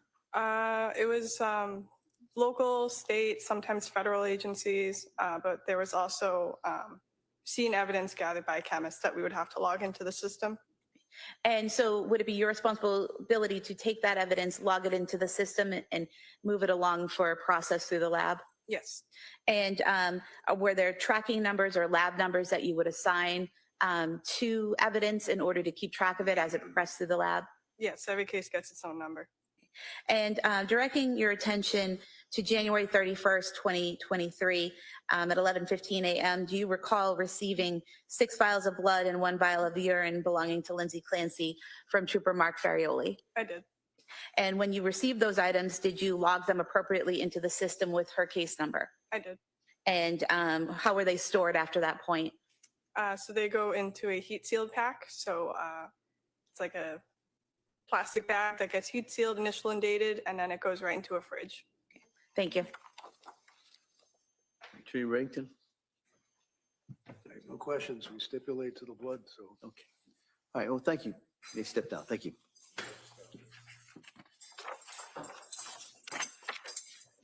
Commonwealth calls John Santos.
Thank you, sir. You may have a seat.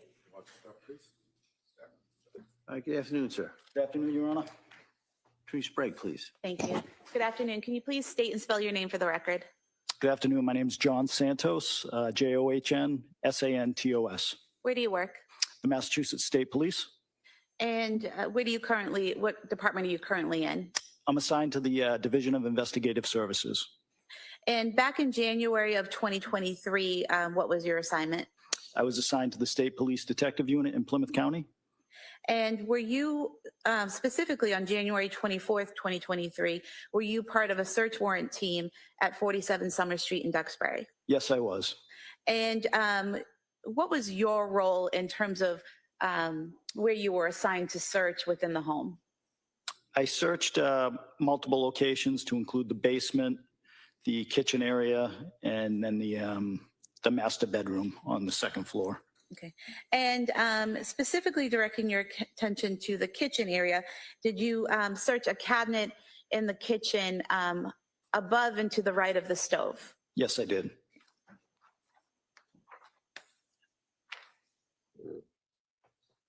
Showing you a photograph. Is this a clear and accurate depiction of the items you found in that cabinet on January 24th, 2023? Yes, it is. You could have this photo marked as the next exhibit. That may be admitted. May be admitted.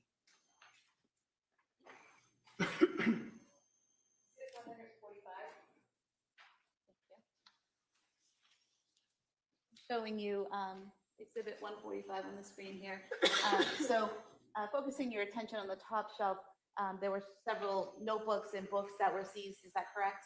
Yes. Were those taken out of the cabinet and cataloged by the state police? Yes, they were.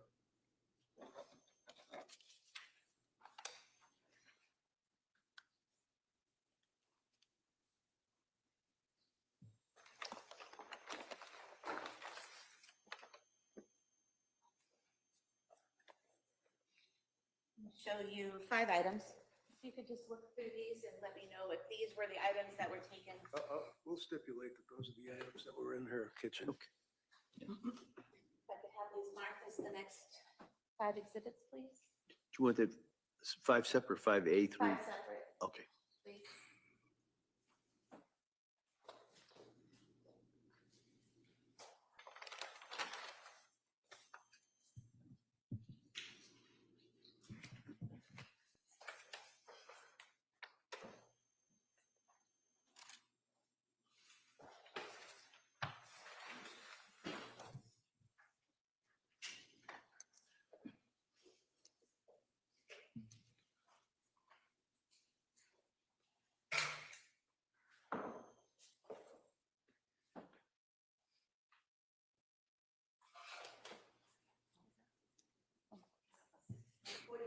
Exhibits 146 through 150. All right, thank you. And sir, showing you what's been marked 146.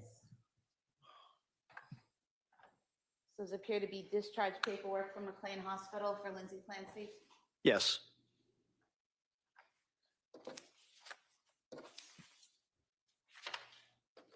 And this discharge paperwork on the 3rd page included a list of medications. Is that correct? Yes. So we have lorazepam 1 milligram, melatonin 5 milligrams, and trazodone 50 milligrams, correct? Correct. Along with description of when she's to take those medications, correct? Correct.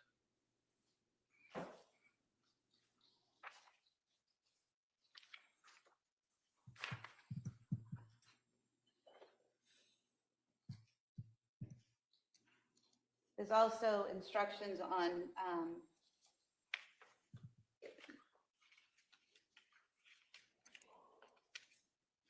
the 6th page in about resources for therapy and community services, correct?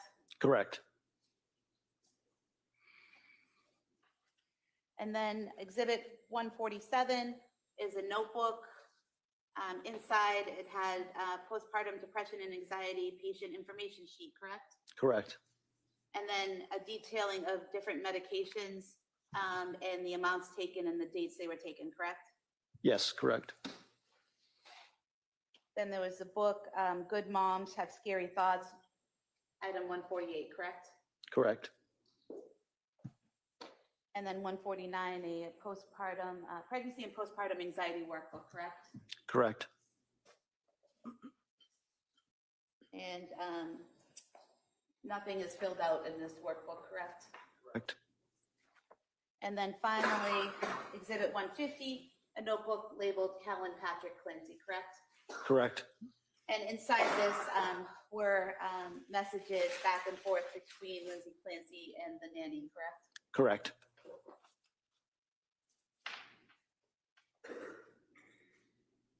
Now, you mentioned that you searched several rooms in the home, correct? Yes, correct.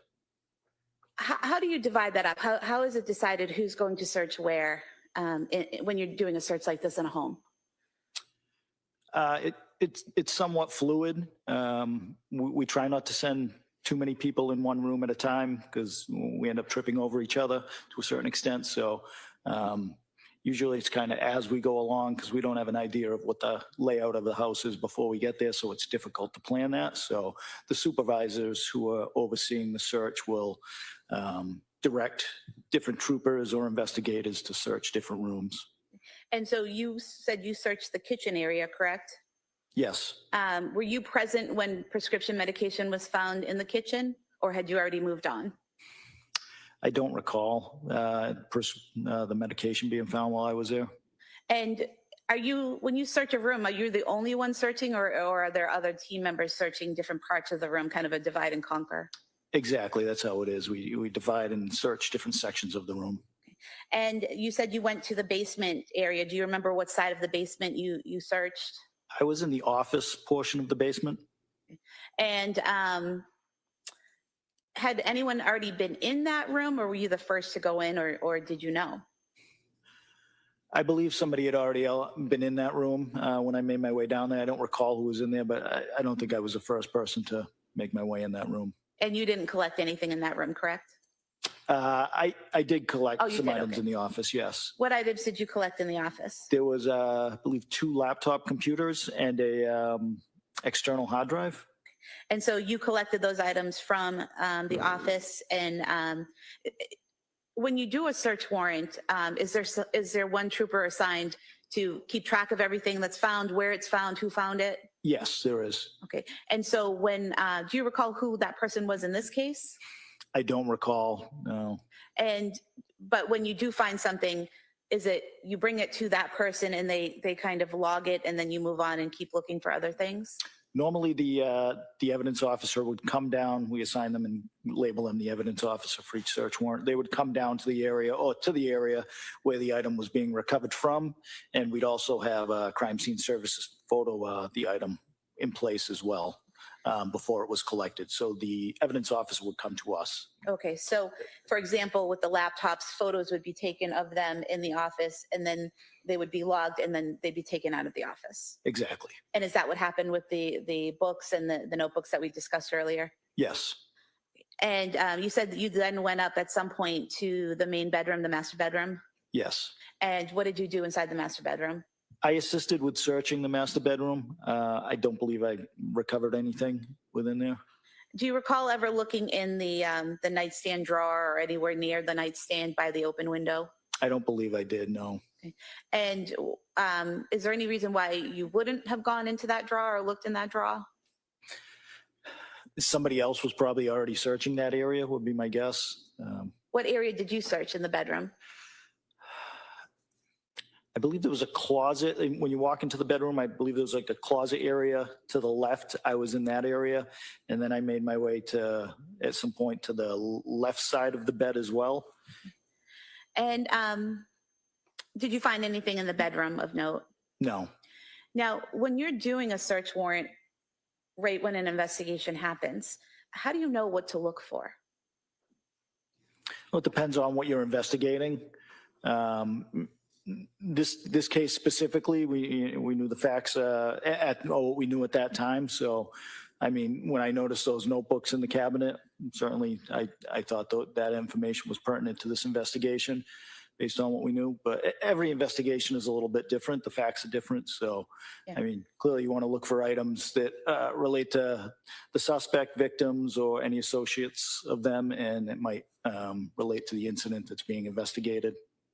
When the search was being done in the home at 47 Summer Street that night, did officers already know that Miss Clancy had crushed up pills and taken them with lemonade?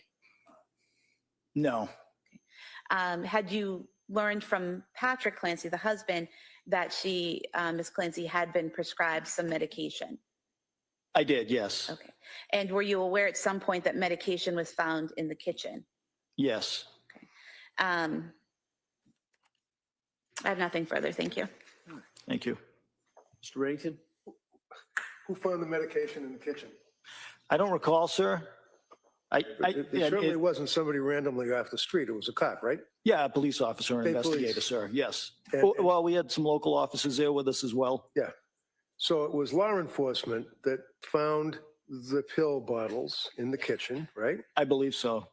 And seized them. Is that correct? Correct.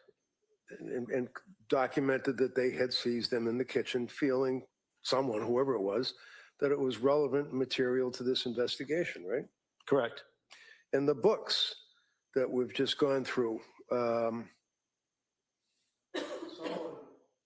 felt that a notebook captioned Callan Patrick Clancy would be relevant material to this investigation, right? Correct. Right? Yes.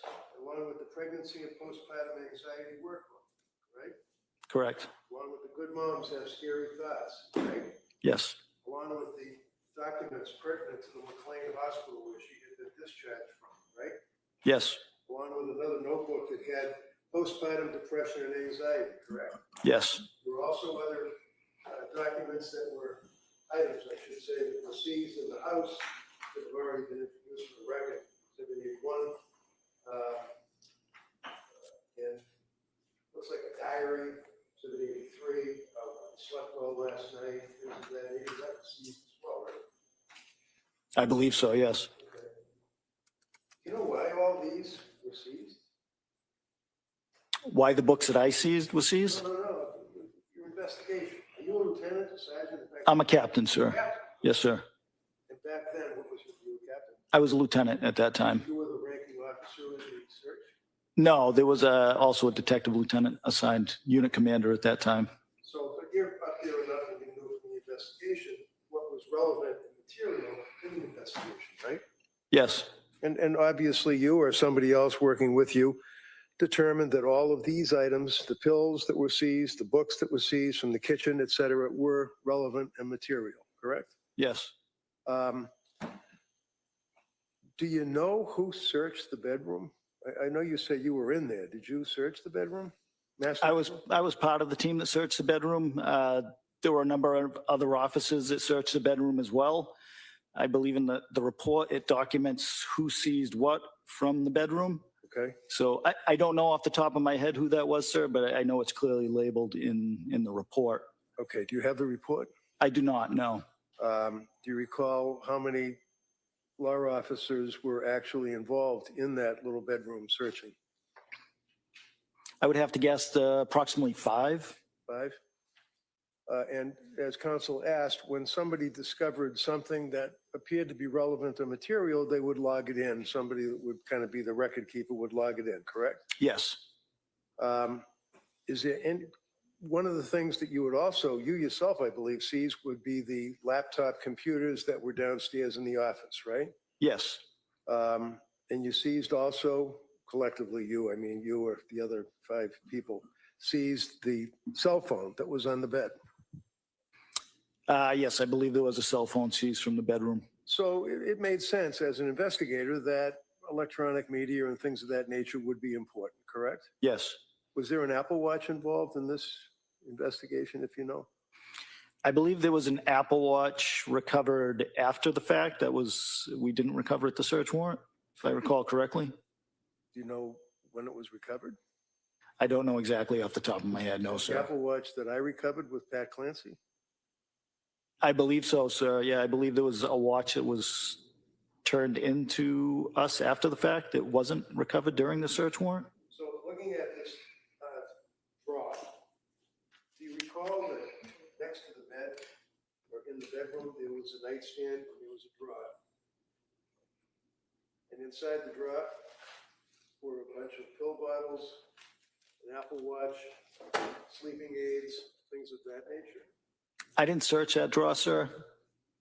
Okay, I don't mean to embarrass you, I'm just asking. Yeah. Do you know why nobody bothered to search that drawer?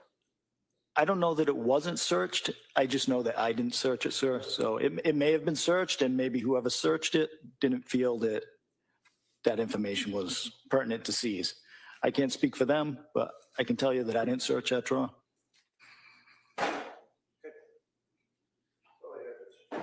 Redirect? No, Your Honor. All right, thank you, sir. Thank you, Your Honor.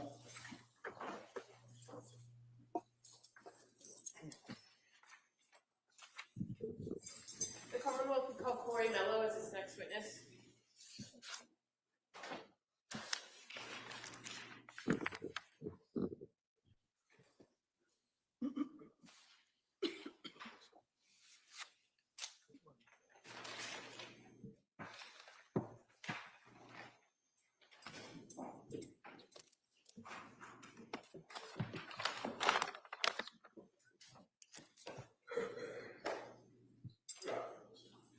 Right there, raise your right hand to the clerk, please.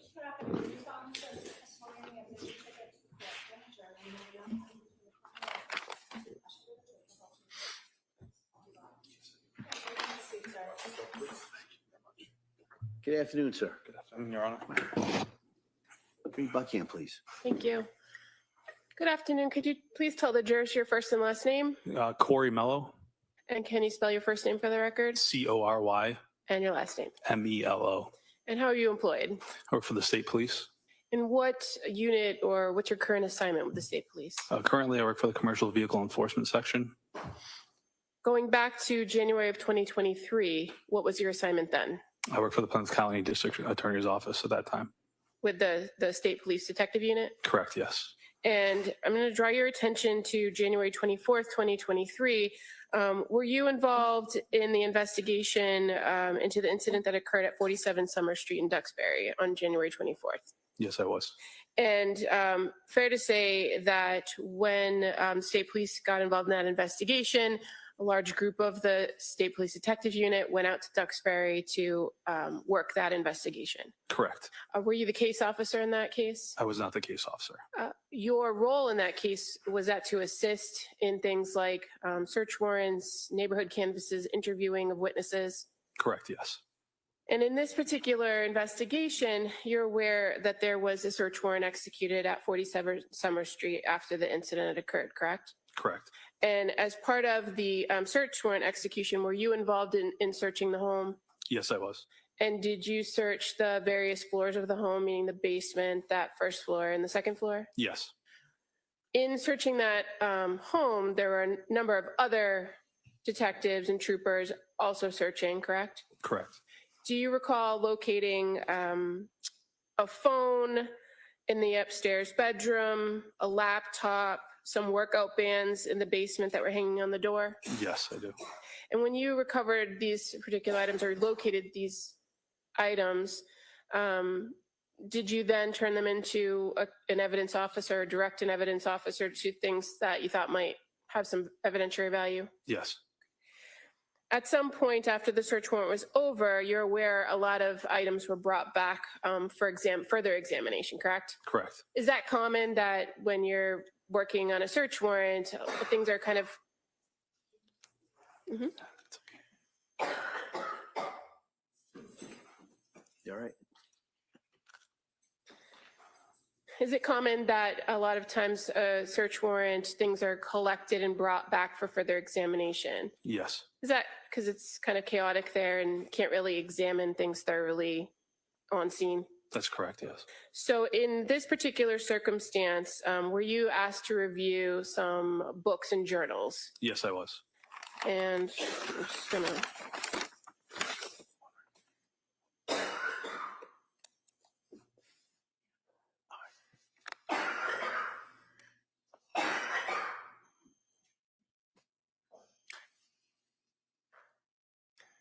If I may approach the witness. Sure. I'm just showing you an item. Is that familiar to you? Yes, it is. You didn't locate this on that night, did you? No, I did not. But you had the opportunity to review the contents of it at a later date? Correct. I would move to admit this crime journal. No objection. All right, that may be admitted.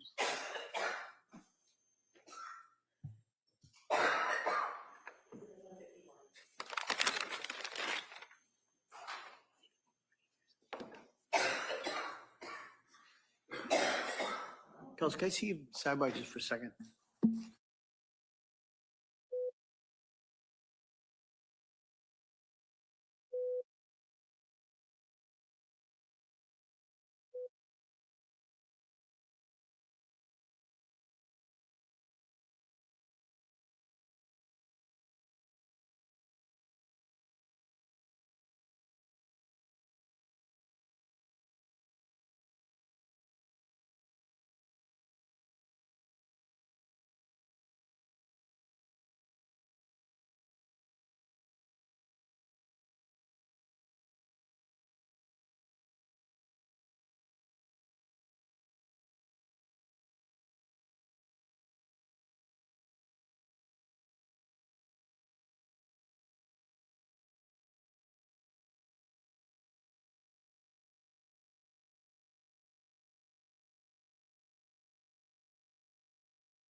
All right, Kamal? Thank you.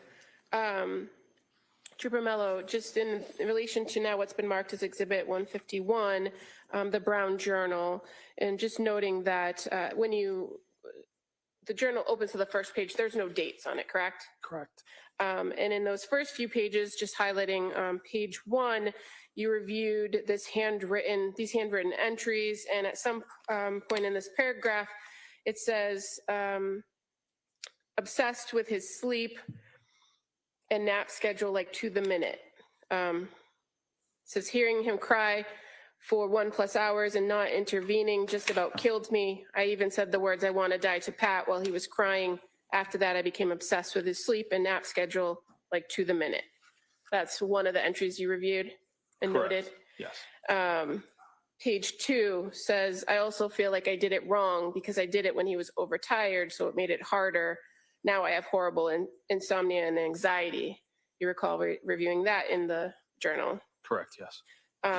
Page 4 of the journal says, why else I feel guilty. He's not really hitting his milestones. Again, that's a page that's not dated in this journal, correct? Correct. Page 8.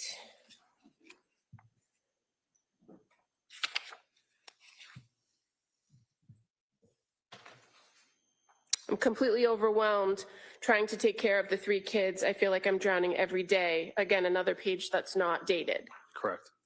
At some point, there are some dated pages in this journal, fair to say, right? Yes. And there's one on November 18th. And November 18th, that page reads, it's like I'm so desperate to get a mental break from taking care of everyone that my mind is trying to make something physically wrong with me. You recall reviewing that in the journal? Yes. Now, in addition to the Brown Journal, when you were back at the office, you also had the occasion to review some of the other journals collected, right? Correct. This journal I'm holding up, exhibit number 147, is that familiar to you? Yes. And again, this is a journal that has handwritten notes in it, very similar to the handwriting in the Brown Journal you reviewed? Yes. And fair to say the entries in this notebook only span a few pages and only go from October 13th as the first entry and the last one being January 18th, correct? Correct. And this third journal that you reviewed after the search warrant, exhibit number 50, the yellow journal with Callan Clancy's name on it, you recall that? Yes, I do. And you are aware Callan Clancy was one of the children. Yes. And in this instance, did you see similar handwriting from the other two journals that you reviewed? Yes, I believe there was two separate. Okay. At some point in this, these entries, you began to notice there were other handwriting. Correct. At the time you were looking at this, did you know who the other handwriting was? At the time, no. Who it belonged to? And fair to say, reviewing the contents of it, it's a pretty detailed list of a schedule for the baby. Correct. I have nothing further. All right. Mrs. Reddington.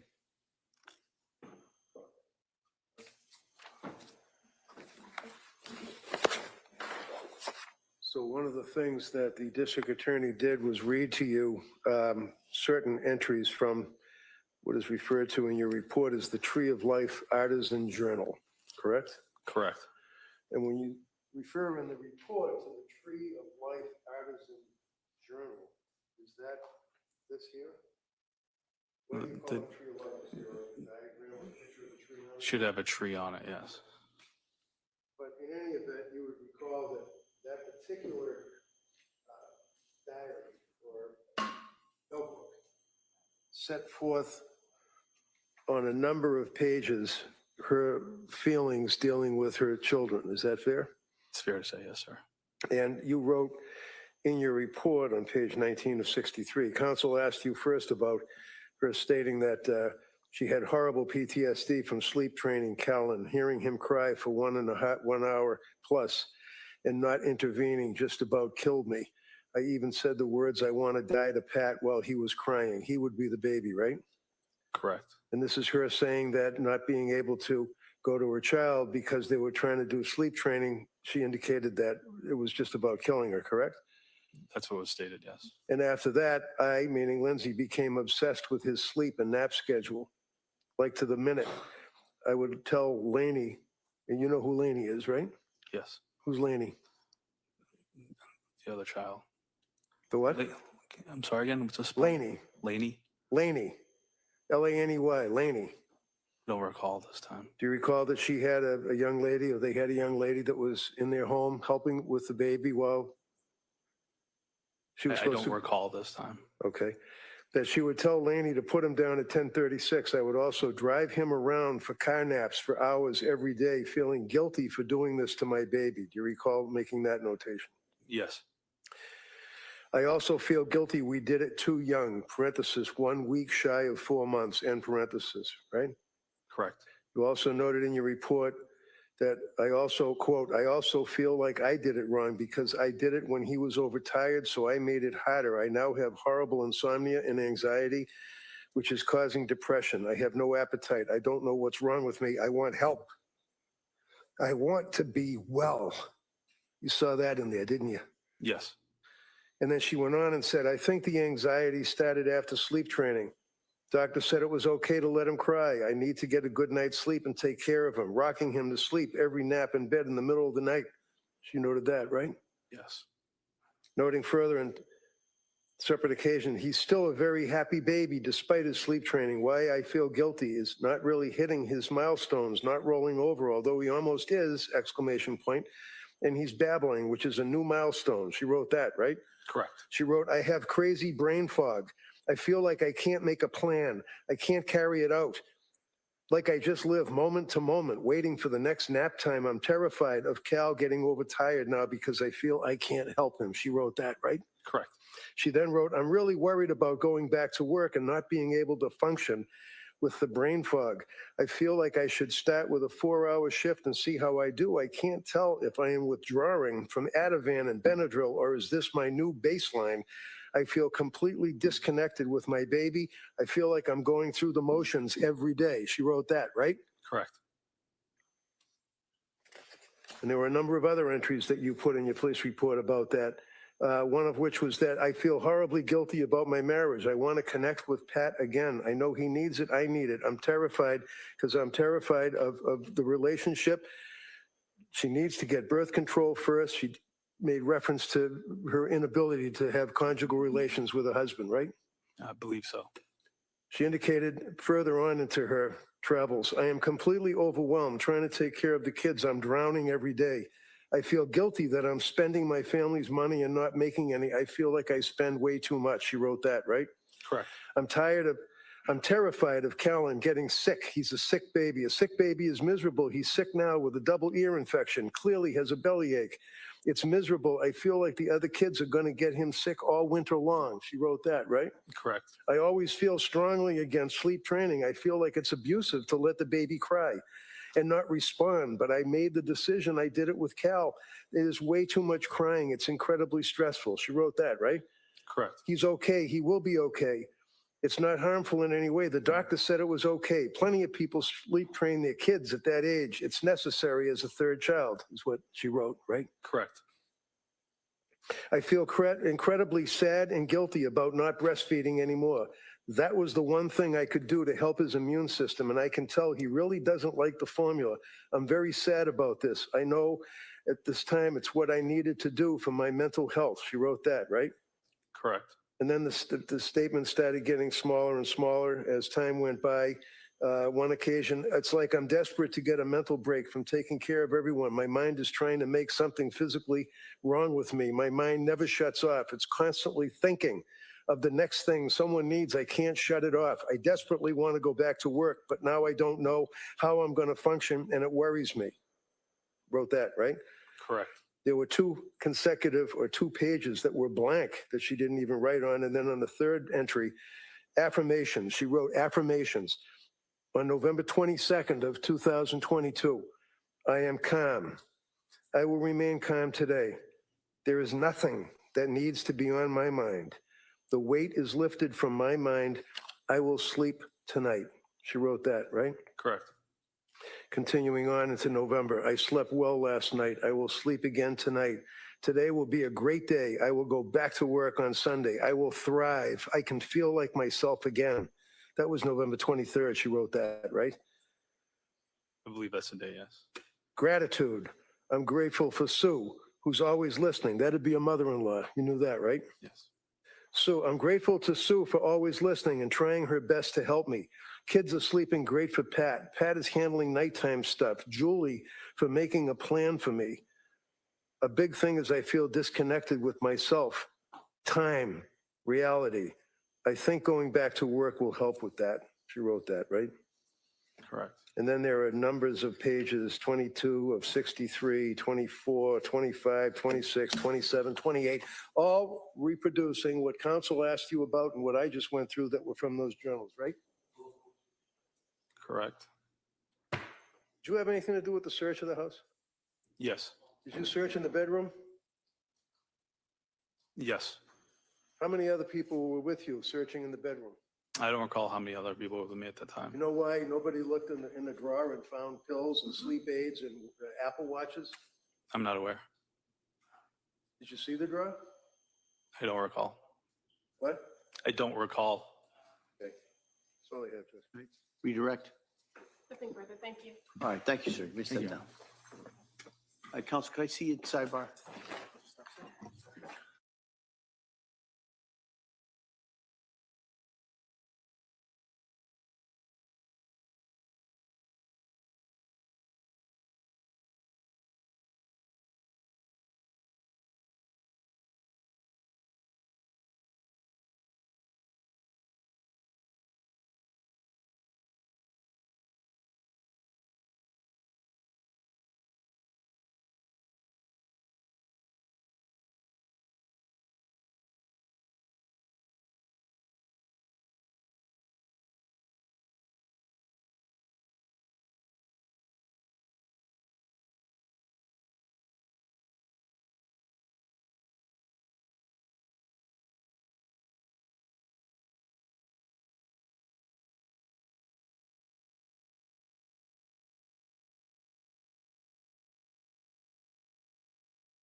All right.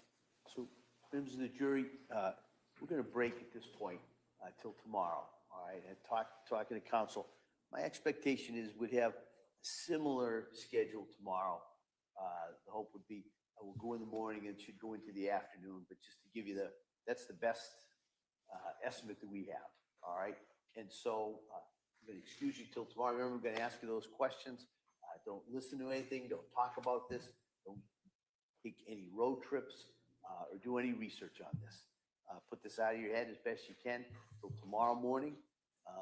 Hopefully the rain has stopped and we'll see everybody tomorrow. Thank you so much for all your work here today. Thank you. Order, all rise.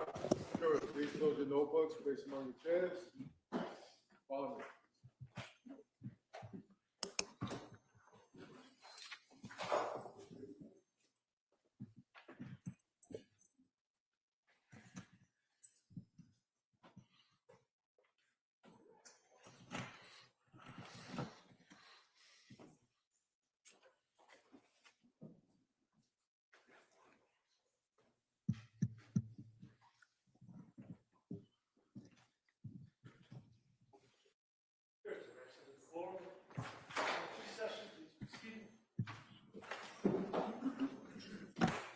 All right. So we'll be in recess on this until tomorrow morning at 9. Thank you. Thank you. Thank you.